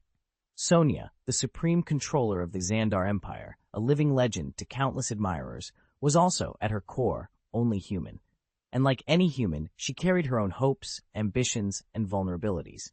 Each morning, Sonia threw herself into the affairs of the Void God religion. She insisted this path was the one she had chosen, yet Damien could see how heavy the load truly was. While ordinary people praised her from afar, he understood the sacrifices she made behind the scenes. If he failed to show her a measure of compassion, Who else would she turn to when the stress became too much? Irani, too, felt that pressure, and often retreated to the heart of the world, a secluded sanctuary where Sonia's deepest worries could be voiced and, for a time, laid to rest. Damien had never probed Irani's past to learn why this realm held such significance. He only knew it was the place she turned when the world above grew too loud. At present, Sonia relied on a handful of trusted aides, but her daily schedule was already bursting with meetings, rituals, and decisions that demanded her personal attention. She still managed each task with tireless energy, but Damien could see the tide turning. As the Void cult continued to expand, her responsibilities and her anxieties would only multiply. Steeling himself, Damien made a silent vow. No matter how daunting the future became, he would stand by Sonia's side, share her burdens, and ensure that she never had to bear the weight of an empire alone. Damien knew that no matter how gifted someone might be, everyone's energy has its limits. It's possible to shine in many fields, but no one can excel at everything forever. So he'd begun early to recruit capable people to share Sonia's workload, candidates whom Sonia herself had vetted and recommended. This took a tremendous burden off her shoulders. Thanks to his efforts, Sonia could consistently return to the villa by 7 or 8 each evening. Without that team in place, she'd be waking at 6 in the morning, pushing through overtime until midnight, or later, and doing it all again the next day. Even for someone with Sonia's stamina and passion, there would come a moment when the mind simply gave out. One late afternoon, Damien looked at her with quiet concern. "You've been Supreme Commander for more than 200 years, Sonia. There was a time when you could have died out there." She met his gaze steadily. "I've been blessed by the Void," she said. "It isn't selfish for me to want a life of my own. It's a perfectly human choice. Even if many don't understand, I believe the heart of the world will." Lacey, who had been listening nearby, nodded and then spoke up. Damien was still considered a junior among the world's strongest, but by Xandarian standards, he was already well past middle age. Some murmured that it was selfish of him to abandon his duties and live for himself after being blessed by the gods. "I, for one, want Damien to step down from his post as soon as possible," one counselor declared. "But the Xandar Empire needs a capable hand at the helm," another countered. "Finding a successor won't be easy. Yet this time, we must honor our promise. Damien will be relieved of command." Unseen by the court, the heart of the world, an ancient, sentient relic that lay hidden beneath the palace, listened intently. It had already chosen a scapegoat, a promising young officer named Ming Ding, and begun plotting to ensnare him. By subtly manipulating Ming Ding's perceptions, the heart could predict every move he would make, then steer events to its favor.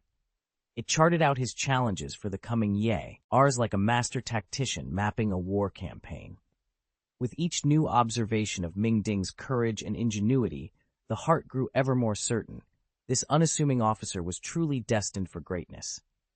Damien leaned back in his chair, a faint smile playing at his lips as he regarded Irani. "Even if I can never match your accomplishments, I've run the numbers. Holding the title of Supreme Commander and keeping the Xandar Empire stable for a full century is well within reach." Irani's dark eyes glittered with amusement. "Is that so?" she said softly. "Sounds like you're already thinking in terms of legacy. Tell me, Damien, do you plan to marry someday? Have children of your own?" Kyle and the others exchanged quick, knowing looks.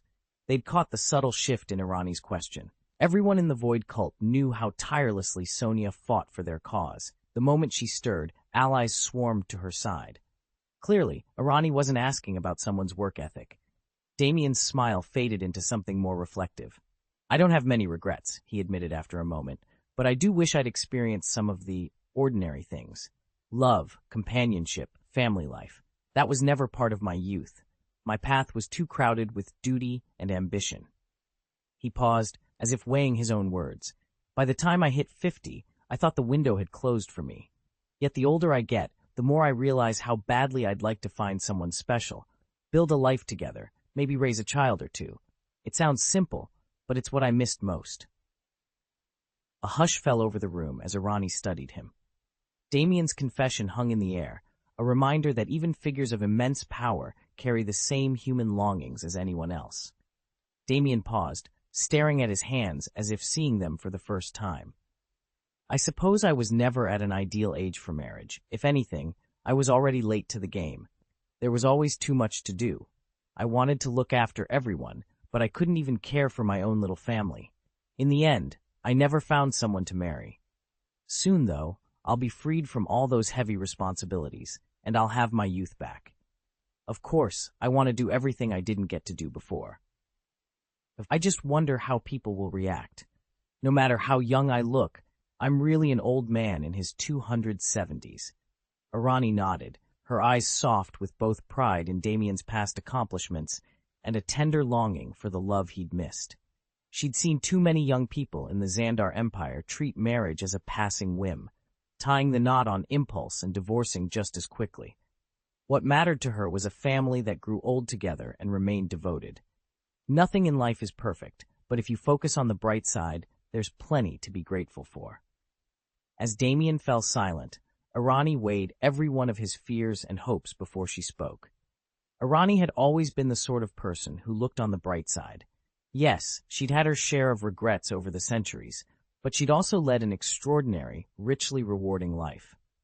That was why, at over 270 years old, she felt no obligation to do anything that didn't truly call to her heart. She was simply waiting for the right successor to claim the heart of the world. In a realm dominated by the powerful, she liked to say, living a mere 3 centuries is only the beginning. There are mortals and gods who span thousands of years, and ancient beasts who have endured for 100,000. And don't forget, added Kyle with an encouraging smile, the Void Cult offers eternal life. You'll find no shortage of admirers there, Miss Arani. Arani returned his smile, but when she admitted that she longed to marry one day, Kyle's expression sobered. It won't be easy, he warned. Within the Void Cult, only a few women had ever tied the knot. Tony's wife Pepper, Steve's wife Peggy, and Queen Frigga, partner to God King Odin.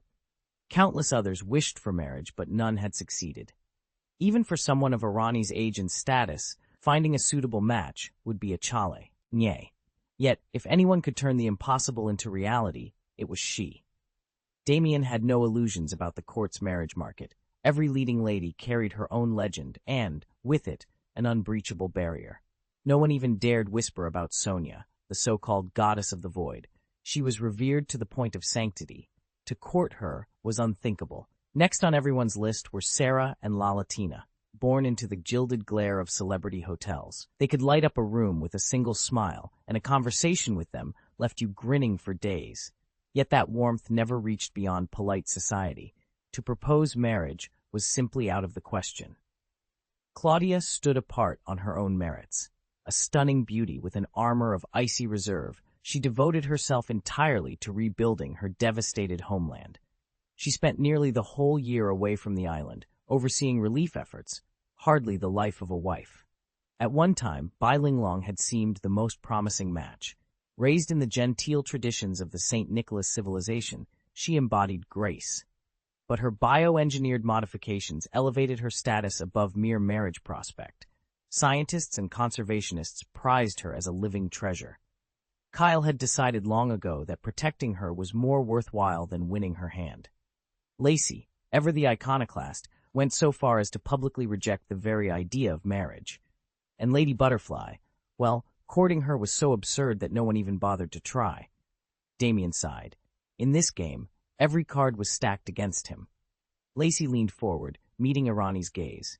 At long last, the Void Divine Cult has a woman brave enough to speak openly about wanting marriage and children. Granted, with your unique resume, finding a suitable match might be challenging, yet it's hardly impossible. You've witnessed the rise and fall of countless worlds. Perhaps the usual selection criteria won't weigh so heavily once someone earns your favor. Win that favor, and an exceptional partner will surely follow.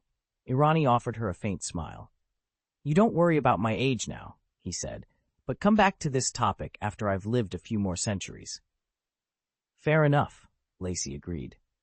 Still, as members of the Void Cult, our choice of mates is already limited. Who wants to fall in love over centuries only to watch their beloved age and die?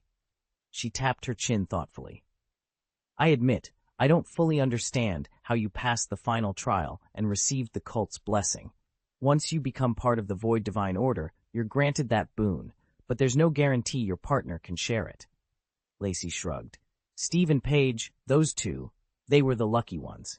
She nodded, as if that simple fact explained everything. As long as age isn't an issue, Lacey replied lightly. Even if it narrows your choice of partners, that's no problem, she added. Besides, as far as I know, the Void Divine Faith counts many extraordinary souls among its ranks. Arani paused to consider. Her mindset hadn't completely shifted, but Lacey's words finally sank in. She smiled. By Xandar's standards, she was already an elderly woman on her last legs, but by the measures of the strong world, she was still young. And what harm was there in youth finding love and marriage? I've heard that said countless times, Arani confessed, yet coming from you, Miss Lacey, it still brings me joy. Renaud chuckled at that. Compliments, he reflected, never truly grow old, especially when they come from someone whose achievements you admire. Even if Arani's abdication was imminent, it did nothing to diminish her remarkable legacy. Praise spoken so casually by Lacey carried a warmth none other could match. Yeah, that's what I thought too. Wumaki slipped into the seat beside Damien so quietly that Damien only realized he was there when he heard the soft sigh. Wumaki's eyes were full of sympathy as he murmured, I'm only speaking the truth. Although this is my first time on the island, I've already heard the names and feats of our compatriots in the Void cult. Damien glanced at Arani. She'd been studying the assembled officers with keen interest, and now she leaned forward, her voice low. Even without formally joining the Void God cult, I've made it my business to understand its inner workings. As Supreme Commander of the Xandar Empire, I can't ignore these warriors. They grow stronger every day. If we misjudge them or clash with the Nova Corps, it could be disastrous for Xandar. She paused, folding her hands. Besides, when I first aligned myself with the cult, I took on certain obligations. Naturally, I've been tracking the backgrounds and achievements of our new allies. I don't claim to know every name, but several have already distinguished themselves through the reports we've gathered from the heart of the world. Some secrets of the Void God cult must remain buried, yet the identities and scandals of its members sometimes leak out. Damien had caught wind of one such tale. The unusual partnership of Steve and Paige. Although Steve Rogers had never achieved anything remarkable on a cosmic scale, few outsiders had managed to learn anything about him. In a brotherhood where most men were unwed, a couple like Steve and Paige naturally became a topic of fascination and whispered gossip among those on the fringes. Chapter 734. Xandar Shock. Arani had publicly announced her desire to settle down and marry, and since she had no reservations about choosing a partner from among her Void cult brethren, rumors began to swirl almost immediately. Whenever friends cornered her with questions, she met their gossip with a casual laugh, fully aware that every word would spread by morning. Yet she didn't mind. Having retired from the post of Supreme Commander, she was determined to find someone to share her long life.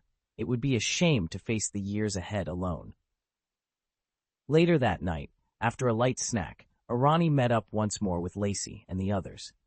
Under the lantern-lit trees of the island's central pathway, they walked together, laughter drifting on the warm breeze. You seem remarkably cheerful, observed the heart of the world, noting Arani's bright smile and the confident bounce in her step. Arani shrugged, eyes shining. Maybe it's because everything around me feels so new. She paused, turning to face her friend. All these simple pleasures, quiet walks, good company, I never really took the time to enjoy them before. Now, experiencing them for the first time, well, it's more exhilarating than I expected. The heart of the world nodded, finally understanding the source of Arani's contentment. In that soft island glow, her friend looked more at peace than anyone had seen her in ages.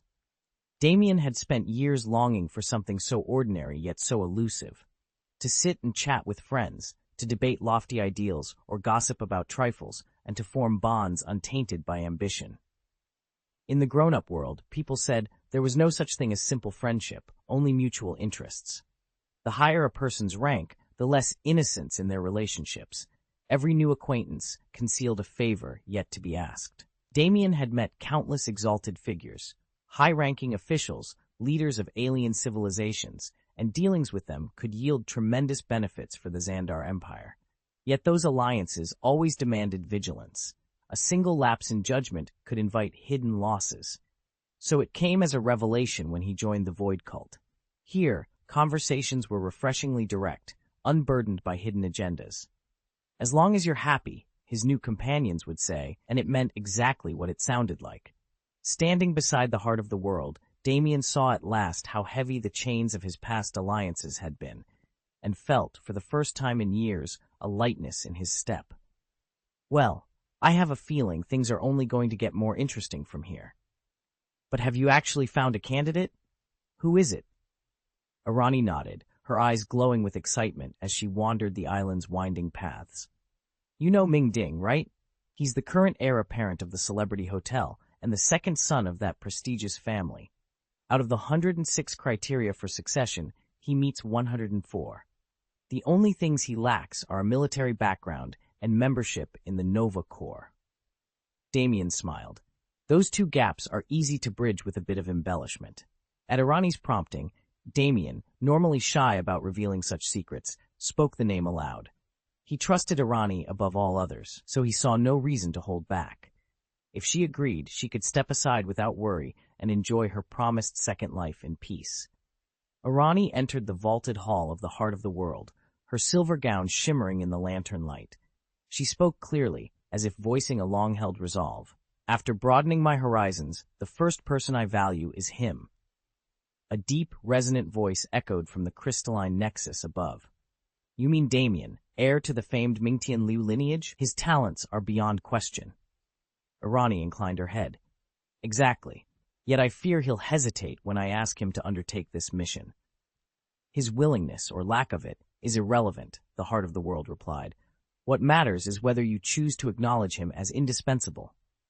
She closed her eyes for a moment, recalling Damien's cool poise, the sleek black hair carefully combed CK, the courteous smile, the air of effortless refinement that set him apart even among Xandar's elite.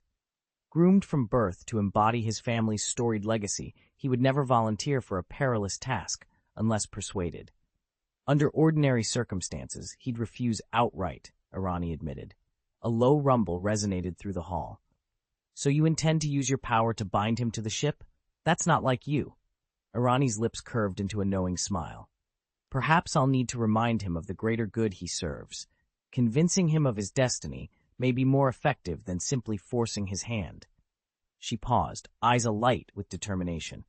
Let's see if he can resist, then. For more than 2 centuries, the Heart of the World has guided Arani. In every utterance, it conceals layers of intent, layers she, by now, instinctively reads between the lines. The Void God religion is summoning you back to the island, the Heart intoned. They still refuse to grant you authority directly. Arani's lips curved into a faint smile. 4 years from now, nothing will have changed. Then the Xandar Empire will be without a supreme commander, and it will descend into chaos. Extraordinary times, she murmured, demand extraordinary measures. The Heart of the World registered her meaning without hesitation.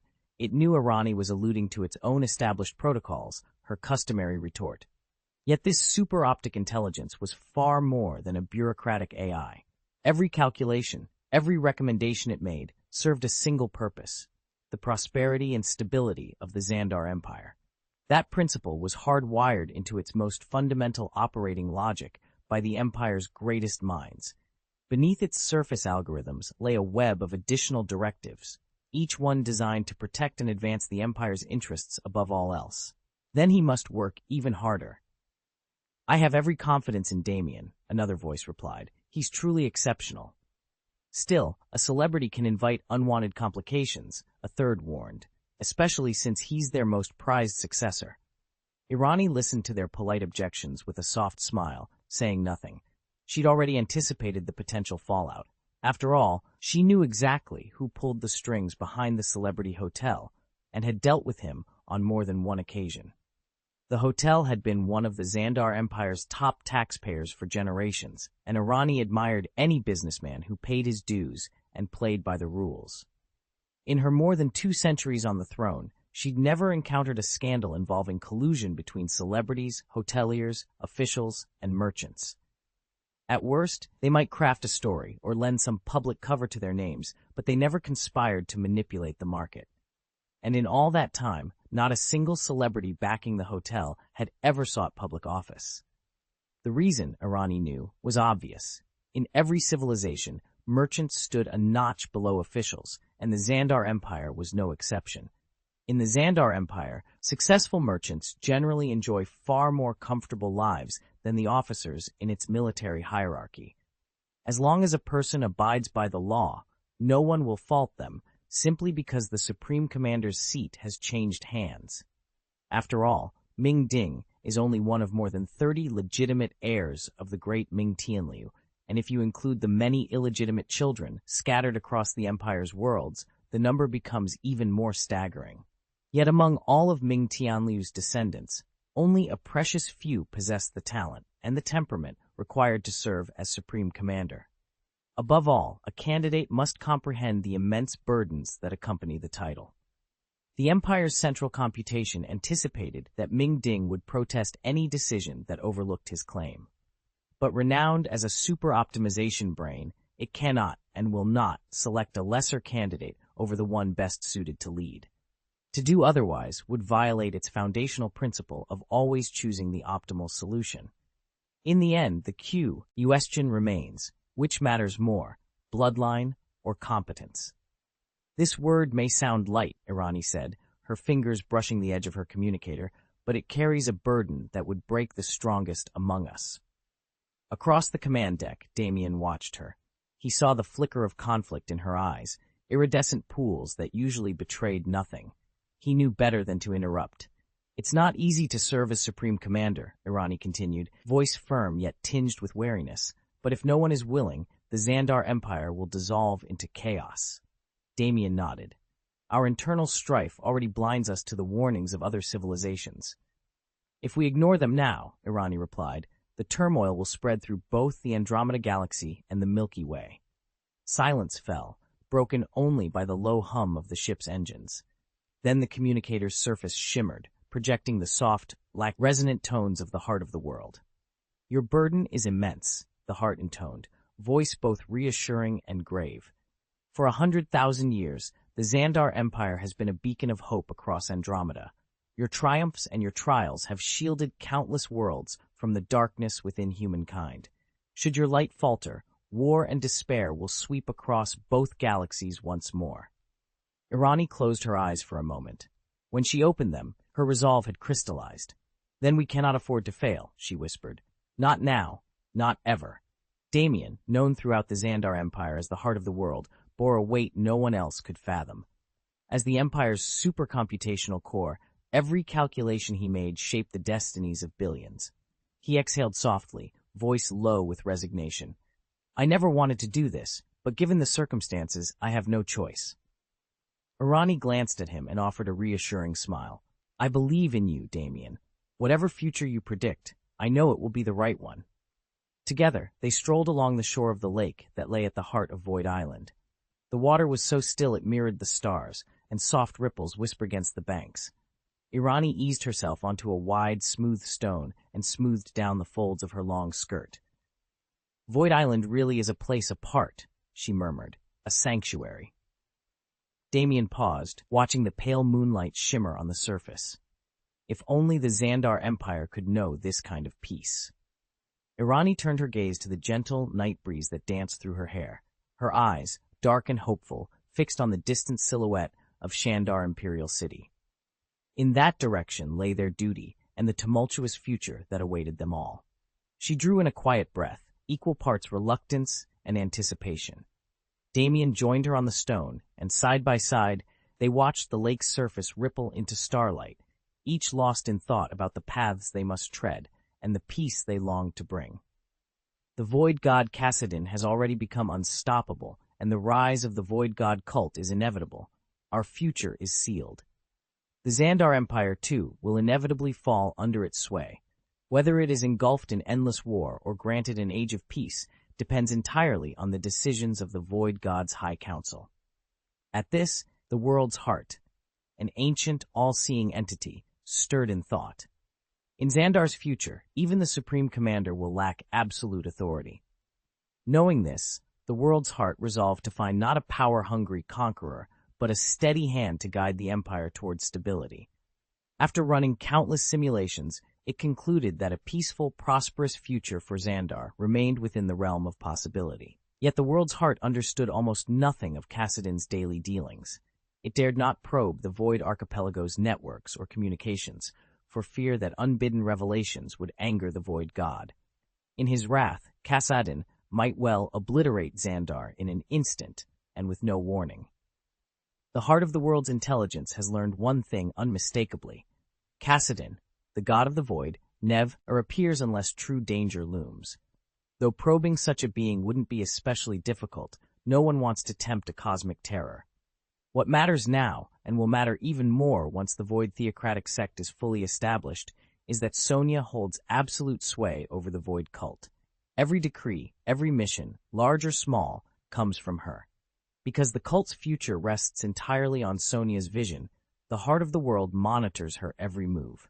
In her private tribunals with the Void God, and in the lofty ideals she recently shared with Irani, Sonia revealed herself to be a woman of enormous heart, bold courage, and rare wisdom.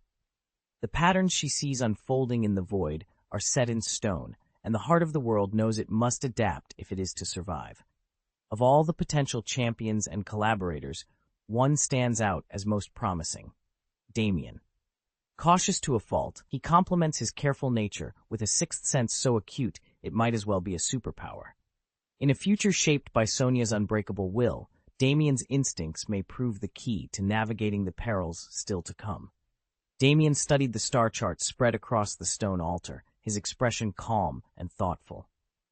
"Even though the future remains uncertain," he said, "we can safeguard the Xandar Empire for centuries to come.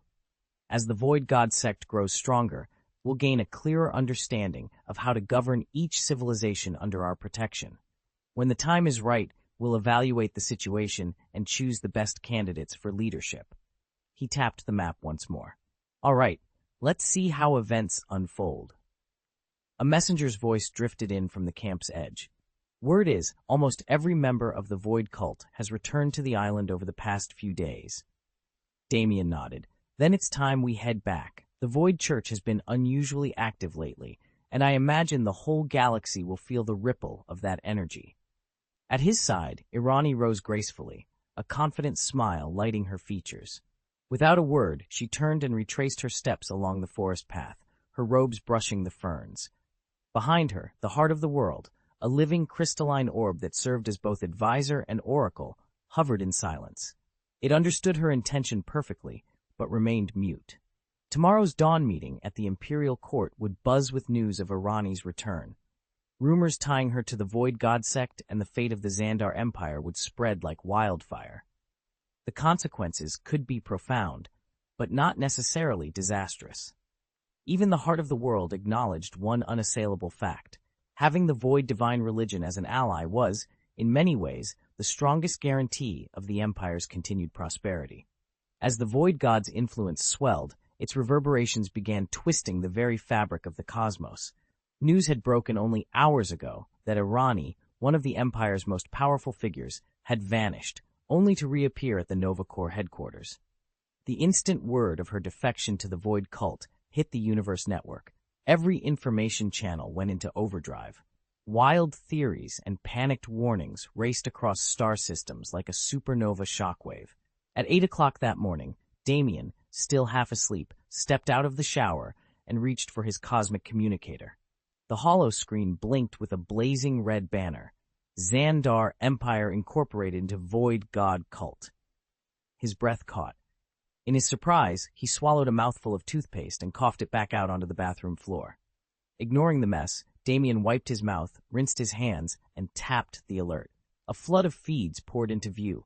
Official statements, intercepted communications, eyewitness videos of Void-aligned starships docking at Xandar's capital, denunciations from the Nova Corps Council, and, at the center of it all, Irani's own address, broadcast live.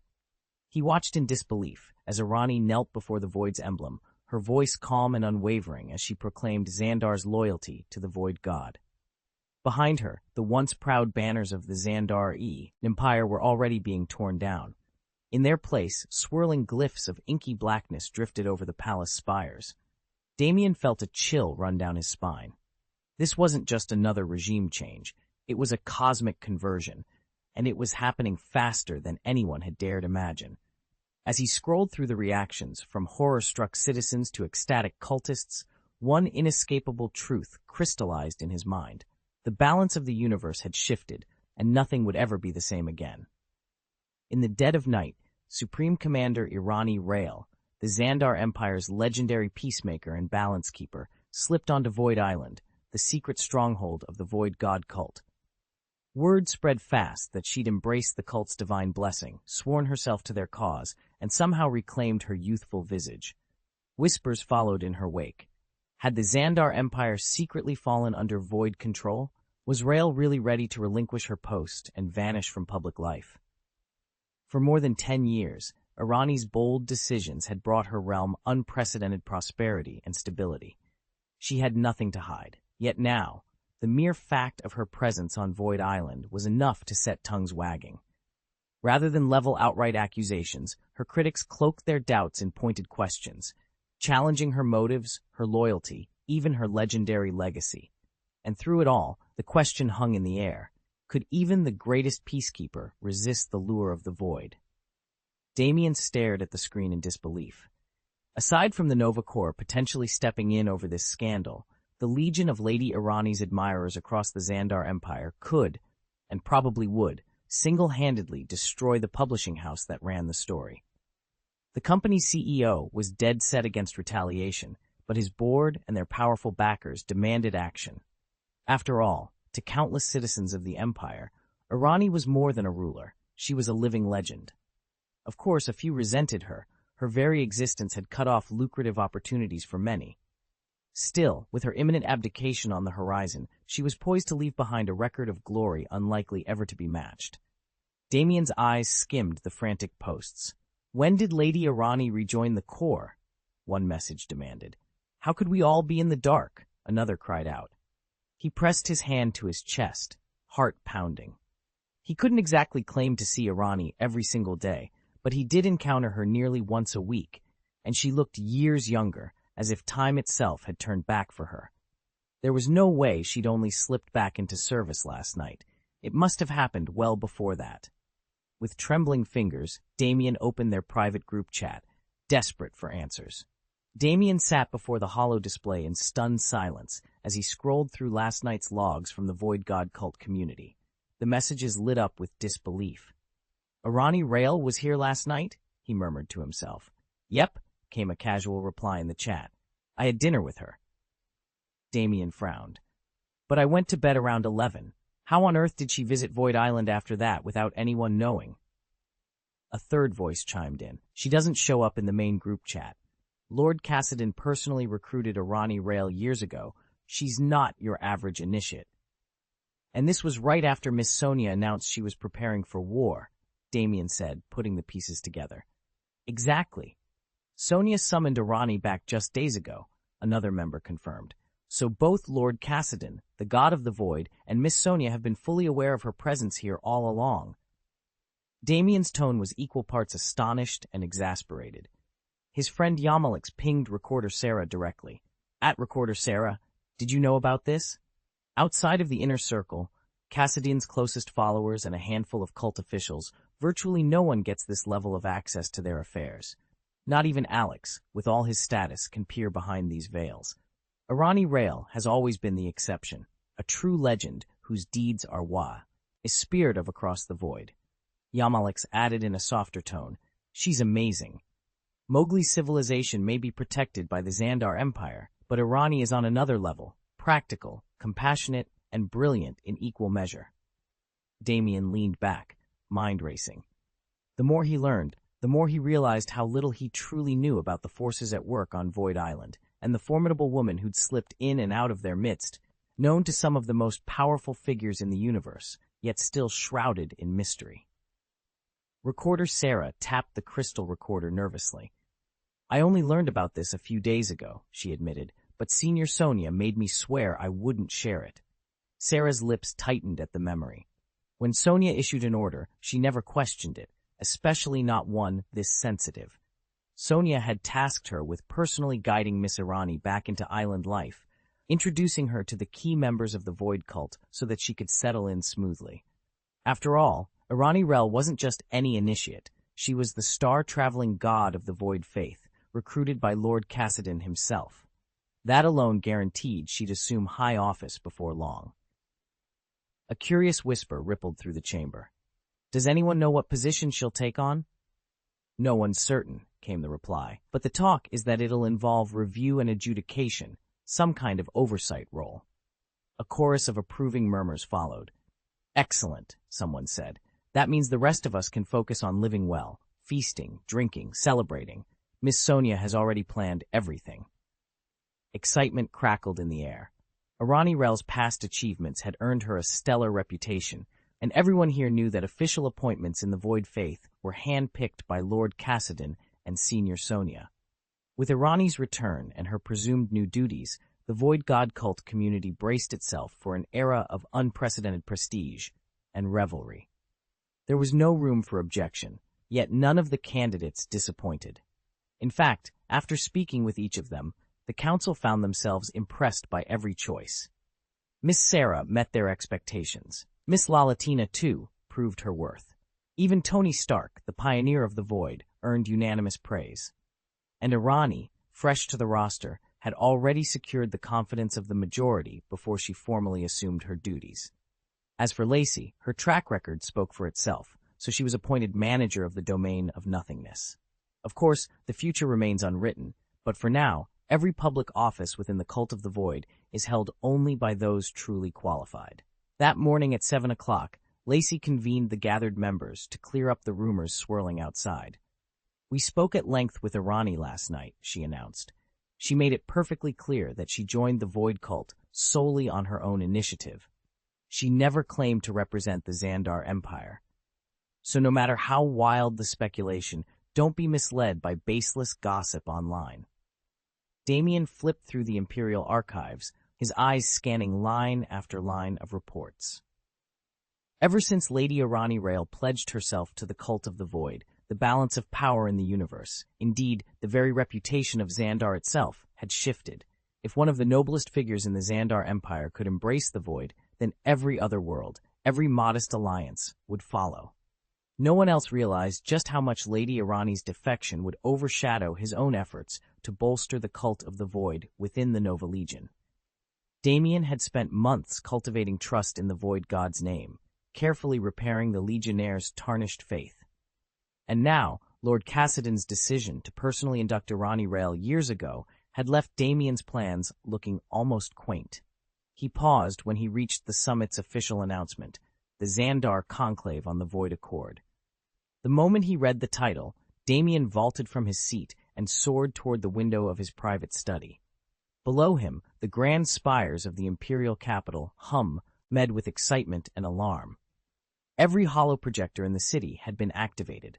From every plaza, every street corner, and every floating platform, crystal-clear images of Lady Irani Rael flickered to life. She appeared in the projections as a vision of perfect regality, her raven-black hair cascading over her shoulders, her violet eyes glowing with quiet authority, and her bearing as commanding as any empress. A murmur rippled through the crowd. "We must see her. We must hear her." As Damien landed on the balcony, he felt the weight of expectation pressing down on the Empire. The world waited for Lady Irani's first word as a scion of the Void, and in that moment, Damien realized that the future of Xandar, and perhaps the fate of the cosmos, hung on whatever she would say next. In the Xandar Empire, no one could mistake her face. Irani Lair's likeness was everywhere, framed in family heirlooms, captured in photographs that traced her life from a vibrant youth through dignified middle age to the wisdom of old years. The moment Damien spotted her, soaring high above the city in his airship, he froze. With a single heartbeat's hesitation, he throttled back, and the vessel shuddered to a dead stop, hovering silently in midair. "Could you please provide the full text of Chapter 735 that you'd like rewritten? Once you share the complete passage, I'll be happy to revise it into coherent, idiomatic English, rename the protagonist to Damien, and ensure a smooth, polished narrative." Anyone who's followed my career knows I became Supreme Commander at 50. 224 years ago, I gave everything I had to this role.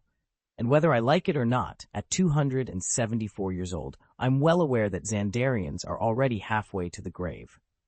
As we age, we tend to look back. So consider this. Were your past decisions sources of joy or regret? I won't pretend every choice I made was flawless, but I believe each one fostered some progress for the Xandar Empire. On a personal level, I've lived by a creed that has made my long life feel truly worthwhile. You've also heard that I've accepted the Void's blessing and joined the Void cult. Let me be perfectly clear. That step is my own. It does not, and must not, represent the Xandar Empire as a whole. My membership in the cult doesn't make me any less Xandarian. Therefore, as I always have, I will devote the rest of my days entirely to the service of Xandar. The heart of the world has confirmed this course.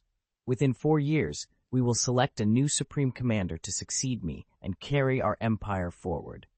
Today, I officially open the campaign for the next Supreme Commander. I have faith that whoever succeeds me will lead Xandar to even greater glory. Sincerely, Supreme Commander Arani Real. Standing before hundreds of Nova Corps officers and countless citizens of Xandar and watchers across the galaxy, Arani concluded her live message, her gaze steady and determined. Damien watched from the edge of the stage as Arani Real spoke her final words without a hint of stage fright or hesitation. When she finished, she offered a single, graceful bow. The hollow projectors flickered off, plunging the great hall into an almost reverent silence, until a roar of voices shattered it. Applause and cheers rose from the majority of the crowd, many of them shouting thanks or wishing Arani well. A smaller but still vocal minority hurled accusations. She had betrayed the Xandar Empire, they claimed, and demanded her immediate resignation. Yet those dissenters were quickly drowned out, or worse, silenced outright, by the tide of fervent supporters. Everyone understood what was at stake. With the election for the next Supreme Commander about to begin, the living legend of Xandar was preparing to step aside. An era was ending. As the longest-serving Supreme Commander in the Empire's history, Arani had never once let the people down. To turn against her now, to cast one's lot with the Void cult, would not only be selfish, but utterly ignorant. And Damien, watching her depart the stage, felt the weight of that moment more keenly than anyone. Across the Xandar Empire, whispers of the Void's blessing have stirred deep longing. After all, it is said to hold the secret to a second life. Yet only a select few ever endure the trials imposed by the Void God cult. So when Empress Arani Lair finally announced her intention to step down, the entire realm was thrown into upheaval. Every influential faction, and even the great houses whose lineages stretch back millennia, immediately convened secret councils. The implications were too vast to ignore. Arani Lair has overseen decades of smooth diplomacy, lucrative trade agreements, and reliable alliances. No one can be sure that her successor will preserve that stability. Beyond Xandar's borders, every allied civilization tuned in via live transmission or official dispatches. Day and night, their governments debated how to respond to the power vacuum at the heart of the empire. After all, more than a century ago, Empress Arani had first declared her wish to find a worthy heir and retire behind the scenes. She's renewed that pledge every few years. Yet until now, no clear candidate has stepped forward. Amid the roiling uncertainty, young Damien, long rumored to be among those closest to Arani, watched the court's politicking with keen interest. In the shadows of the throne, he understood better than most that the coming months would shape not only the fate of the Xandar Empire, but the destiny of every civilization that depends upon it. Damien stood at the rear of the Pantheon's Grand Council chamber, watching as Arani Rail raised her voice and, through her, the very heart of the world proclaimed its will. Every god in attendance fell silent. They now faced a question that would shape the centuries to come. Who among them was destined to become the next Supreme Commander of the Xandar Empire? Across the cosmos, alliances between civilizations were never sealed in a mere century or two, but over millennia, sometimes 10,000 years or more. In that vast sweep of time, countless leaders would rise and fall, but the Xandar Empire had remained unchallenged. Weaker races had learned the hard way that they must continually adapt to the changing tide of Xandar dominance. Now, as cosmic powers shifted and schisms emerged, even the gods felt the tremors of an approaching storm. A low murmur ran through the assembly. "The Void God cult has finally made its move," one whispered. Another, voice sharper, added, "And now Irani Rael has joined them. Does that mean Xandar stands with the Void?" A third deity snorted in disgust. "Please, spare me the theatrics." At that, Zeus slammed his fist on the obsidian table, silencing them all. He knew well who Irani Rael was. For over 100,000 years she had guided the Xandar Empire with unerring wisdom and unmatched power. Her name alone carried weight across galaxies, an unprecedented figure whose reputation transcended both myth and history. Damien felt the tension coil in his chest. In this hall of immortals, adversaries and allies alike would soon reveal their true ambitions. And at the center of it all stood Irani Rael, the voice of the heart of the world, and the key to Xandar's future. The Xandarians were a short-lived race, so even Zeus's interest barely stirred beyond a flicker of concern, and he wasn't about to take direct action. Yet the fact that prominent figures like Irani Rael were turning to the Void cult threatened to sway entire swaths of Xandar's populace. In every seat of divine power, across the far-flung halls of Olympus and beyond, the gods sensed a genuine crisis approaching. They knew better than most that not all worlds were equally ripe for new faith. Primitive civilizations offered easy converts. Their peoples, unburdened by skepticism, yielded to divine influence like low-hung fruit. But the more advanced a society grew, the harder it became to win its devotion. In the vast tapestry of the cosmos, the Kree Empire and the Xandar Empire stood as the toughest nuts to crack. Their civilizations were not only powerful and technologically sophisticated, they possessed the raw might to slay gods. Countless deities had once eyed Xandar's sprawling territories, home to billions of sentient beings, as the perfect source of worship and cosmic strength. If they could tap into the collective hopes and prayers of those millions, their own power would swell beyond measure. Yet the same empires that offered such potential also carried the means of divine destruction. Even the most potent god in the universe would think twice before waging open war on Xandar or the Kree. And so, while Zeus remained watchful, he, like his fellow gods, chose caution. For now, they could only wait and see whether the Void cult's influence would spread or be cut down by the very mortals it sought to ensnare. They agreed, "We must not give the Xandar Empire time to rally or pray for deliverance.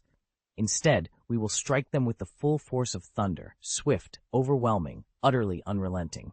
If we hesitate, we risk drawing the attention of the most technologically advanced empire in the universe." Once mortals believe they can slay gods, faith itself vanishes. Whenever a deity attempts to harness the will of every citizen in Xandar to magnify its own power, Xandar answers with iron and plasma cannons.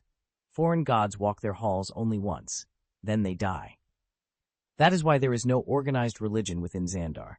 Citizens have no gods to kneel before. They worship neither star nor sky. Yet less than a century ago, Cassidy, the so-called god of the Void, founded the cult of the Void and seized control of the empire from within. Should Irani Rael lend her devotion, the cult's numbers would explode overnight. With Cassidy's blessing, followers would pour out from every system in Andromeda. Toppling Xandar would be tantamount to conquering the entire galaxy. To most minor gods, still struggling to dominate a single planet or region, that prospect is unthinkable. Their domains are fragmentary, their worshippers scattered.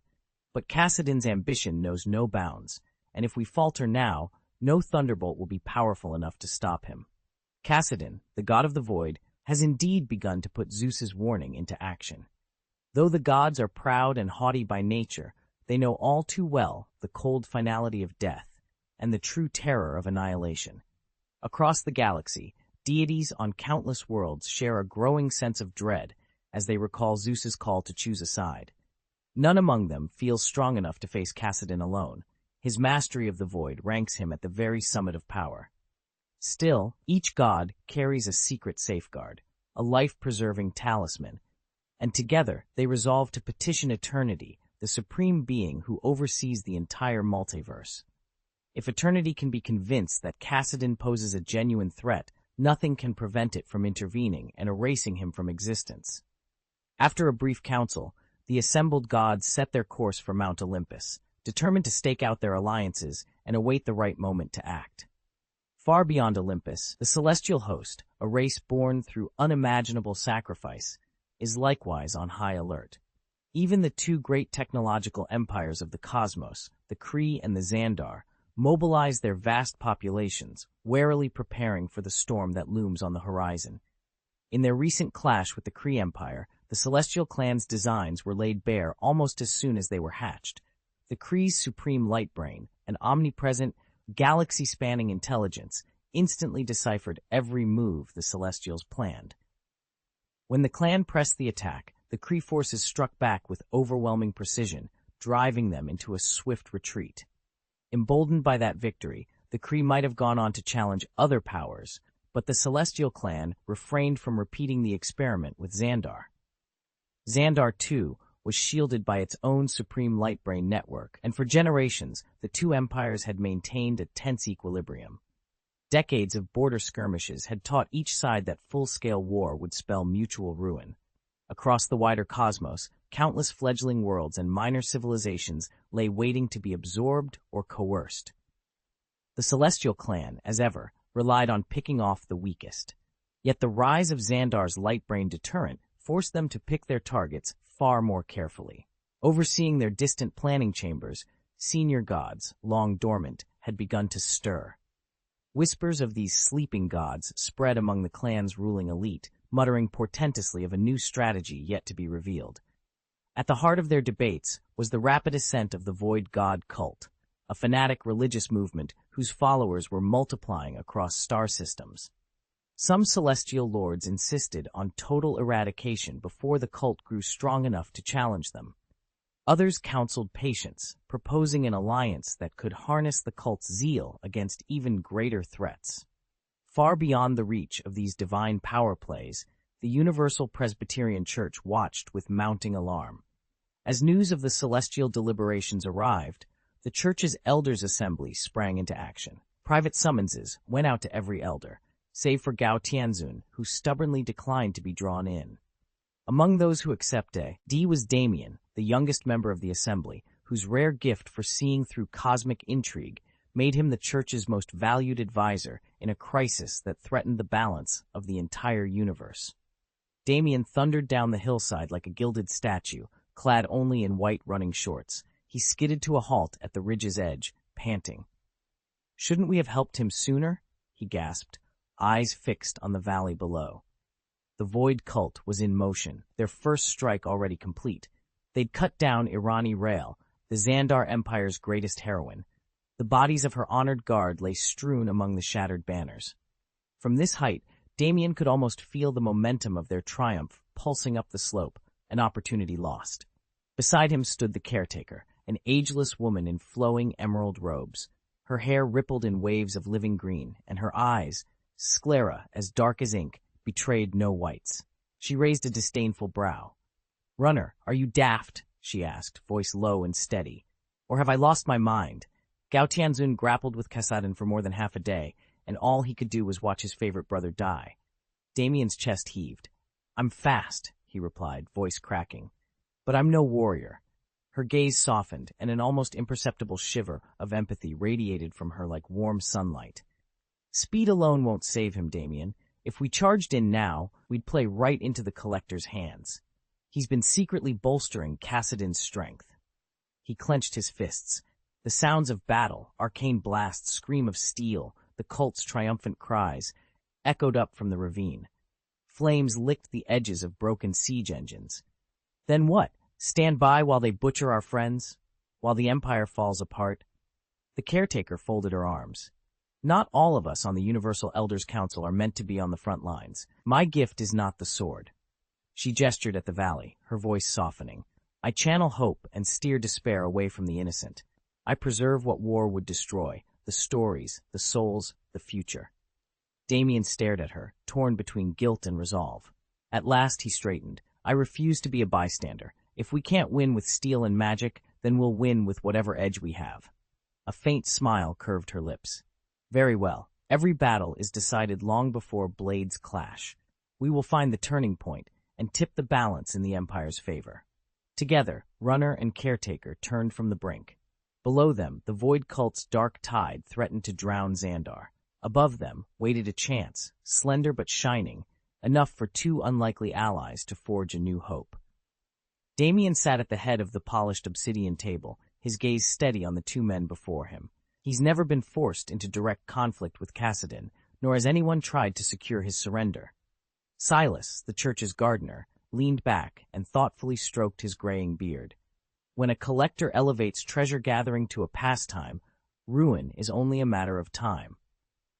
Exactly, replied Elias, the Universal Presbyterian Church's law enforcement coordinator, drumming his fingertips against the tabletop. Back then, everyone quietly lent support to various factions, but no one dared to intervene outright. Silas gave a slow nod. We knew the risks. Elias's expression turned serious. Our church's interests endure for centuries. We avoid needless danger, and yet researchers who amass relics inevitably attract the universe's strongest warriors, all eager to seize those artifacts. Over the years, Gao Tianzun wasn't the only fixer clearing up collectors' messes. On occasion, we've all had to step in. Damien raised a hand, cutting through the low murmurs. All right, let's drop the subject of collectors for now. I take back what I said. Let's move on to the most pressing matter. The Void God cult's rise is no longer a rumor. It's happening right before our eyes. What are your thoughts? Damien considered the question carefully. He couldn't teleport through space like some elders, but his gift, the fastest speed in the universe, made him a fearsome combatant. As the Universe Elders Council's designated warrior, he stood among the cosmos's pinnacle powerhouses. Yet even he fell short of Gao Tianzun's standing within the council. Gao's blows were notoriously elusive. Opponents rarely landed a solid hit on him, and even when they did, the strikes simply failed to faze Gao. Gao Tianzun might not be the absolute strongest among the universe's top-tier experts, but his arrogance was legendary. No one knew precisely what had transpired when Kassadin, the god of the void, faced Gao. All they'd witnessed was Kassadin drive Gao to retreat and force him to watch his beloved brother die at Kassadin's hands. How the void god had achieved such dominance remained a mystery. Damien's gaze darkened as he exhaled slowly. So what do you think? Damien leaned back and shrugged. The worst that can happen is we lose a little territory. Another voice piped up, skeptical. The universe is vast, countless galaxies. How could the void cult possibly bring them all under its control? Though his tone was light, Damien's words carried a clear retreat. He had no desire to get embroiled in a cosmic war. He only wanted to reclaim that abandoned planet and move on. Fighting's not my thing, he said. That's for the frontline warriors to worry about. The caretaker raised a hand in agreement. She was perfectly content to sit on the sidelines. If the enemy proved weak, she'd happily twist their emotions or invade their minds with her telepathy. But someone like Kassadin, the god of the void? No thanks. If he could drive back Gao Tianzun, then any member of the Universe Elders Council would crumble under his might. Unless she was out of her mind, she wouldn't sign up to take him on. After all, the universe was too vast, teeming with life in every corner. There was no point in tempting fate against a being that commanded the void itself. There really are only a handful of beings at the absolute pinnacle of power, and every one of them is precisely the kind of adversary we must steer well clear of. Without that instinct for self-preservation, none of us would have survived this long. What's your take on the situation, Enforcer? Damien asked. At the sound of his title, Damien, the courier charged with conveying vital intelligence across star systems, turned to face the Enforcer, the universe's acknowledged strongest warrior. The Enforcer possesses the astonishing power of reality conversion, able to reshape any object he perceives into whatever form he desires. To almost every other creature in existence, such an ability is beyond comprehension. Yet against the elite few at the summit of cosmic might, it seldom does more than impose a temporary check. Combine that transformational gift with his ironclad physique and his mastery of the universe's primal energies, and there is no doubt the Enforcer's strength rivals the greatest legends of the cosmos. Within the Universal Council of Elders, Enforcers hold virtually unquestioned authority. Only Gao Tianzun has ever dared to defy their judgment. Just as the Celestial Clan can only negotiate with Gao Tianzun, the enforcers likewise have no choice but to deal with him directly.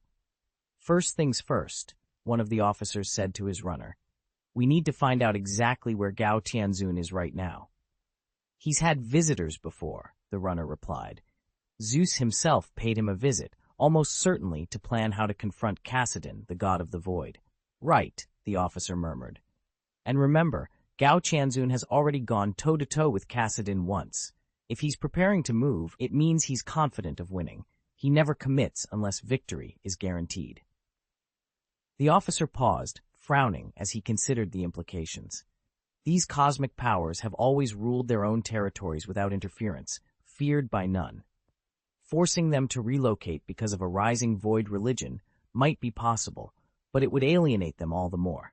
And he knew better than to underestimate whatever force was strong enough to overwhelm Gao Tianzun. A rash move here could spell disaster for the Universal Elders Council. They had endured eons of strife and seen too many so-called invincible beings rise and fall. The last thing they needed was to provoke a catastrophe they couldn't contain. Chapter, number or title. Several of the universe's mightiest powerhouses are astonishingly young and shockingly short-lived. When you're pitted against such a being, you don't dare challenge it to a life-or-death duel. Your only strategy is to keep your distance. Look at Gao Tianzun, the law enforcer remarked. We should stay far away from him. The runner nodded in agreement. He understood the officer's caution perfectly, even if it felt a bit painful to accept. For years, the Universal Presbyterian Church had been convinced that Ego, the so-called collector, would be the first to go. His lifespan, they believed, was always on the brink of collapse. So after a highly public trial, they exiled him. Nobody expected the truly immortal collector to outlive his peers. Yet that was exactly what happened. The man they'd written off died suddenly, while Ego lingered on. Historically, no matter how bitter a quarrel raged within the church, as long as no lives were lost, disputes could be negotiated to a standstill. But when Gao Tianzun called for aid as the collector lay dying, every one of them turned a blind eye. They watched him perish without lifting a finger. Gao Tianzun had every right to blame himself. He lacked the strength to save his friend. But he also had reason to blame those he'd known for countless years, the very brothers and sisters in faith who'd sworn to stand by him, yet vanished when he needed them most. They now confer in private, without Gao Tianzun, aware how nearly impossible it is to secure an audience with him. After all, Gao Tianzun never misses a meeting of the universe's elders. It's unfortunate for him, one voice murmurs, but when the time is right, we'll have our revenge. He'll never let this go, says the law enforcement officer. He's no doubt guessed Zeus's purpose in tracking down Gao Tianzun. First, to forge an alliance with a being powerful enough to challenge Cassidon, the god of the void. Second, to tap into the wider network of elders that Gao Tianzun can summon. Each holds a vote in the Cosmic Council, and together they could call forth the Eternal Tribunal for judgment. This enemy is too formidable for any single faction.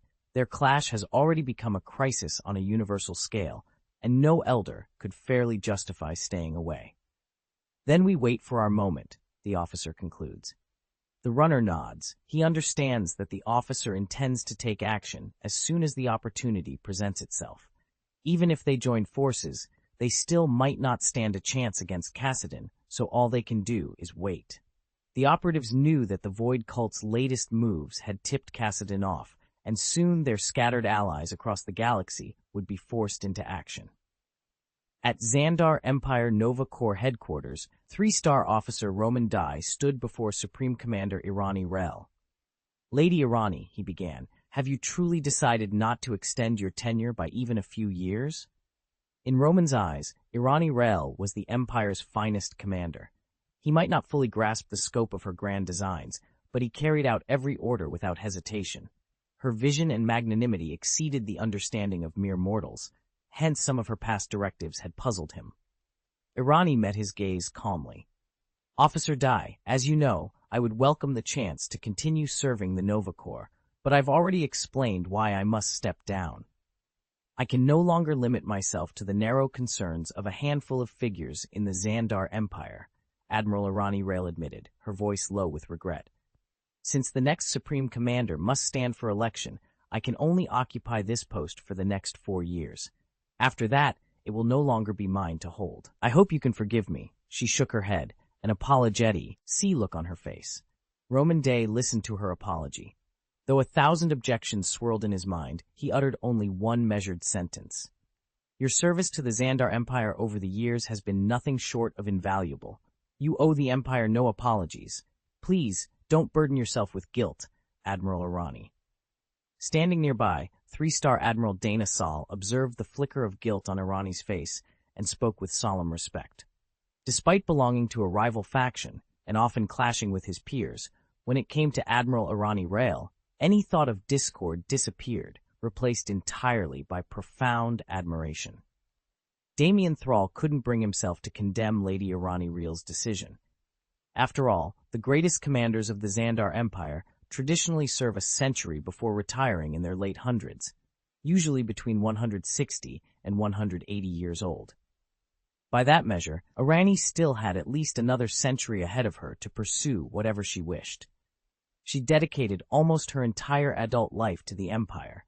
It was only natural that she'd eventually grow weary of command. When she announced her quiet, unexpected departure, renouncing her title as Supreme Commander to join the Void Cult and live for herself, Damien knew she'd weighed the choice carefully. Arani understood that her judgment might not be as sharp as it once was, and she chose to step down rather than cling to power. In her shoes, countless factions within the Empire would have cried foul, but many more would have begged her to stay.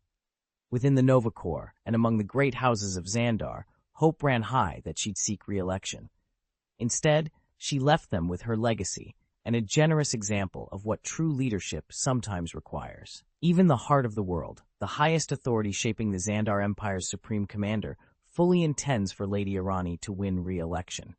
Yet Arani herself harbors doubts. She fears she can no longer judge disputes with the perfect impartiality she once did. Faced with her uncertainty, the heart of the world has already decided, within 4 years, it will name her successor. To rule as Supreme Commander is to shoulder staggering responsibilities and wield a power that stretches across the entire Andromeda galaxy. And still, Lady Arani has proven her readiness to step down the moment her conscience demands it. Damien Sal often wonders if he'll ever possess such conviction, but none of that diminishes his admiration for her extraordinary courage. Damien's shoulders sagged as he spoke. "I'm sorry, but there's no way to avoid the fallout from what I've done. Most of it will hit over the next few years." He paused, meeting Commander Arani's calm gaze. "I know this will drag you into more trouble than you need, but it's necessary. I can't keep pulling the strings forever. I must hand command over to the next Supreme Commander." Arani lifted her chin thoughtfully. "In the grand scheme of things, these are minor setbacks." Damien managed a wry smile, hiding the weight behind his eyes. "Once the campaign gets underway, you'll be on the move constantly, Commander." He sensed that sulking wouldn't help morale, so he steadied his voice. "Finding a worthy successor for the Xandar Empire, that's my last service. If you have to travel, then travel. I'm not the broken old man I once was." At that, a genuine smile bloomed on Arani's face. The assembled officers of the Nova Corps exchanged glances. Lady Arani had never looked more radiant or more ready for the trials ahead. Chapter Text: A Bittersweet Triumph. Everyone's emotions were tangled tonight. There was genuine joy that Lady Arani had shed the ravages of age. Her health had visibly declined for years, and to see her restored to youth was nothing short of miraculous. Yet beneath that joy lay a quiet sorrow. True, she would no longer wither away and leave them in body, but in at most 4 years, her mind would slip from them forever. This uneasy mixture of hope and dread weighed heavily on the assembled officers of the Nova Corps. To the Eider Galaxy, the Cult of the Void remained a source of suspicion. After all, cults often hid dark secrets, and whispers of villainy trailed in their wake. And yet the Void Cult had never struck against the Xandar Empire. On the contrary, in countless crises it had lent crucial aid. When the Void Faith first emerged as an organized force, the Nova Corps, unlike some older powers, refused to let old grudges or wary rumors determine its stance. Instead of opposing the new religion outright, the Corps watched, weighted, and judged it by its deeds. In time, 4 of its own 3-star officers had chosen to join the cult of the Void, as well as remain loyal Nova commanders: Damien, Barnett, Primo, and Philip. Now all 4 stood together in the High Council chamber, sharing the same complex mixture of relief and foreboding.